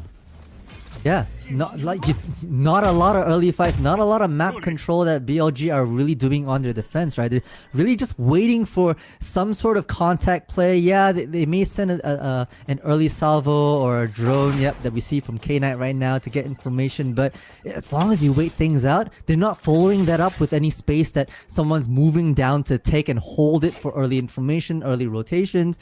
So I would say that, honestly, what was that drone all about? Not much information has been garnered from here on out, 10 seconds after the drone.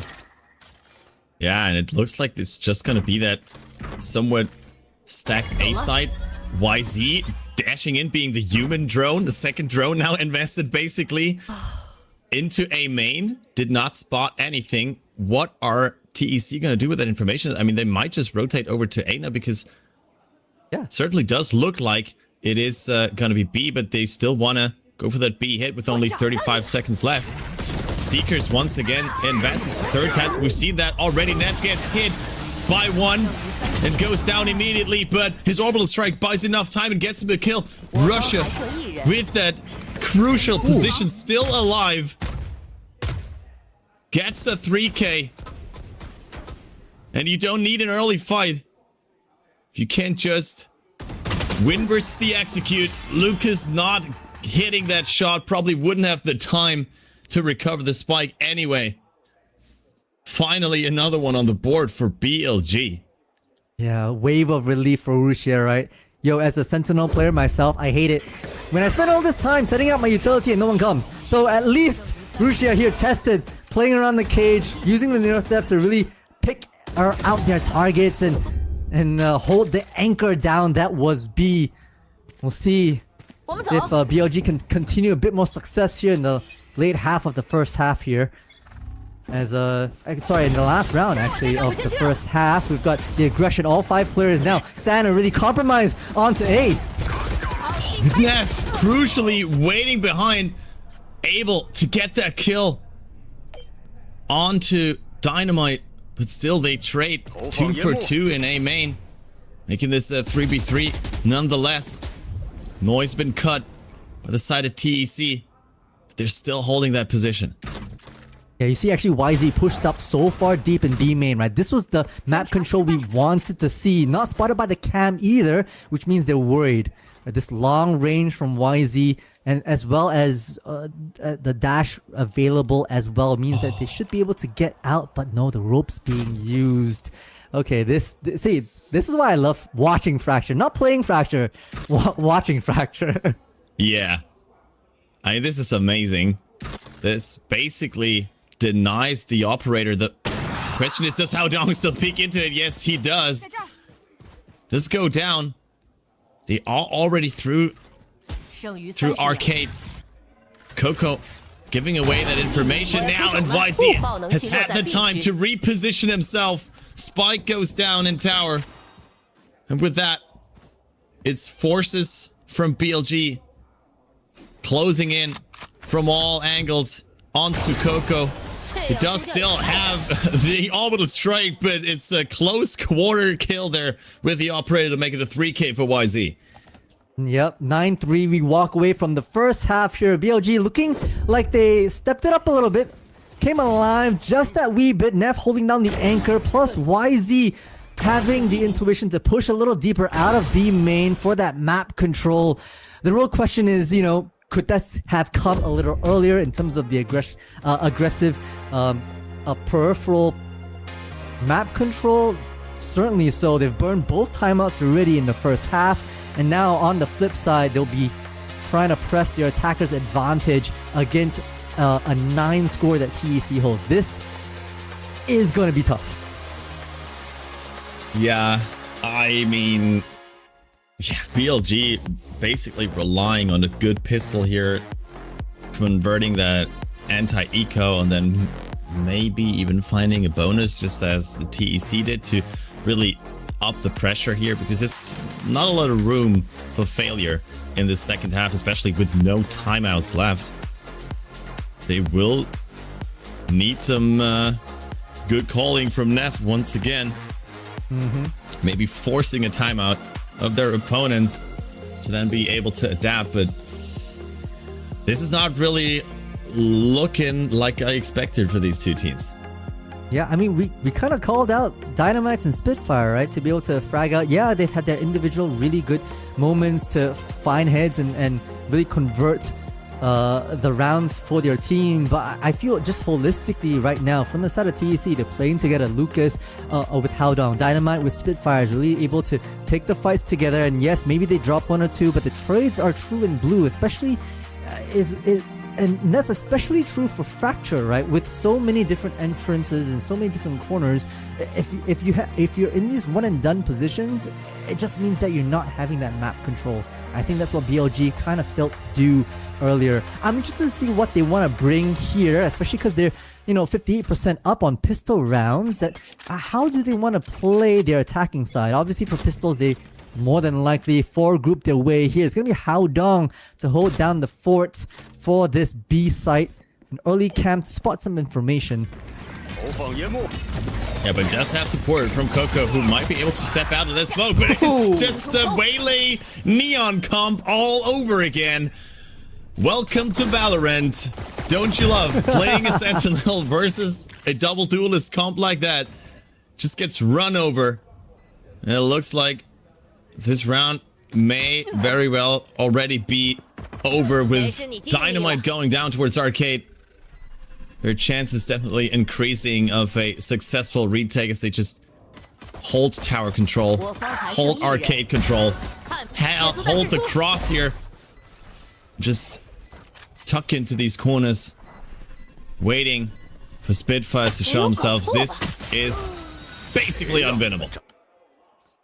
BLG do convert a much needed pistol round for themselves, right? Pushing themselves into a nice score of 4. And if it had gone either way, I wouldn't know what the coach or Neff would want from their team. But, you know, like you said, the slip and slide, the dash and dive from the combo wombo double duelist composition is gnarly, to say the least.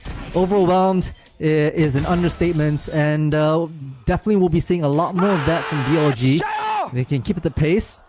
Hopefully, most certainly should be able to convert this as well. I see Eli already buying up that Bucky, which just makes that Neon oh so dangerous. Dynamite's right now playing with that fire. Ooh, oh, they actually give away their position. Eli just able to cross there and just immediately pushing into elbow. After that initial sand take, they find the kill on towards Dynamite as well. Side has been taken in the blink of an eye. Only Hao Dong and Coco left alive, struggling to maybe find a couple exits here. Okay, not too unexpected to be fair. I feel like right now, at the very least, you know, using their numbers advantage, using their arsenal advantage, grouping up, not making sure that TEC can't pick up any of the rifles that would have been dropped if they had lost any single player. You know, BLG looking like a bit of a awakening. Looks like the blood's rushing to their head once again. And hopefully they'll be able to keep the momentum moving forward. Yeah, they even decide not to peek into a little dish setup that TEC is running over there. Gonna be able to execute the spike.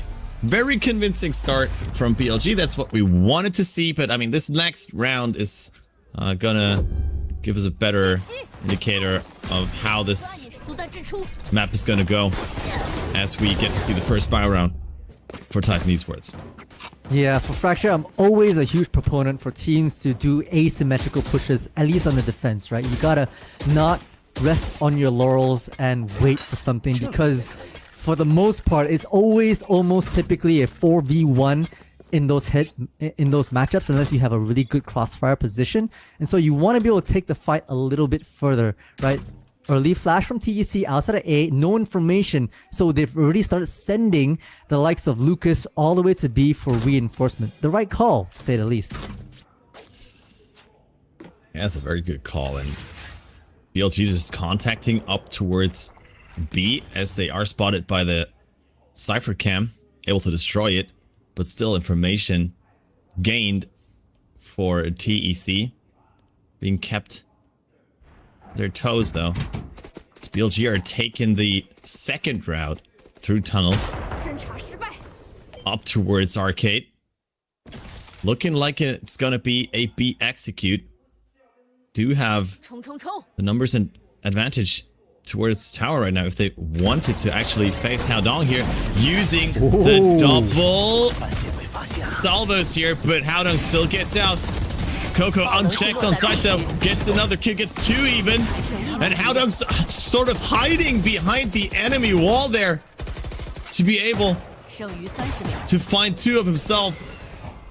K-Knight, the only one left alive. Spitfires gets hit by that flash, unable to find the kill initially, but still gets it in the end. A flawless round, if I saw that correctly, for Titan Esports Club.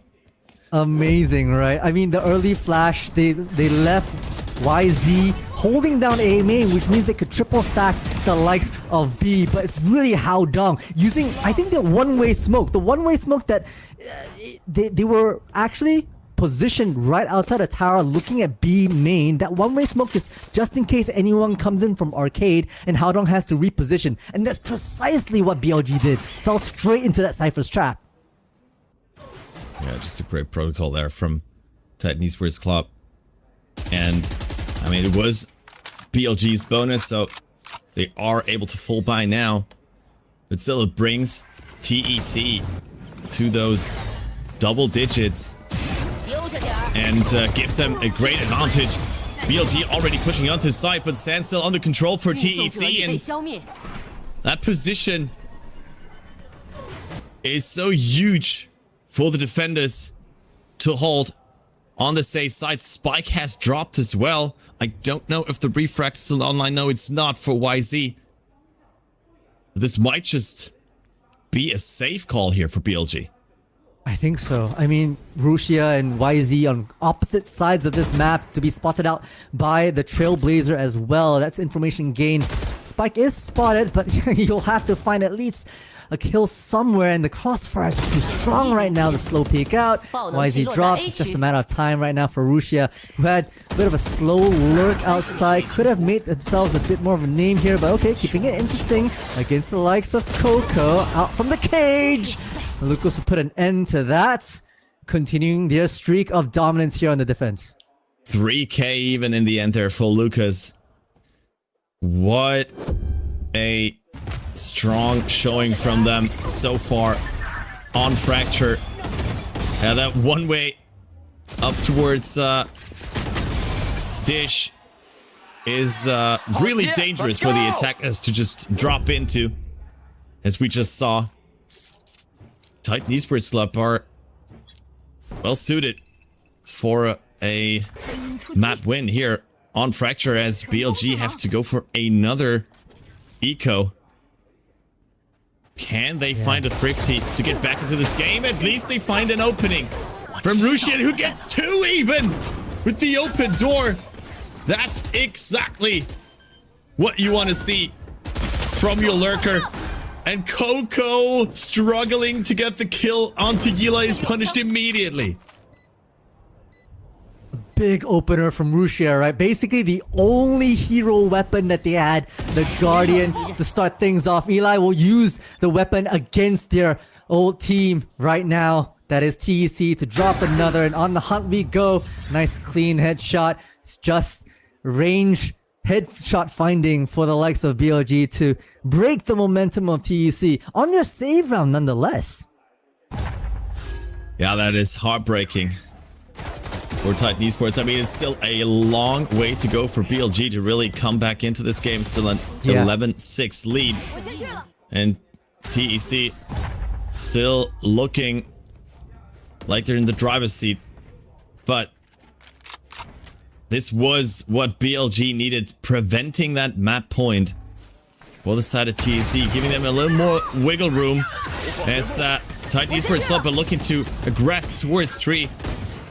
Immediate answer there with the conversion path, at least slows it down quite a bit, but Dynamite's still able to find that first kill versus Neff. And a second one, apparently, versus Rusia. Just try to sneak by there up towards Arcade. Great adjustments from TEC, right? We talk about asymmetrical pushes. They run it down B main using that convergence path, and now no smokes for the side of BLG means it's just that much harder to break into a site, whether they have numbers advantage or not, which they don't. They're triple stacked on to be the defenses anyway. A beautiful positioning there from Dynamite, just sprinting past. Hila gets that one as well. Could very well get the ace, but not with K9 locking in on him through the box. Makes this one a 1v2. Still has a guided salvo. 1 kill, and he'd actually get the Armageddon as well. Is not able to find it though versus Spitfires. That would have been the opportunity. Has to rely on the salvo now. This is gonna be a half defuse though. Using the drone to maybe get a peek out in the open. The reveal is good, and now he has the Armageddon. Is this the round for K9? Yes, it is. Dominance! The calm before the absolute storm! A little labored for that first shot, but kept their cool, went up to heaven, 1 salvo out, then the drone spots the diffuser, was able to take that out, and then the Armageddon was online, and it was over before you knew it. K9 What a performance! That is massive. I mean, even I forgot about the reveal of the drone, actually. And it perfectly helped him secure this round. Spitfires unaware that he'd be caught defusing. What a clutch from K-Knight just when BLG needed it the most. Forcing an eco for TEC, but once again, it's an eco that brings the kills for the wrong team. TEC, not even close. What is going on Fracture? It's a love letter from TEC. Letting their opponents know that, hey, if you try a stunt like that again, we'll one-up you. The hero rifles from Dynamite come in clutch. The triple stack just tanking YZ's convergence path as the Waylay dashes into their crosshairs to make mincemeat of them. And TEC, after many quick rounds, find themselves at match point. I am at a loss of words here for what this first map has already brought. It is certainly entertaining, but did not expect this. Lots of shots taken there through the smoke for BLG. Both Yilai and Russia going down to low HP. And with one of your entry duelists being so low already, the overdrive basically becomes irrelevant. They're canceling the noise though. Have been spotted in sand by the Trailblazer. Yeah, I'm looking at Neff, right? The orbital strike's gonna be important, but Rusia will be spotted out, and Dynamite's right there with them to find the kills. Yeah, the most important kill is the one versus the sand position right now, and he does get it. With that, no real pressure onto Dynamite. The orbital strike separates them though, and they get the kill onto Dynamite. Very nice awareness there of the positioning on the side of TEC, and Lucas did not expect YC to still hold that position. How Dong whiffs the shot. What? How on earth are they losing this? It's just Coco in a 1v2, needs to clutch it. Neff just trying to buy time, be able to swing on the contact of YZ.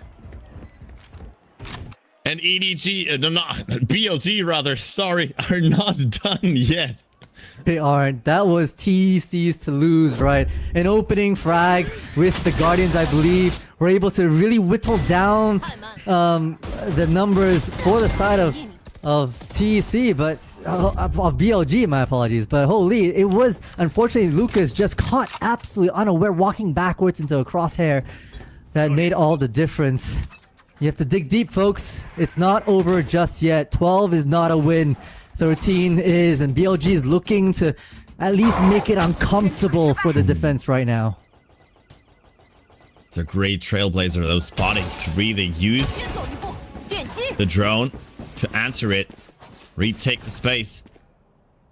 Just the Marshal here on the side of Dynamite had to give up that position. They force them back, able to insert Russia now maybe.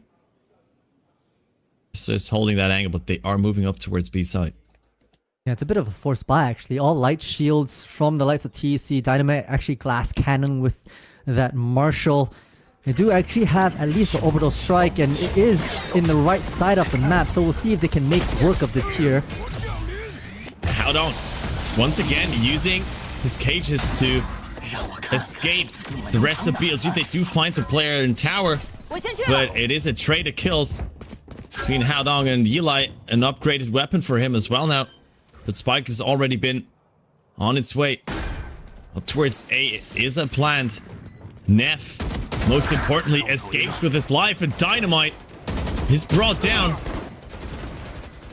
2 more players on site as K-Knight is just leaving Russia now. They're gonna go for that post-planned util that they have loads of. Russia even finding another kill will make this a lot easier. Finally goes down YZ, just holding it aggressively and gets to BLG against the force buy.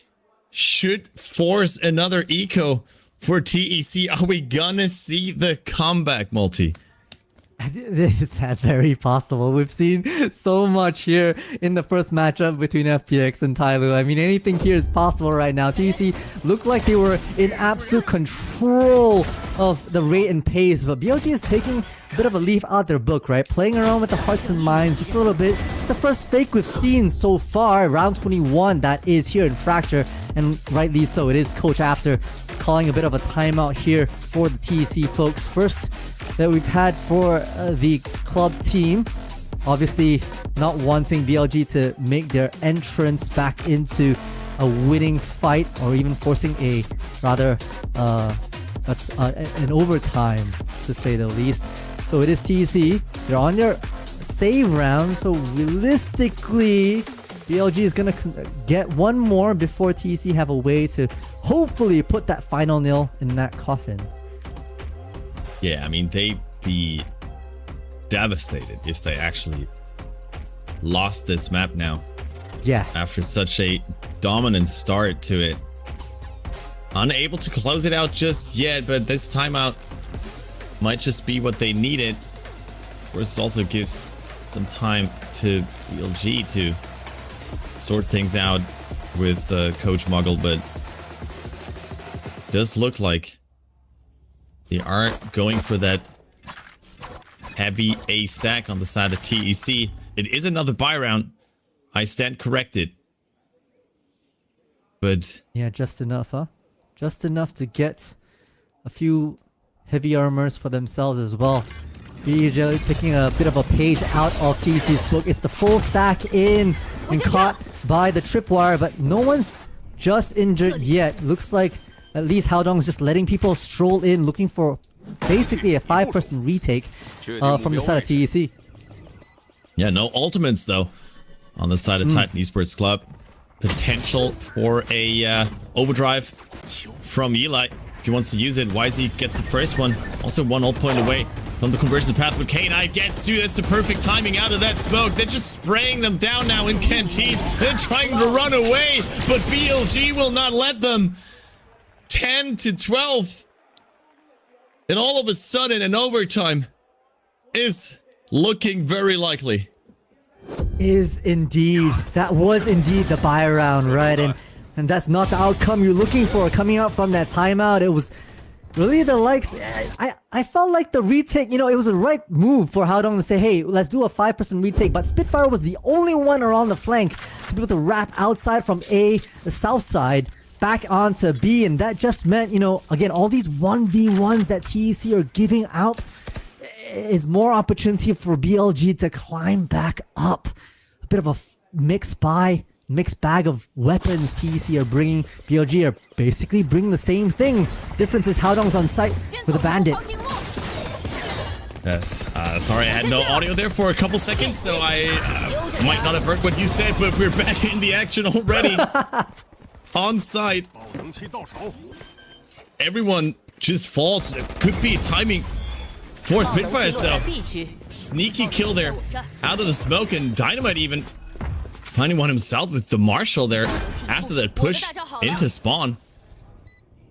Fighting off more than they could chew, but it's still a numbers advantage for the side of BLG. Will they get another gun here?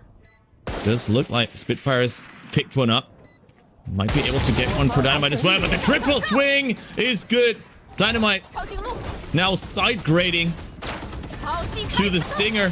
Has the overdrive still left in the tank to maybe clear this round. He does get the kill on towards YZ. Only 45 HP though, and he still gets the kill. It was Russia's round to win, but he lost it. TEC claimed map 1. That 2v3, not the round I was expecting TEC to put that one away. I mean, they had to scramble for the weapons at that tail end, and I was honestly a little shocked that right at the final moments that overdrive was popped. But hey, if you have that confidence to take the fight through, you absolutely bring the heat, and that's what TEC brought for Fracture. Like you called it, right? This was not the opening that we were expecting TEC to really work. They haven't been this level of form in the last couple of matchups, but you know, looking like the way they play here in Fracture, they're working the map correctly. They're grouping up at those extremities and able to get nice, clean trades. They got a little scrappy towards the end, that's for sure. With you know, those timeouts even being called by head coach after, because it really looked like BLG was on a roll themselves. But its final moments are what really mattered, and TEC put that one away. Yeah, I mean, BLG, while showing that their attack certainly was a lot better, they did, to me, lose this game on defense. Not being able to really adapt to TEC early enough. It was until that 9-1 mark, until they finally started to really change things up. That second timeout that was invested certainly hurt them a lot going into the second half. Yeah, I completely agree. You know, it's the adaptation needed to come in earlier. The first timeout 5-0 at the 5-0 mark didn't quite change their playstyles, and you know, BLG were way too passive in their Fracture plans. They were waiting for a push, but the way these sites are set up on this map is that you're always going to be pincered, so you have to take a push out. Conversely, TEC did precisely that, right? On their defense side, they really tried to make sure some of the extremities were under their control. 眼里，我们把他杀了可以吗？8K 来了，41的，闪人，打60，威雷，威雷打60，没血，一包了，你能先 pick 吗？能。 一大一个，这包看不到啊！这包我看不到啊！他死了，别急！打60，慢点，兄弟们，慢点，打60。再次开点！你太狠了，这你给他穿死了！谁打给烟？给烟，给我们烟。电击！别洗片！你想他们在摆？维雷打80。下水道吗？下水道死了，维雷打80，还有2个。别急，我们拿我下，拿我，我们俩下。 我们第二先回。来 ，P 个 drop，来给我 P 个 drop。B 大一个 Brim， 要吃 B 大。还有个 B 大，还有一个威雷 ，B 大还有个威雷。我们不急，慢点吧。我们太湖威雷是不是在 B 的？太湖威雷在 B，Cypher 打 A， 抢到他吗？我们一起掰他行吗？来，这样让他们能去的。马路上，还有一个 Cypher 打 A 的 ，Cypher 打 A 的，哦，出来了。跟我一起掰下包行吗？可以，我丢闪，来闪光。 Let's go！ 你们打太好了，兄弟们。Dynamite. What a performance from TEC on Fracture, BLG's map pick, and one player who definitely stood out. I mean, I feel like a lot of players stood out on the side of TEC, but Dynamite still takes MVP here with some incredible stats. Yeah, actually, if you look at the scoreboard for the TEC side, a lot of them were very close in that scoreline.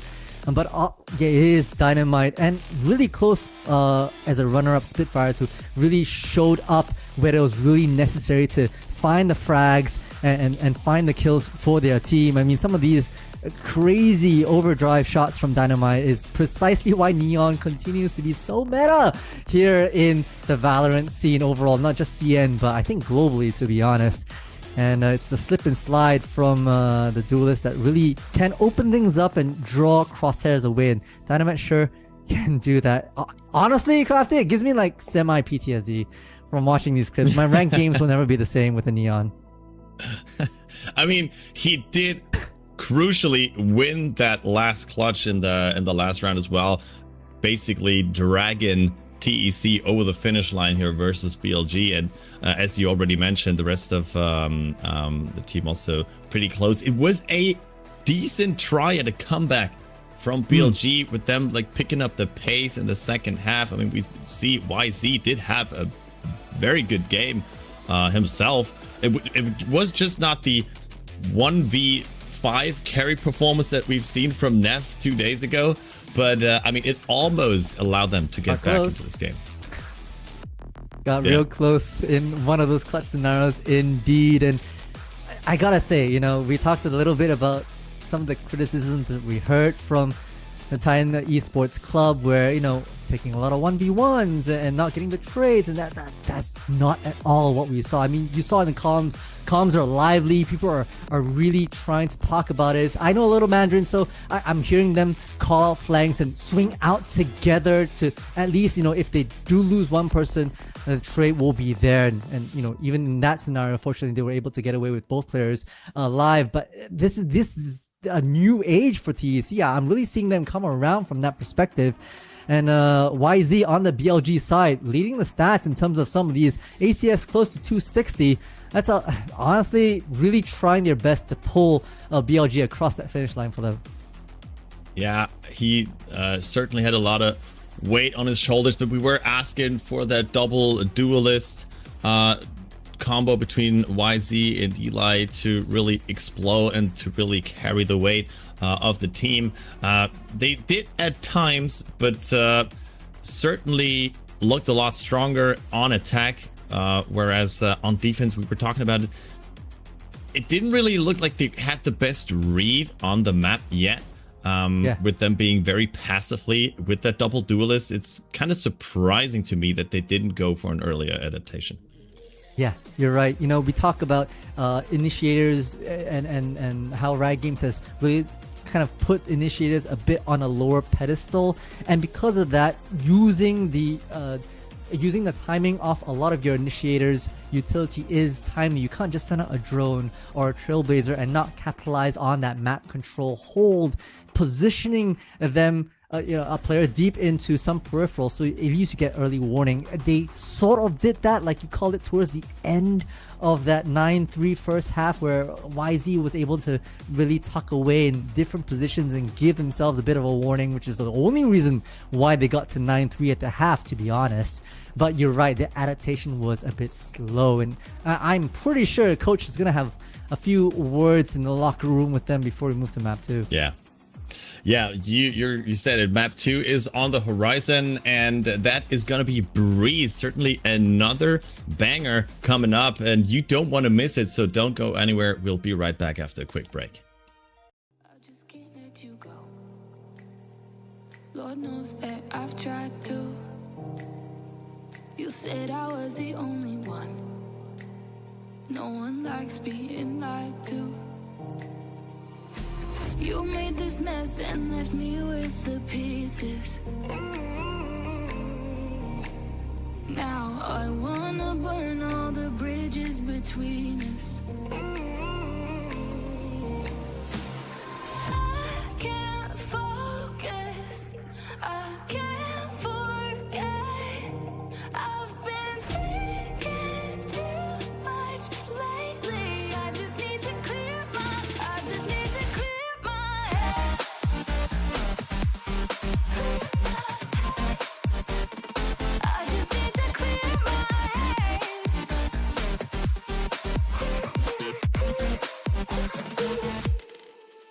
I've been stuck on your memory, but it's not like I need it.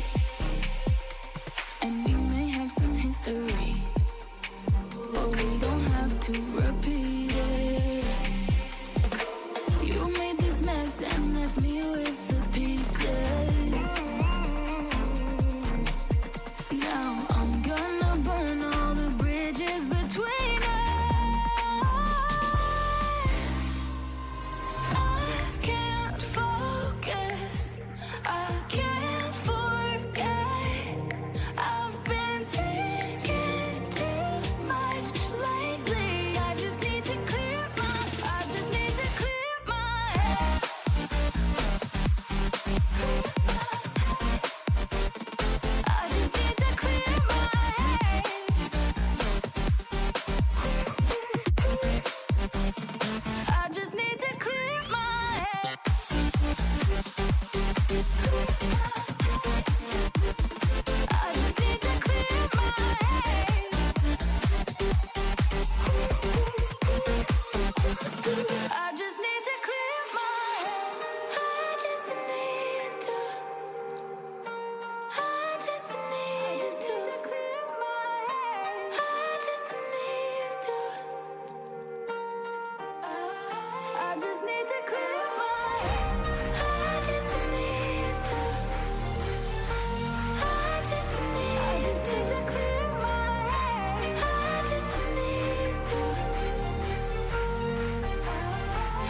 just need to clear my head. Can't focus, I can't forget.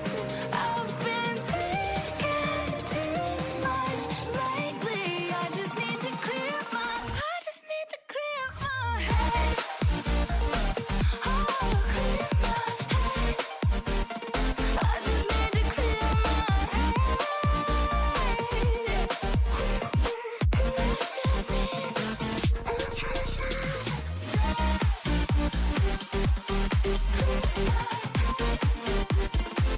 just need to clear my head.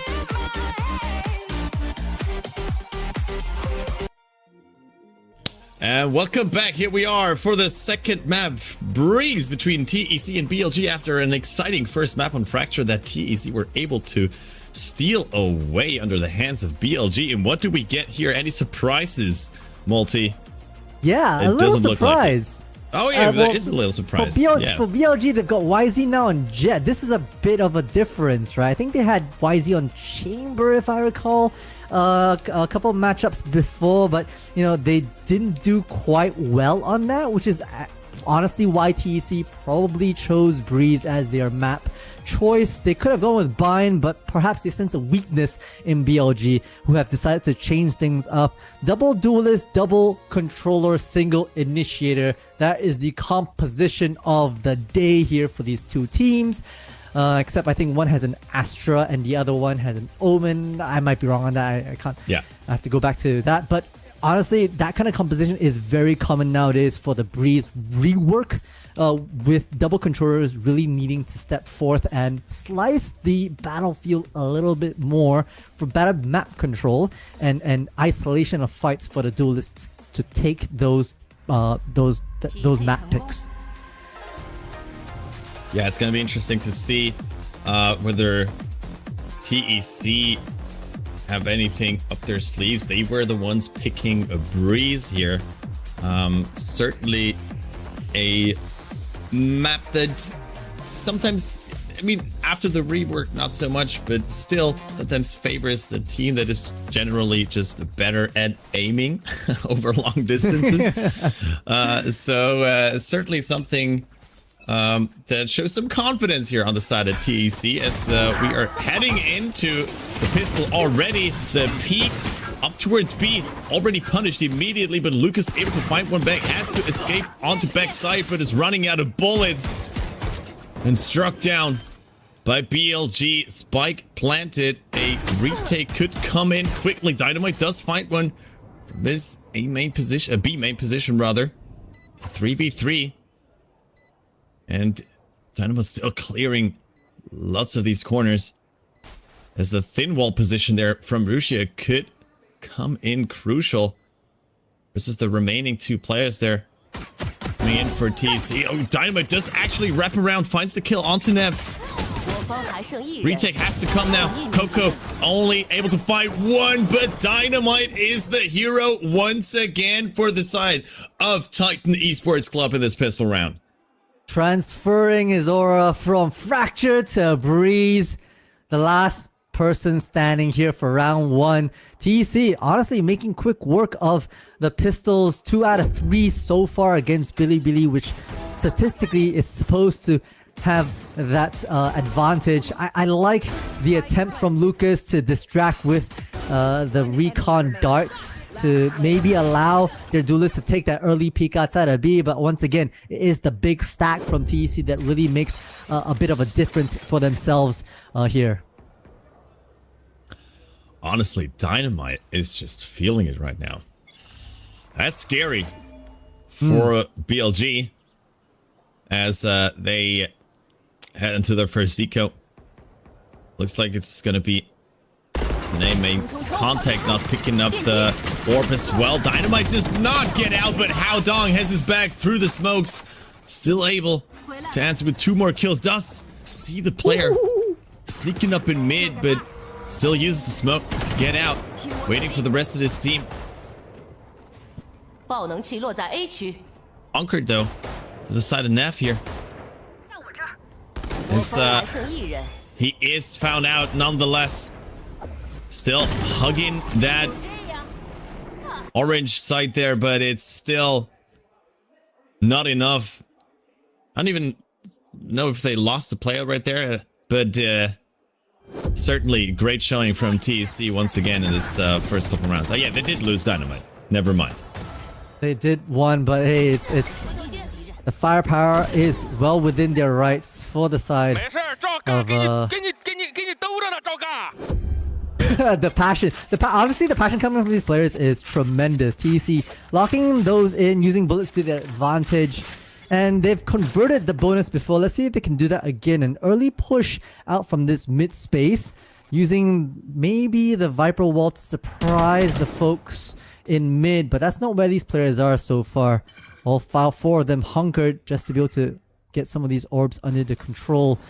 Surprise, Bilibili is not looking to do some map control so far. They're just looking for a big exec onto a site. Given that Breeze is so big, this is very viable.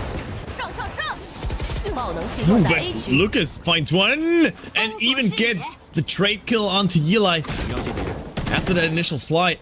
TYL Esports Club, maybe with worse weaponry, but the numbers advantage could work out in their favor if they're able to trade themselves on towards this side on the retake. Viper wall goes up though. Buys them a little more time for YZ there to sneak behind that smoke. Lucas with the 3k now. Equalizing the numbers once again. Only 56 HP and he's expected already. Met by Rusia.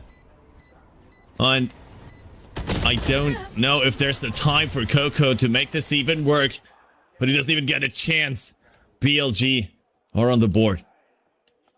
A classic 2-1 structure so far. The explosion onto site really made a difference. You know, the Viper wall put down pretty last minute to not project or mask their attentions, rather of the scale up into A.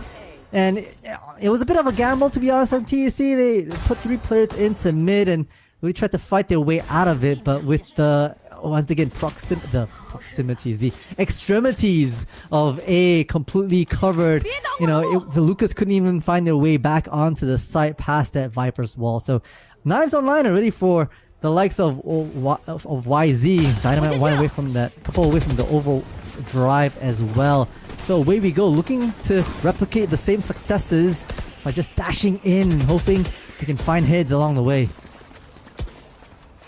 The site basically given up there for TYL Esports Club. Oh, away from that ultimate, but Rusia most importantly strikes down at rotation early. And YZ just aggressively peeking in there with the knives and cuts them down. 2 kills claimed for him and another round for BLG. I'm starting to be confused. This is TEC's map pick, right? That they're supposed to be the one domineering this, but so far it's been a few different strats that BLG have come out. Yeah, what looked like a mirror kind of round strat was indeed Rusia just taking their sweet time through mid, catching the counter Viper off guard and robbing them of at least one controller, that is. Once again, BLG looking for a new look. Updraft onto this high ground. Mid space is completely dominated. And TEC, you know, having put 3 eggs into the A basket, have to maybe fall back into the recesses of their CT spawn to figure out how they can play from there. A great awareness though right now from TYL Esports Club, using that drone, spotting out just the jet though. How long can Hao Dong sit that one out? Oh, he's checked immediately. Eli just going Neon Gaming all over again. And there's no chance you're gonna win that duel with just the Sheriff in hand.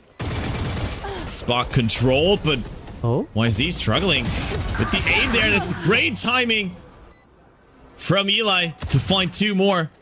Just Coco left alive. Still do have that lurk from mid. Doesn't get the dart in time. Still tagged. And Rugia able to claim that last kill. I gotta talk about like the controller smoke placements, right, for the side of BLG. There a lot of deep smokes pushing their way past the pyramids into orange means that there's so much more map control. Yes, YZ does get traded out, but look, the positioning of Eli, the academy player, able to really make use of the orange smoke that was placed by their Astra to catch them off guard once that dissipates. Early timeout now being called by the side of TEC. Got the pistol plus round 2 under their belt, but losing 3 in a row is momentum you want to stop BLG did in their tracks. Yeah. This time around, Titan Esports Club forced to take the first timeout of the map. And BLG looking like they at least recovered well from that loss on Fracture. Looking to take TEC's mapping now, but still a long way to go, of course. TEC, after that pistol and initial follow-up, not able to claim a full buy round just yet. I do believe there should be one coming up now. Yeah, so this one already rather crucial for them, otherwise you might just go down the money sink, having to go and eco in every other round. I think we have like 7 ultimates that are either online or 1 away, so this might be a bit of explosion with the defense taking the prerogative to push deep into elbow, the dash in to maybe get some information, but the friendly fire does come out, and Coco will find Neff after losing a player. And Haodong is actually gotta be careful here to not be overwhelmed with the rest of BLG. Great opening nonetheless from Titan Esports Club. Finding those 2 kills. That's a very deep Viper wall also played from mid there. We haven't seen that often on the side of BLG. And Coco with the late rotation is able to clear that double doors position. The last remaining players on the side of BLG trying to fight this on site. Lucio just able to maybe get a second position in. This Viper wall doesn't really allow him too much. And Lucas finds him with the ping of the dart. It's a good effort there from the side of BLG, but TEC strike back. I mean, the fact that Rusia was still able to get 1 with the double swing was preposterous, but you know, a bit of initiative, a bit of a change in pace, which is always good from the side of TEC. You can have both your duelists push out from some corner, get at least 1, which they did, not even a trade required, and getting forcing mistakes and forcing rotations out from BLG, evening the scoreboard. Honestly, the best case scenario coming out from a timeout there. Now, whole bunch of ultimates still online. Got 7 with perhaps Neff looking to claim 1 more with their Cosmic Divide. It's an early Viper's Pit to deter Neff from getting that orb, right? It is the judge that will possibly mow down the IGL themselves. But I'm worried about the pincer. Dynamite looking the wrong direction there. Does crucially get into the Viper's Pit though, uses the fast lane. I mean, he doesn't see anything and still manages to somehow get behind Pyramid, and Eli already on site, tugging there into the corner. As well, hugging that Viper's Pit, and it looks like they might just actually try to fight their way through in towards Neff, as Rusia has already gone through mid, up in Nest. Finds a kill. The rest of BLG so deep in towards enemy territory already. Coco caught reloading. Might just call it a day and save the gun. Super unfortunate, right? Coco, having deployed the Viper's Pit, eventually became a prison for them right side of A with the guards on either side. It was actually meant for Dynamite to hold that mid and call for some sort of activity because TEC had 3 players on that B side. and no one guarding mid. So it was this unfortunate timing for the side of Dynamite to look away at the wrong time, allowed scale ups along tower, I believe, as well as A side orange, deep into defender's territory there. Yeah, I mean, that was just a crazy opening from BLG, running circles around TEC's defenses. And it does force another eco for TEC. BLG once again taking the lead. Still a lot of ultimates available for them. Viper's Pit as well for Rusia that could secure another post plant. So many options right now, and it looks like both teams are just expecting the opposition to make a move here. Waiting for a bum rush of some sort. Very classic in terms of a response to a thrifty team right now, right? Which actually, honestly, they have a couple of hero rifles and good armor, so they could actually make it work. We've got both Coco and Spitfires holding that B plus corridor into mid. And we'll be now met with YZ clearing these corners dry and nice. Maybe starting things off with a Cosmic Divide to split this B side. TC are spooked off, right? It is the likes of Rusia that's made sound on A, and so the execute on B is now apparent. Yeah, but the overdrive popped immediately by both.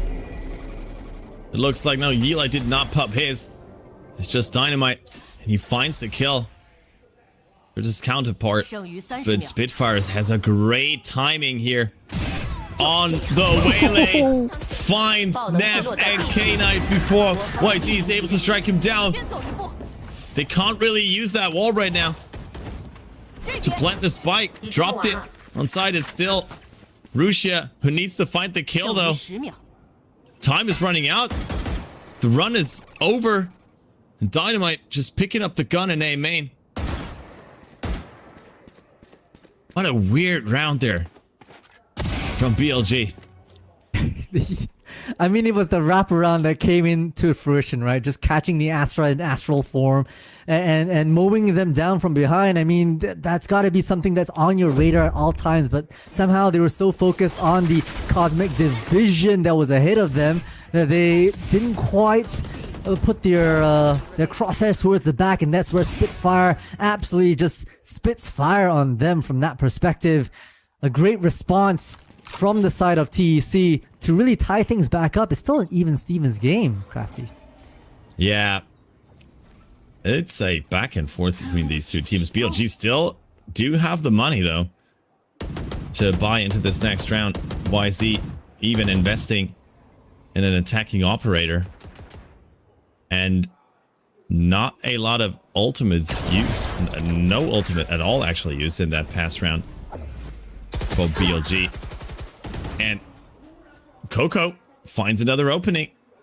Yeli goes down once again. So far, yeah, sometimes struggling to have this impact early on in the round. It looks like it is going to be an A execute nonetheless.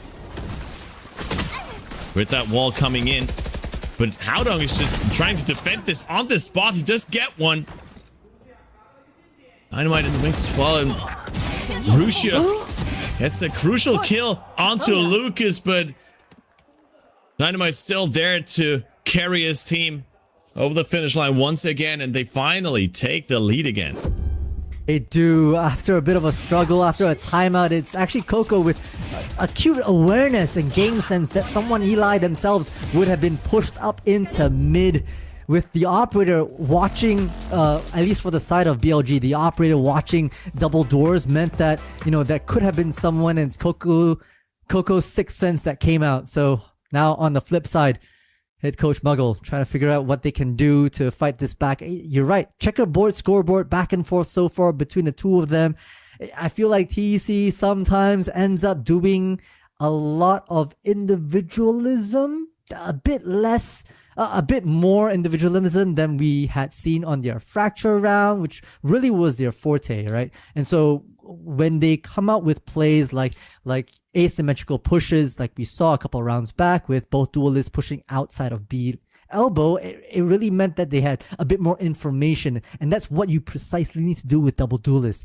Take that pieces of maps that are cut up by your controllers and just push and swing. That's your job. That's your job, Crafty. Yeah, it's not my job. I certainly can't do it. No, we're just yappers here.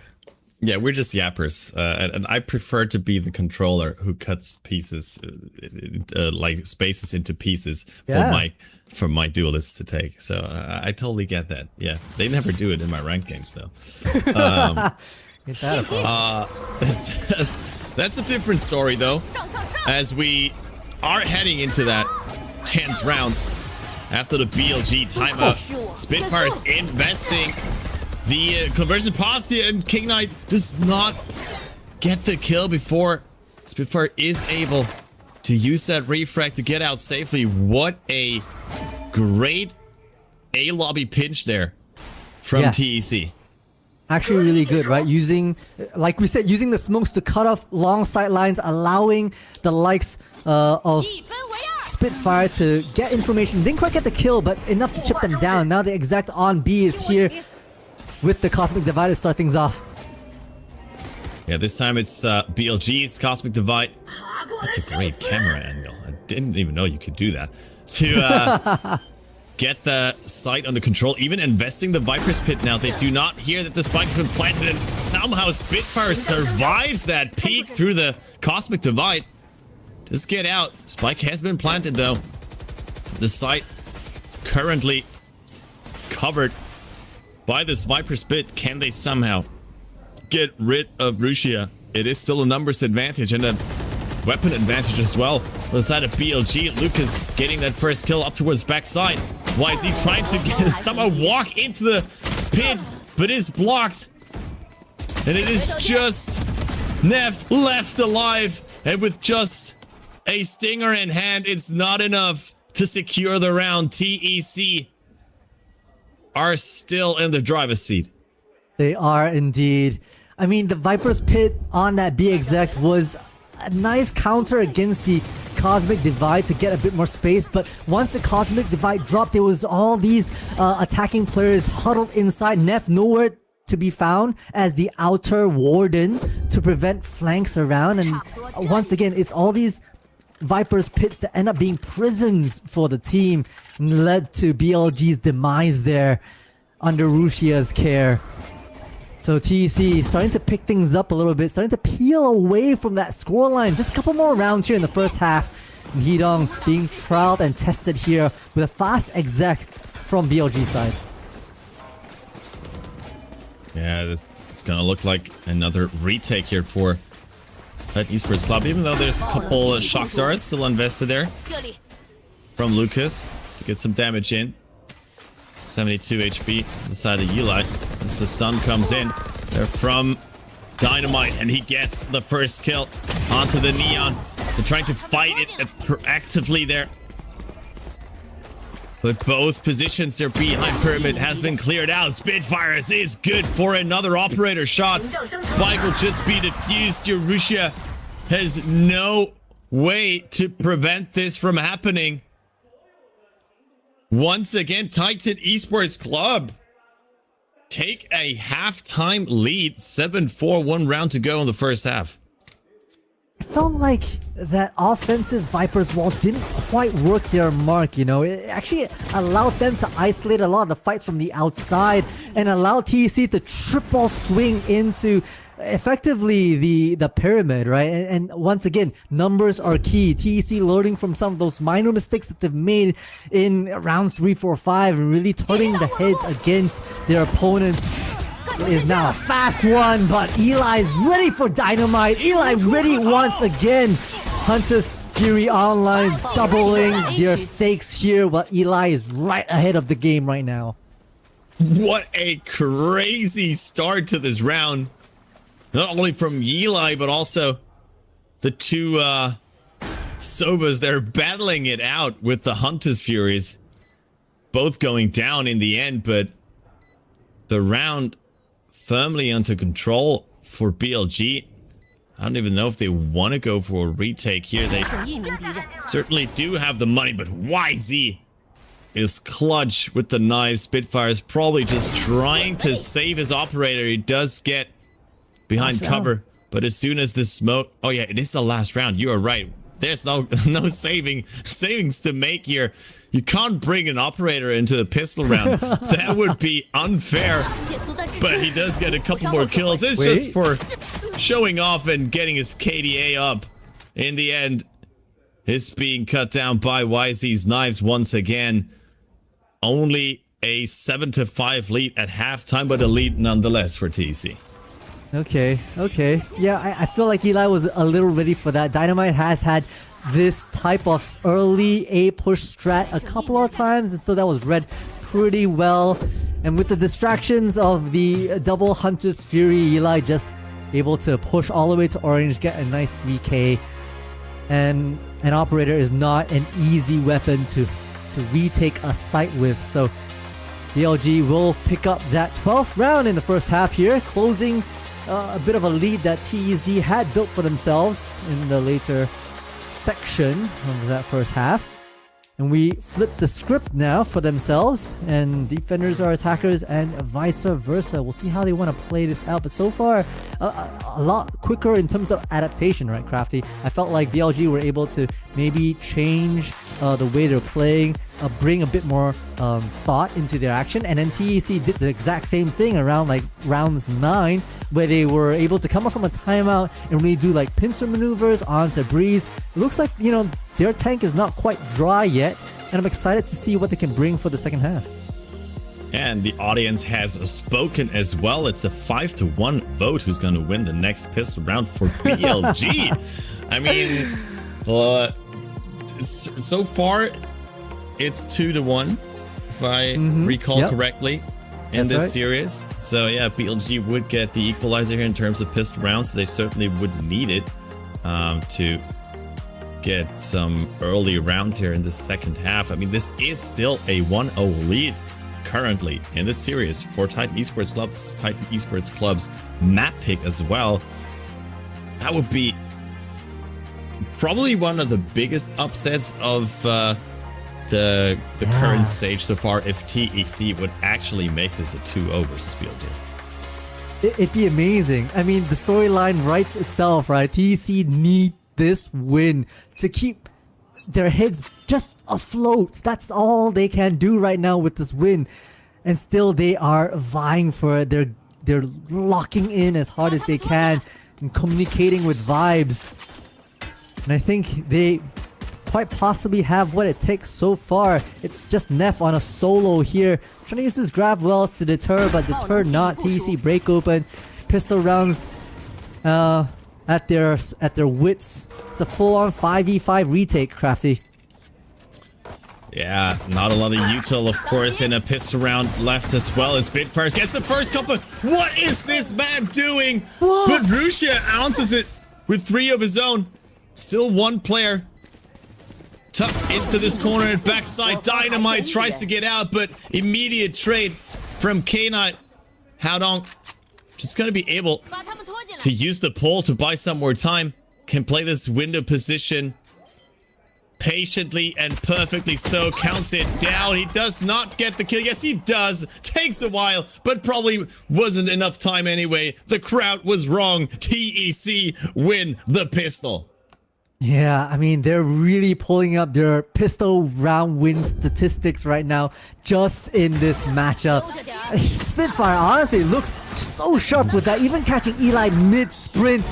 And then Rusia says, I can do the same, and comes up with a bandit 3k.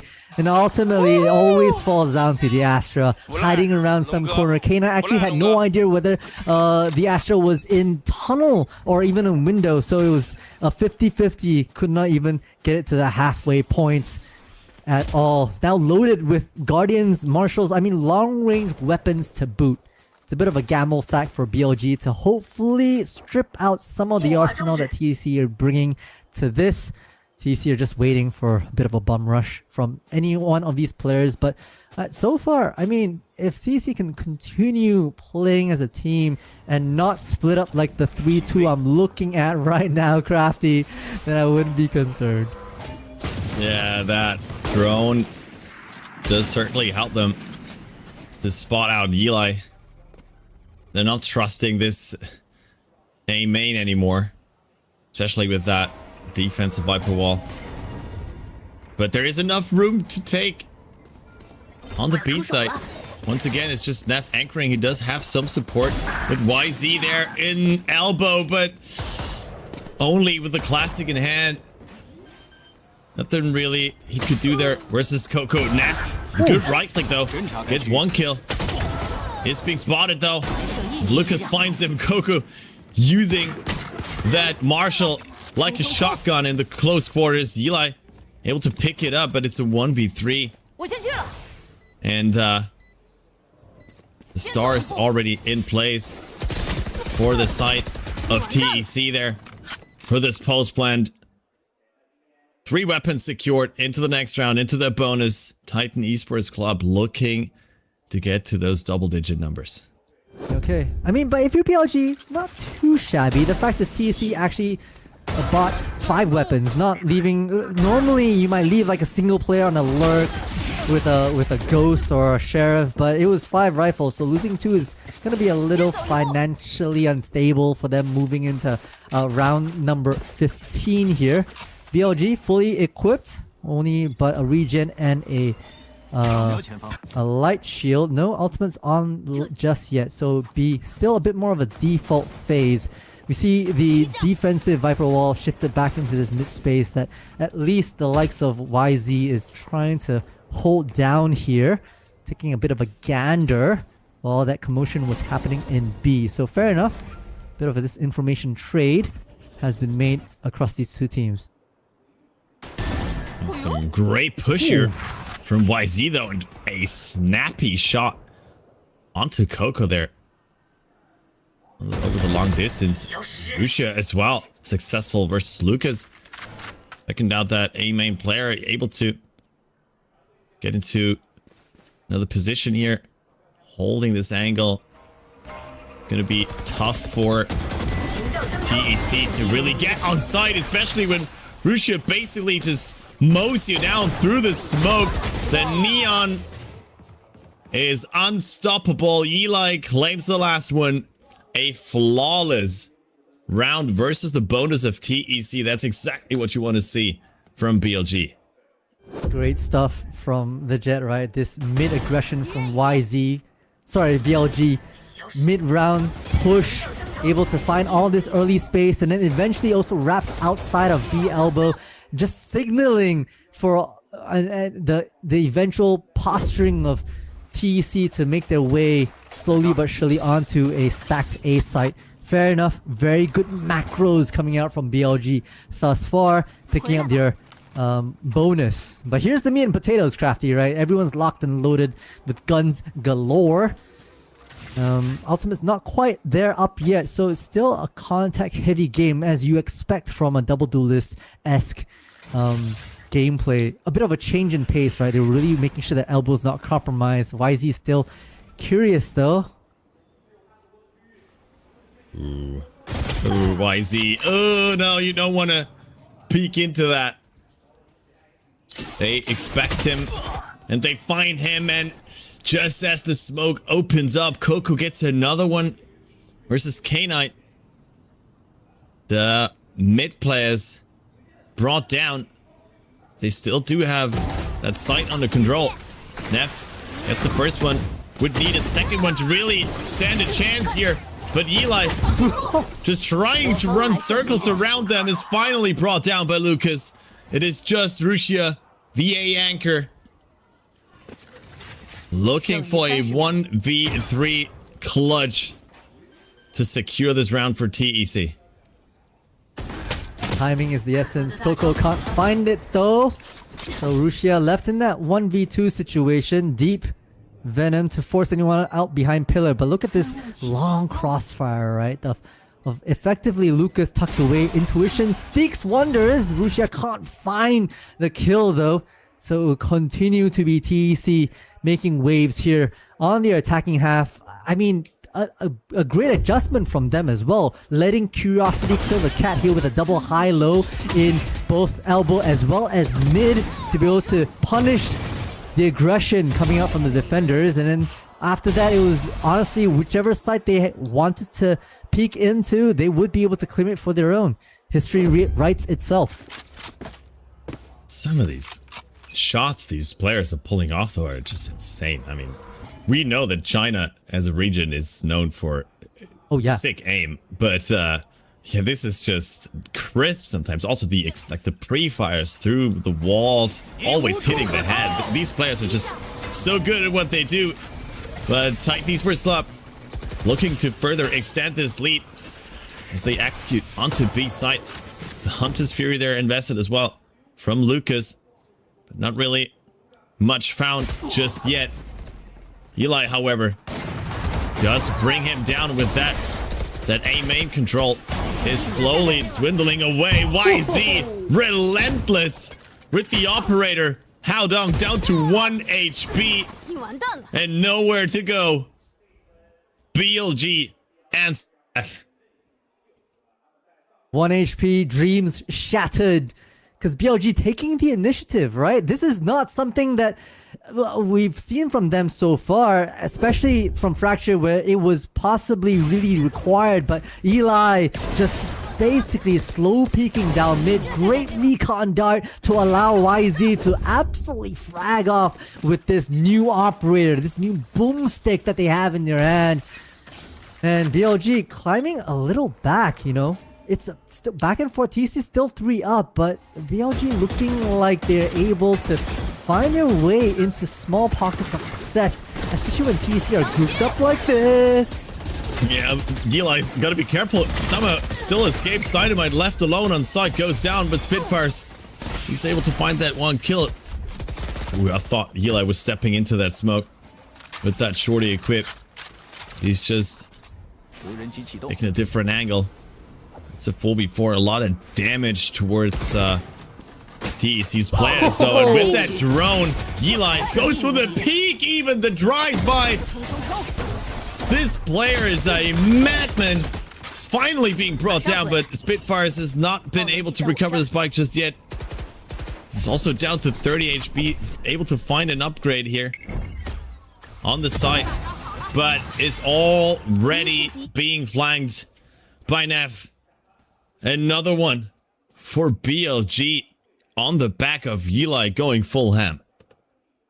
Save round for TEC, that is the caveat. So they honestly had to group together. It is so much that they are able to, they were trying to fight against so much, right? Cross map calls from the Astra allowing that A main cover to prohibit any attackers from entering in. A lot of stalling utility that, you know, at least BLG were ready for to be able to halt some sort of aggression. And I think that preparation was really key, knowing that TEC was likely on a save round. They'll likely try and bum rush their way in. So great adjustments, great shot calling at least coming from that side. Timeout now called. The second one for the side of TEC in the second half of their map pick, looking to hold and extend their lead towards possibly their first win here in the Group Alpha series. And hopefully head coach After has some good wise words to inspire the team with. As we're looking at Naf's face, who hasn't been like as dominant in these first couple maps that we've seen compared to what we've seen from him on Sunday versus JDG, but he's still trying to hold his team together here and looking to make this comeback possible, getting us to a third map, Lotus. But TEC still in the lead. YZ going for this peek towards elbow again, and he somehow gets out alive. But Nev, more importantly, already finding that opening. It is a 5v4. But yeah, I'm surprised Dynamite tried to go in themselves, basically. Maybe using the chaos of it all. A lot of, once again, individual fights happening across the map, looking to maybe pry things apart. It is Eli who falls in, and now Neff's curiosity will be paid off with a bit of a push. They actually spot the spike outside as well. Yeah, they just immediately put down that cosmic divide that just basically separates the rest of TEC from this spike, but Spitfires was still holding that elbow position unnoticed. And where is Hao Dong? In the middle of the spot, wrapped around by Rusia. Looks like both these teams are losing track on some of these players. The dash onto site, able to get a first pick. Still just trying to fish for a kill here. But YZ, oh, that, I thought he had that one for sure. Misses the shot, but Rusia is there to clean it up. BLG get close. 1 round left for the equalizer. I think you hit it there on the spot there, Crafty. It really was individual players losing track of all the other individual players. Of like, okay, where have we cleared? Where have we not? Some of the, you know, pushes from the defense were indeed rewarded, like Neff, right? Who actually used the orbital, the cosmic divide, to try to isolate that spike, but was backstabbed immediately by the likes of Spitfire. Back to a 1-round game. Here we go. Bit of a stall right outside of double doors as his mid control is completely overrun by TEC themselves, looking to posture for a B hit sooner than later, but they'll have to deal with this boomstick here. Yeah, in an eco like that, I mean, this overdrive could certainly help. Spitfires gets the first one, and they do find the operator, but Neff and Eli already wreaking havoc towards A main, B main rather. It's a 2v3. They did pick up that operator. Well, the likes of Coco. I don't know if Dynamite is able to find another weapon as well. Down to 18 HP already. And they have the spike secured in B main as well. The real question is, do you save, right? Coco doesn't really have the utility to follow up with Dynamite's like slip and slides as a neon, especially with the operator in hand. So this is a tough call for the likes of TEC. Give up this round, give up 100% chance of maybe making it happen and allow the equalization of the score, or do you risk something? And looks like it might be the latter here. Can't find the shoulder peek. Neff, but does find the follow-up. Now Sheriff out in hand, has to close it out with 14 seconds. Yeah, Eli just wisely giving up that space, waiting for Rusia to help him out as well. Knows that the time is running for them. BLG, they give up the operator over towards TEC. Yes, but they do secure the 10th round, making this an even game once again. Yeah, I'm actually a little surprised that Eli chose not to run after, because Rusia was actually hiding in a very safe space in defender spawn, which meant that there's almost no chance that, you know, the final player would be able to get a double kill to secure themselves the round. But I think it's a finances thing, right? You know, both these teams back and forth so far, especially for the side of TEC, gonna have to save up a little bit to get that operator once again. So Spitfires now on that boomstick.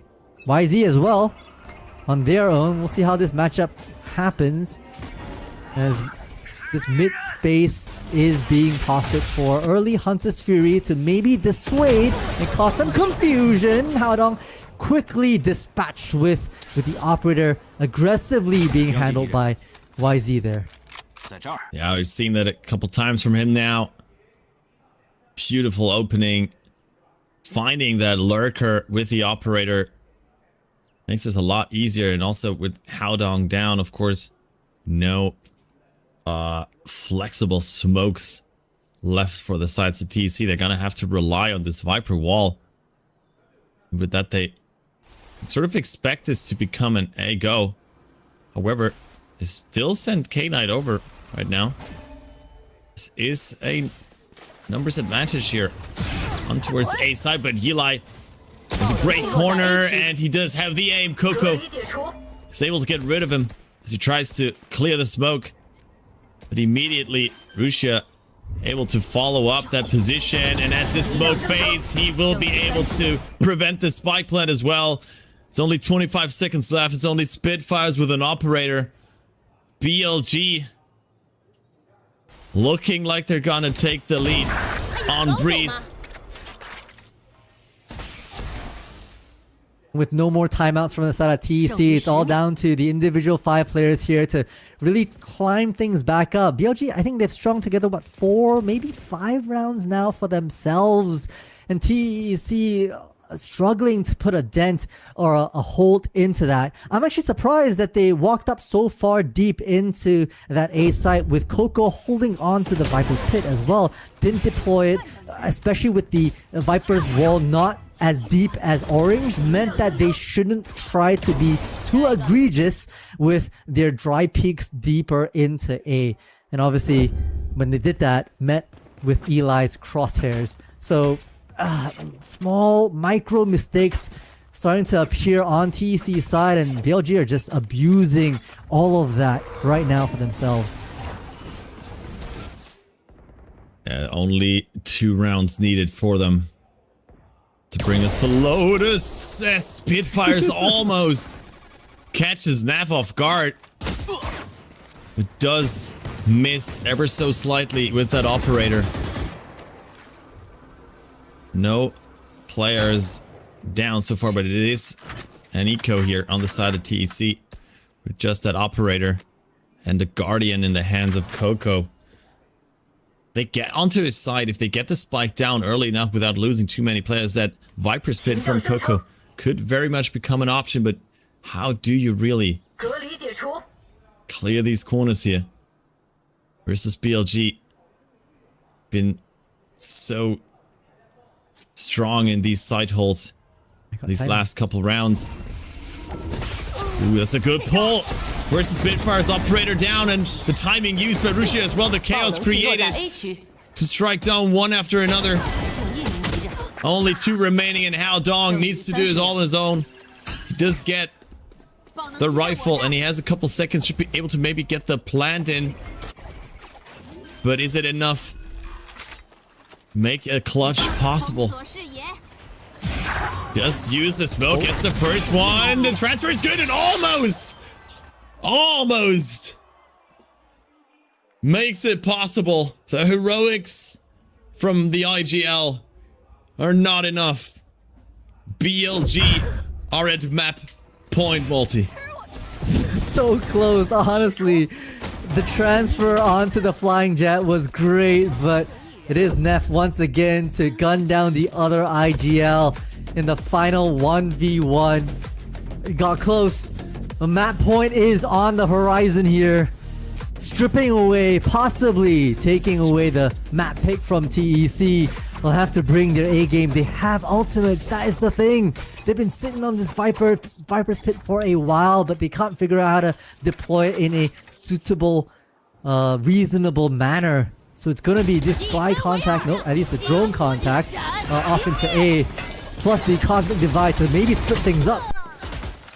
Yeah, Overdrive is invested as well as the conversion paths. Spot cleared immediately. YZ tries to get a peek here through the Cosmic Divide. The fast lane is brought down immediately there. Great peek from Dynamite. Coco gets the last one, and the round is over in the blink of an eye for TEC. First map point averted here. But there's still another round to win for them. Yeah, have to play picture perfect from here on out to maybe tie it up for an overtime. This is on the back of a couple ultimates as well, right? Both the Viper's Pit, the Cosmic Divide. I think even the Convergence Path was utilized, so a lot having to be deployed here.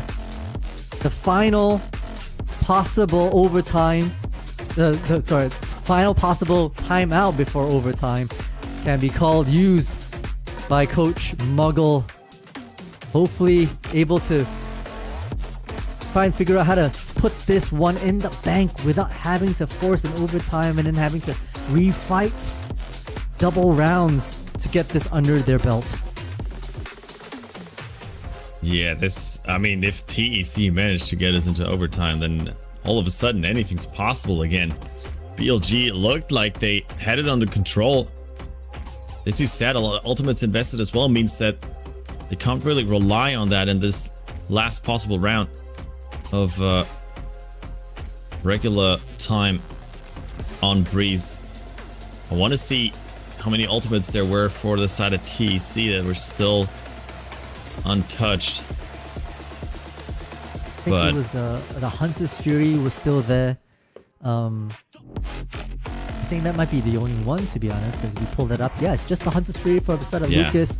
And then we've got the Cosmic Divide and the Viper's Pit for Rusia, which means that BLG can really put a bit of a stop here. There's a lot of stopping power that they can to put this in the bag. And the Execute starts things off right now. Yeah, YZ has a huge position there. And he finds 2 more. When you need him the most, he shows up. Finding 3, but the round's not done yet. How Dong gets 2 more. All of a sudden, it's just Rusia in a 1v2 and an operator of all weapons to prevent overtime. He does have the Viper's Pit available to him. Could put that onto the spike. This psych right there to a rifle to make this a little easier.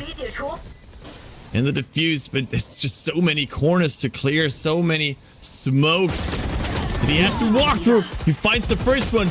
6 bullets left, but Coco's already wrapped around, gets him through the smoke. It is the round for Titan Esports Club. It is the overtime on Breeze. We're blessed with today's stream. Not 1, but 2 overtimes across 2 different matchups. What looked like TEC well within control, slipping away. BLG managing to pull into match point first. And YZ almost making absolute heroic plays here on this B side. But it's the like of Coco, it's the likes of Howdung who were able to stand firm and put their foot in the ground and force ourselves out of regulation and into overtime. Immediate timeout called actually by the side of BLG. Folks, you only get 1 timeout during overtime. Might as well use it right off the rip. Back-to-back timeouts. Back-to-back timeouts. I mean, it is BLG on attack now first, right? So, I mean, and there's, of course, plenty of stuff to talk about, but it was their attack that they've been struggling a bit at the start, at least. I mean, they kind of got it together after a couple of rounds, but it's interesting to see that they immediately call for the timeout here. Maybe trying to remind the players here of something that they might not have been aware anymore after the second half. But yeah, getting this first round in overtime can be so crucial, right? You put the pressure on the enemy team to then convert their own round to get you into another overtime. But BLG, they want to take advantage of that immediately. I mean, look at how the second half has been going. Yeah, it's a string of green, a couple of red dots here and there from the side of TEC just to be able to push this into overtime. So honestly, Titan let this slip a fair bit. BLG using that timeout hopefully to be able to garner their forces and figure out how to do a fast exec. Early drone, a fast lane to cut things open, plus the bolt as well to secure themselves this A site.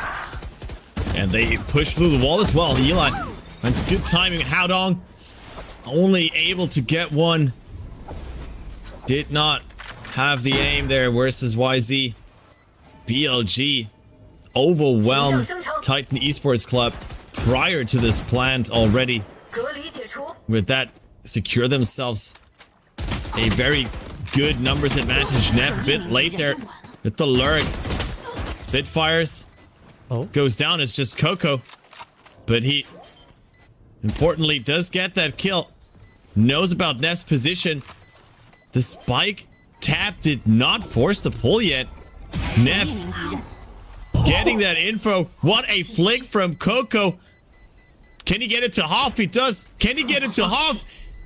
He has no time. The peak needs to come, but K9 with the patience versus the diffuse. Coco trying his best, but it was not enough.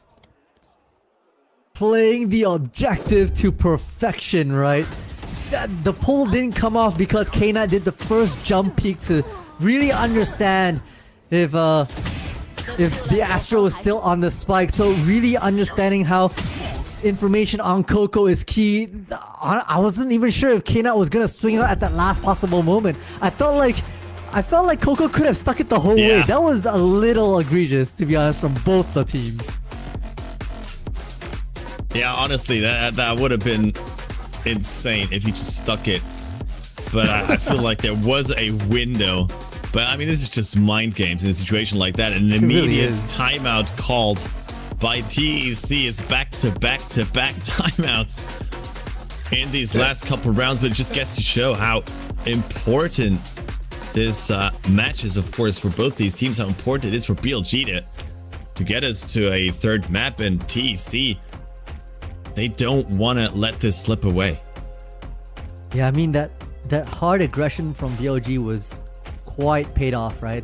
They let a couple of attacking players hide around the top side of Pyramid. Once that Viper wall dropped, they aggress all the way into Orange. And now TEC on the attack side need to figure out what their game plan is, right? Do they huddle up together where they typically fare the best at, or do you want to work the map a little bit? It looks like that might be the former here. And we'll be testing Rushia, who's likely the solo anchor, and a couple of other BLG folks exploring mid. That's the power of BLG so far in their defense, right? Trying to dry peek all these mid space along with the drone gets them so much information. Ooh, Rushia, the snake bite is good, but he still goes down.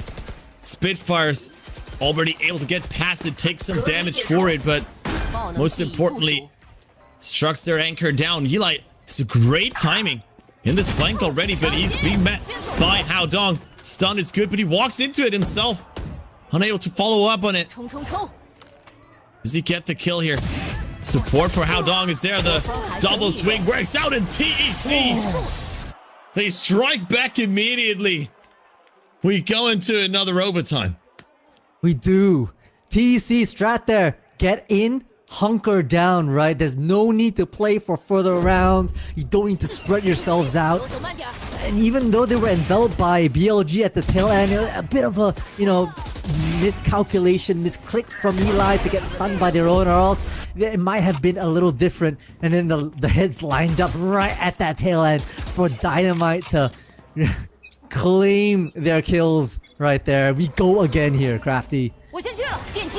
It looks like A main is the place to be for this overtime, because it's just fight after fight after fight. This time around, TEC trying to play this aggressively on defense, pushing BLG back into A lobby.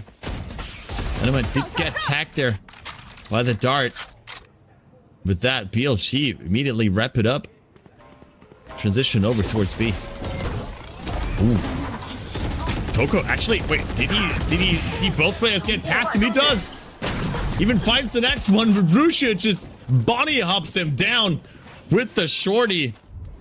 Spike will be planted and site secured for BLG. 3 players all scattered as well. TEC need to get all these individual 1v1s to make any magic happen. Yeah, and Haodong gets the first one. Eli only down to 22 HP, almost gets the drive-by there, and Lucas finds 2 more from A main. It's a 1v1. Dynamite versus Rushia. He knows the position. Dynamite just slowly creeping around the corner, finding the duel, and TEC this time around take the lead in overtime.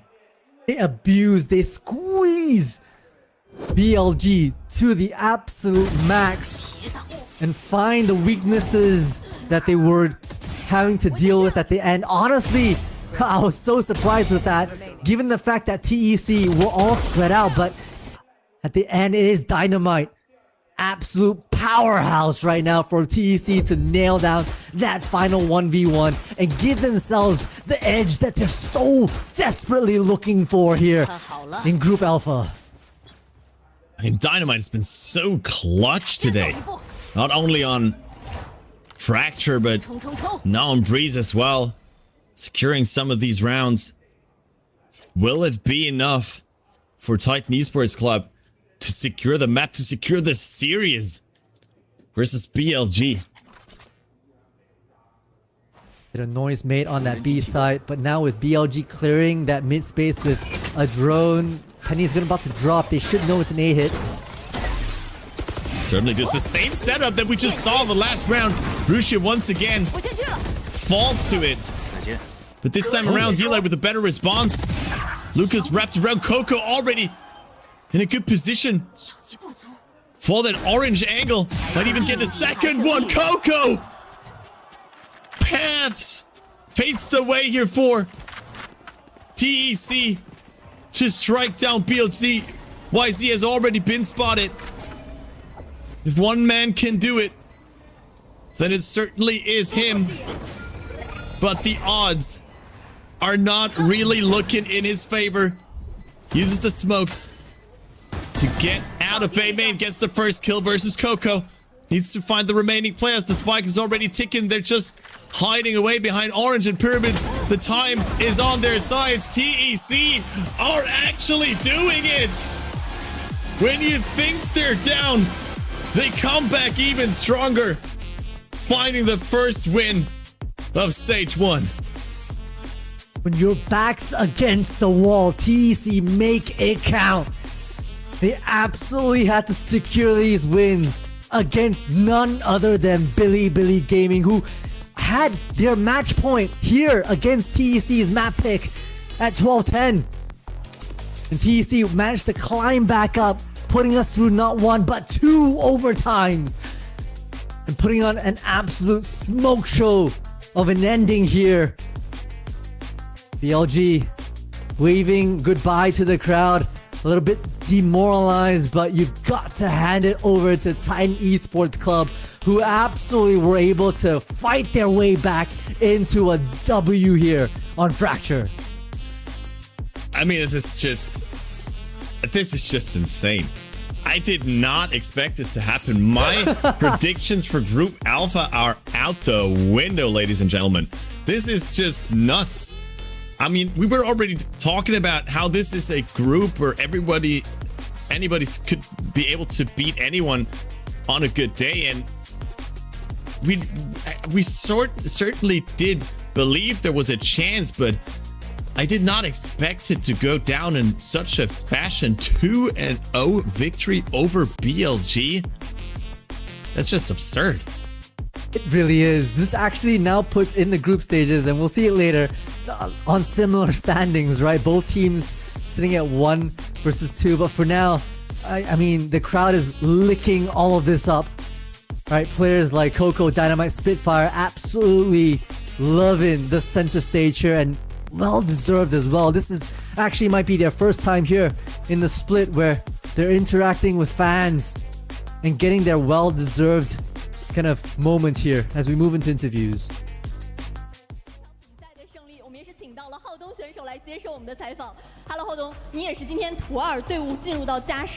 What are your feelings after winning the match today? Has it felt very good? He's very glad that they get to take a break now. They get to have some rest. 能休息一下，拿到手证，非常的开心。那聊一下今天的第一张地图，也是 BLG 的自选图对面峡谷。我们会看到你们的预案还有临时的决策都做得非常的到位。而且注意到这张地图上，你和 Coco 是调换了的位置，为什么做出这样的调整呢？He says they had already guessed what the other team were gonna do. 提前就已经预测好了。They knew what Margot was planning. 上一次我们在打这张图的时候，我们 Coco 的那个保安可能还是欠缺一点熟练度嘛。 然后大家知道我是个老保安了。是的，之前你也在赛场上使用过保安，但那确实可能是2年以前的事情了。How do you adjust between 和保安的这种来回的切换？你觉得你自己适应的怎么样 ？And other roles, and he's played for a long time. He's a veteran. He's used to it. 老油条。老油条，对于今天自己的表现还是非常满意的。还可以。是的，那其实再聊一下裂变峡谷，也是现在可能为数不多还能使用出哨位的一张地图。Fracture is one of the only maps that Senti is still really good on. So what were the team strats with your Cypher on Fracture? And he says he would give Cypher like full 100 out of 100 for scoring on Fracture. He thinks it's really good for information and in general. 有信息掌控能力。是的，非常的出色，而且给出了一个很高的评价。我们也看到了今天你拿0做的到底有多出色。There's a lot of changes in the new patch and the new meta. How has After helped you through this? 如何帮助你们去适应新版本的一些变化 He says they just have been playing a lot. They've been practicing a lot, especially with like double duelists. It's all by it's one practice at a time. 都是靠一场一场训练赛叠加起来的。一点一点磨合，一点一点改变。虽然说第一赛段的开始会有一些慢热，但是第二周也是一个非常重要的转折点。那拿下了这场关键的战役，对于你们心态上有什么样的帮助？ He can let out a breath of relief and he can take a break. 休息一下吧，然后希望能以自身更好的一个状态面对下一场比赛。 是的，也期待你们之后更好的表现。再次感谢浩东选手接受我们的采访。那本场比赛现场还是要有福能掉落的抽奖活动，在比赛期间，现场将随机抽选观众获赠我们的游戏资产。All right, thank you very much, Moon here for the translation and a nice interview there with How Long. I mean, he said that he is a relief, but he also looked very relieved, to be honest, to finally get a W for his team. I mean, and it couldn't have come to a later time. With that, they are still in the run for playoffs here. They are indeed. I mean, I think you kind of heard he talk about how studying the competition was so important. That meant that they really understood the strats during the fracture rounds, and so this really comes down to a lot of preparation and a lot of good kind of understanding. Yeah, I mean, BLG, they looked startled at times, and I guess it's I mean I'd be too if I've seen that TEC roster all of a sudden frag out like that. I mean, we've seen that they are competitive. We've seen that they are able to bring these teams to a close fight. I mean, we've seen it versus all gamers as well in the first week, but now finally being able to beat a team like BLG and 2-0 as well is just such a good sign for this team coming forward into these next couple matches, and especially given how close this entire group alpha looks like. Exactly, right? It's honestly still anyone's game, and I can't believe I'm actually saying that, because honestly, Crafty, I was kind of with you. I was like, I don't know about Tiny Esports right now, but they've proved me wrong. I'm a true believer right now with the likes of Dynamite and Spitfire. I think they've really kind of thought about a lot of adjustments to be made over the last couple of matches, and because of that, they're making waves here, as you can hear in the comms.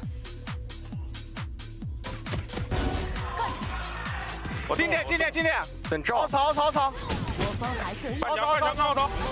打一枪 ，no， draw gun， 地包，再爆，在跟我开玩笑。你玩的有点油啊，你在 B 头。我先去了。来，你在 B 头玩的有点好，说实话。逆用在双门呢。对 ，Viper 从Viper 也在，他想让 Viper 下包开大，直接跟我打出来可以吗？现在？可以。哦，没有，没下。都外有。他们可能留了个逆用，我觉得。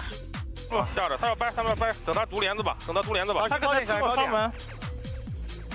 你给我 P 一下点后好吗？来，我给你拉左边。2、1，我5秒有剑好吗？等一下我剑。A 大音。nice， 给帮你剑了。给剑。他刚刚在双门口的这边的。nice， go， 打得好。右边。凹槽。位置锁死。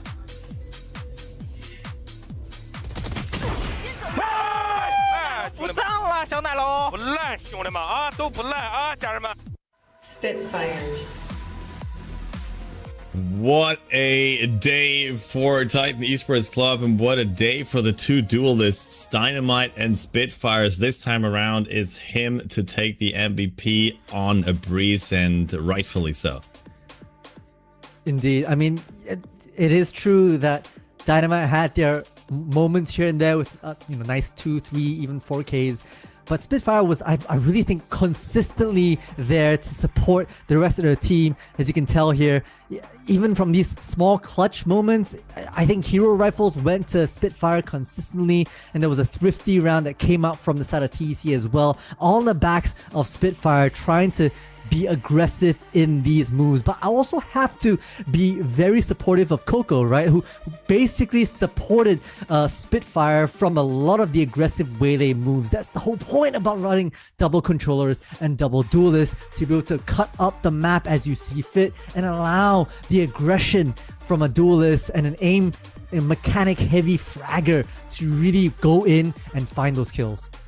Oh, absolutely. I mean, they worked in unison so well. I mean, even stuff like this, we've seen it like multiple times. The snake bite from Coco behind Pyramid, Spitfire able to dash in, throw down the saturate to get these kills on Tarusha 2 rounds in a row, basically, which is insane. But I mean, it just shows how much they improved as a team, especially compared to these last couple matches where it sometimes felt like they weren't really on the same page, where communication could have been an issue, and all of a sudden they look like this and beat BLG. Yeah, I certainly think they're gonna have to start getting a target on their back, which again, double-edged sword, right? As you're rising up, you're getting more tactics. I think both their Fracture and Breeze is going to be kind of scrutinized in the following matchups against FPX as well as JDG, I believe, in the next couple of matchups for TEC. And I wouldn't be surprised if either of them want to maybe ban out their Fracture because of how solid they really looked on that map. And overall, it is TEC who've really shown that bit of diligence, a bit of homework against your opponent goes an extremely long way. It really felt like TEC had BLG's book wide open for a few of those strats, and they had a few interesting ones on their own, especially with some of the pincer maneuvers that we saw on their defensive half of Breeze to be able to explode onto like the A kind of sandy mound area and get at least one pick, which turns the tides for themselves.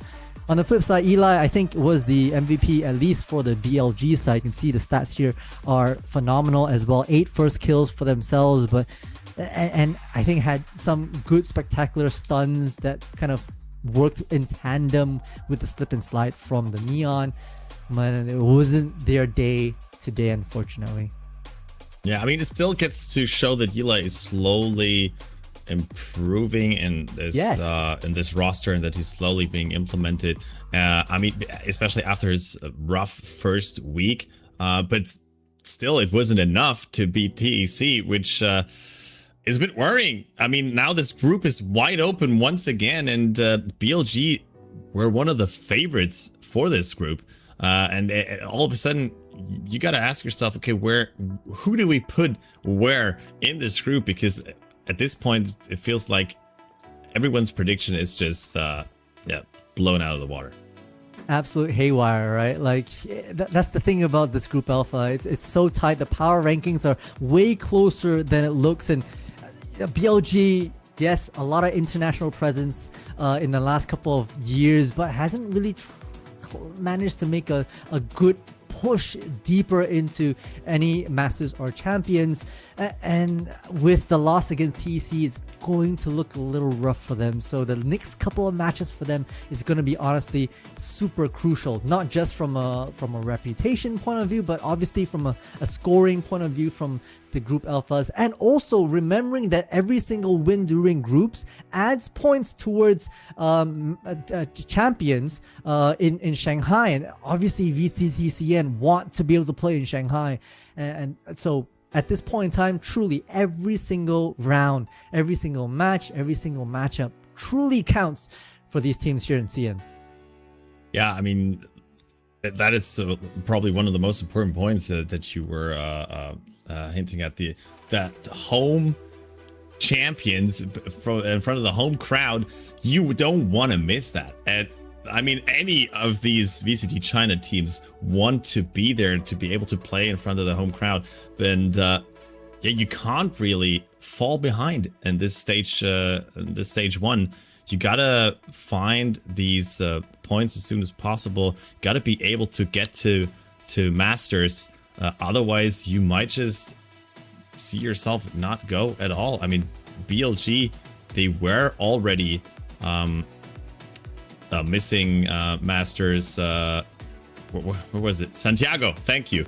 Yes. So for them to be able to like immediately perform during stage one was probably one of the highest priorities. And so far, I mean, they've been lacking that, I don't know, determination, that consistency to really be able to top this group. That is certainly the group of death. I mean, we were talking about it. No one was expecting this to be an easy group, but as BLG, you're really with your backs against the walls now.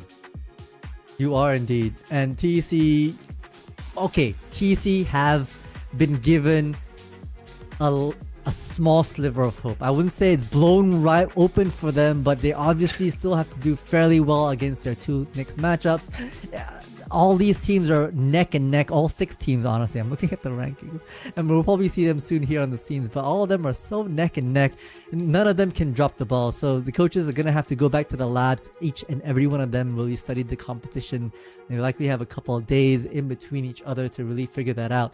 But good news, right? Like, whatever that have been drilling, all the drills, all the practices that TEC have put in the last couple of days have started to pay off. You see the adjustments that we kind of criticized them early on pre-show being addressed with some of the pincer maneuvers, the plays coming out together as a team. That was very evident in Fracture. It was a bit more fractured on Breeze, where sometimes it was a bit more scattered, but they were still able to put their heads together and really figure it out. As we wrap up today with some of the scorelines here, I mean, Crafty, it has been phenomenal Valorant cinema today. Yeah, I mean, I couldn't have asked for a better day to cast with you. I mean, we had an insane series between FPX and TYL. And yes, it has been another 2-0 for me, as expected. I did not jinx it, but at least it wasn't a complete blowout this time around. We did get a close match between Titan Esports Club and Billy Gaming, with TEC getting the better end of that. And as you already mentioned, here are the current standings between Group Alpha and Group Omega. I mean, this has been a double Alpha day, so it will be followed up by a double Omega day, I believe, tomorrow. That's right. But yeah. so that will equalize the games played here between the two groups, but it's already looking insane. Absolutely fabulous for Group Alpha. I mean, really comes down to it. It won't just be the wins and losses that determine the top 4 that move on to the next segment here in the split. It'll likely be the map wins. It'll likely be the round differences. So again, it really boils down to every single round being detrimental. And you can't think big picture. Take it round by round so far. We've got the top 1 right now, with obviously Young being an absolute fragster on FPX, honestly clinching rounds after rounds, and 1vx's non-stop to be able to bring FPX to the next level, pushing them into map 3 and then eventually clutching out the series. Well deserving of the top 1 for today's showings. A 40% headshot percentage is also pretty nasty, if you ask me. But yeah, it just gets to show how good these players are. But I mean, yeah, it was basically him versus Splash most of the time in that matchup. But FPX able to take the win. And I mean, just looking at this, we just witnessed a 2-0 victory from TEC, and there's only one player that made it into the top 5 of the day, but 2 players of BLG made it into the top 5. Just gets to show how close this game has been. I also think it talks volumes about how the way TEC is playing now, right? I remember seeing the scoreboard for Fracture, it being so close. I mean, it was like a plus and minus, I think 5 kill delta between the top and the lowest player in TEC, which means all of them were fragging out, all of them were getting trades together. And I think that goes to show that them are really starting to play as a team, and they're not a team to be trifled with.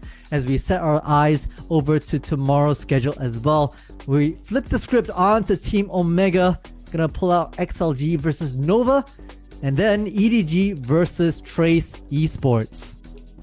Yeah, so 2 more very important matches, of course. Nova also being one of these teams that are still looking for a win so far, alongside Wolves. So over in Group Omega, things are a bit more sorted out so far at the moment, but this could change tomorrow.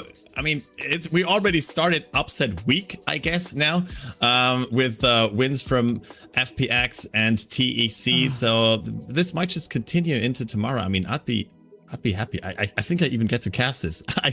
I'm actually casting you are. this. You're on. Yeah. You're match 1, I think. So you're gonna be XLG versus Nova. Yeah, I can basically toss over to myself now. It's just gonna be I don't know how many hours of break in between. But yeah, you should definitely be there tomorrow morning or noon or afternoon or night or whenever you are watching this, wherever you are. It's been great casting alongside you, Multitudes. Thank you so much for today. And thanks to all the staff behind the cameras, of course, as well. Kashi in the production room, and Beatas and Moon for the translations. Thank you guys so much. Make sure to follow Project Horizon to be up to date when we're live next, which will be tomorrow. So tune in once again for VCT China Stage 1. That's been it from us today. My name's Crafty. I was joined by Multitudes. And with that, take care. We'll see you tomorrow.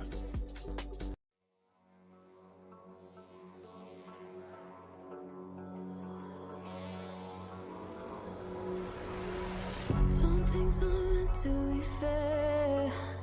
I know you left me down and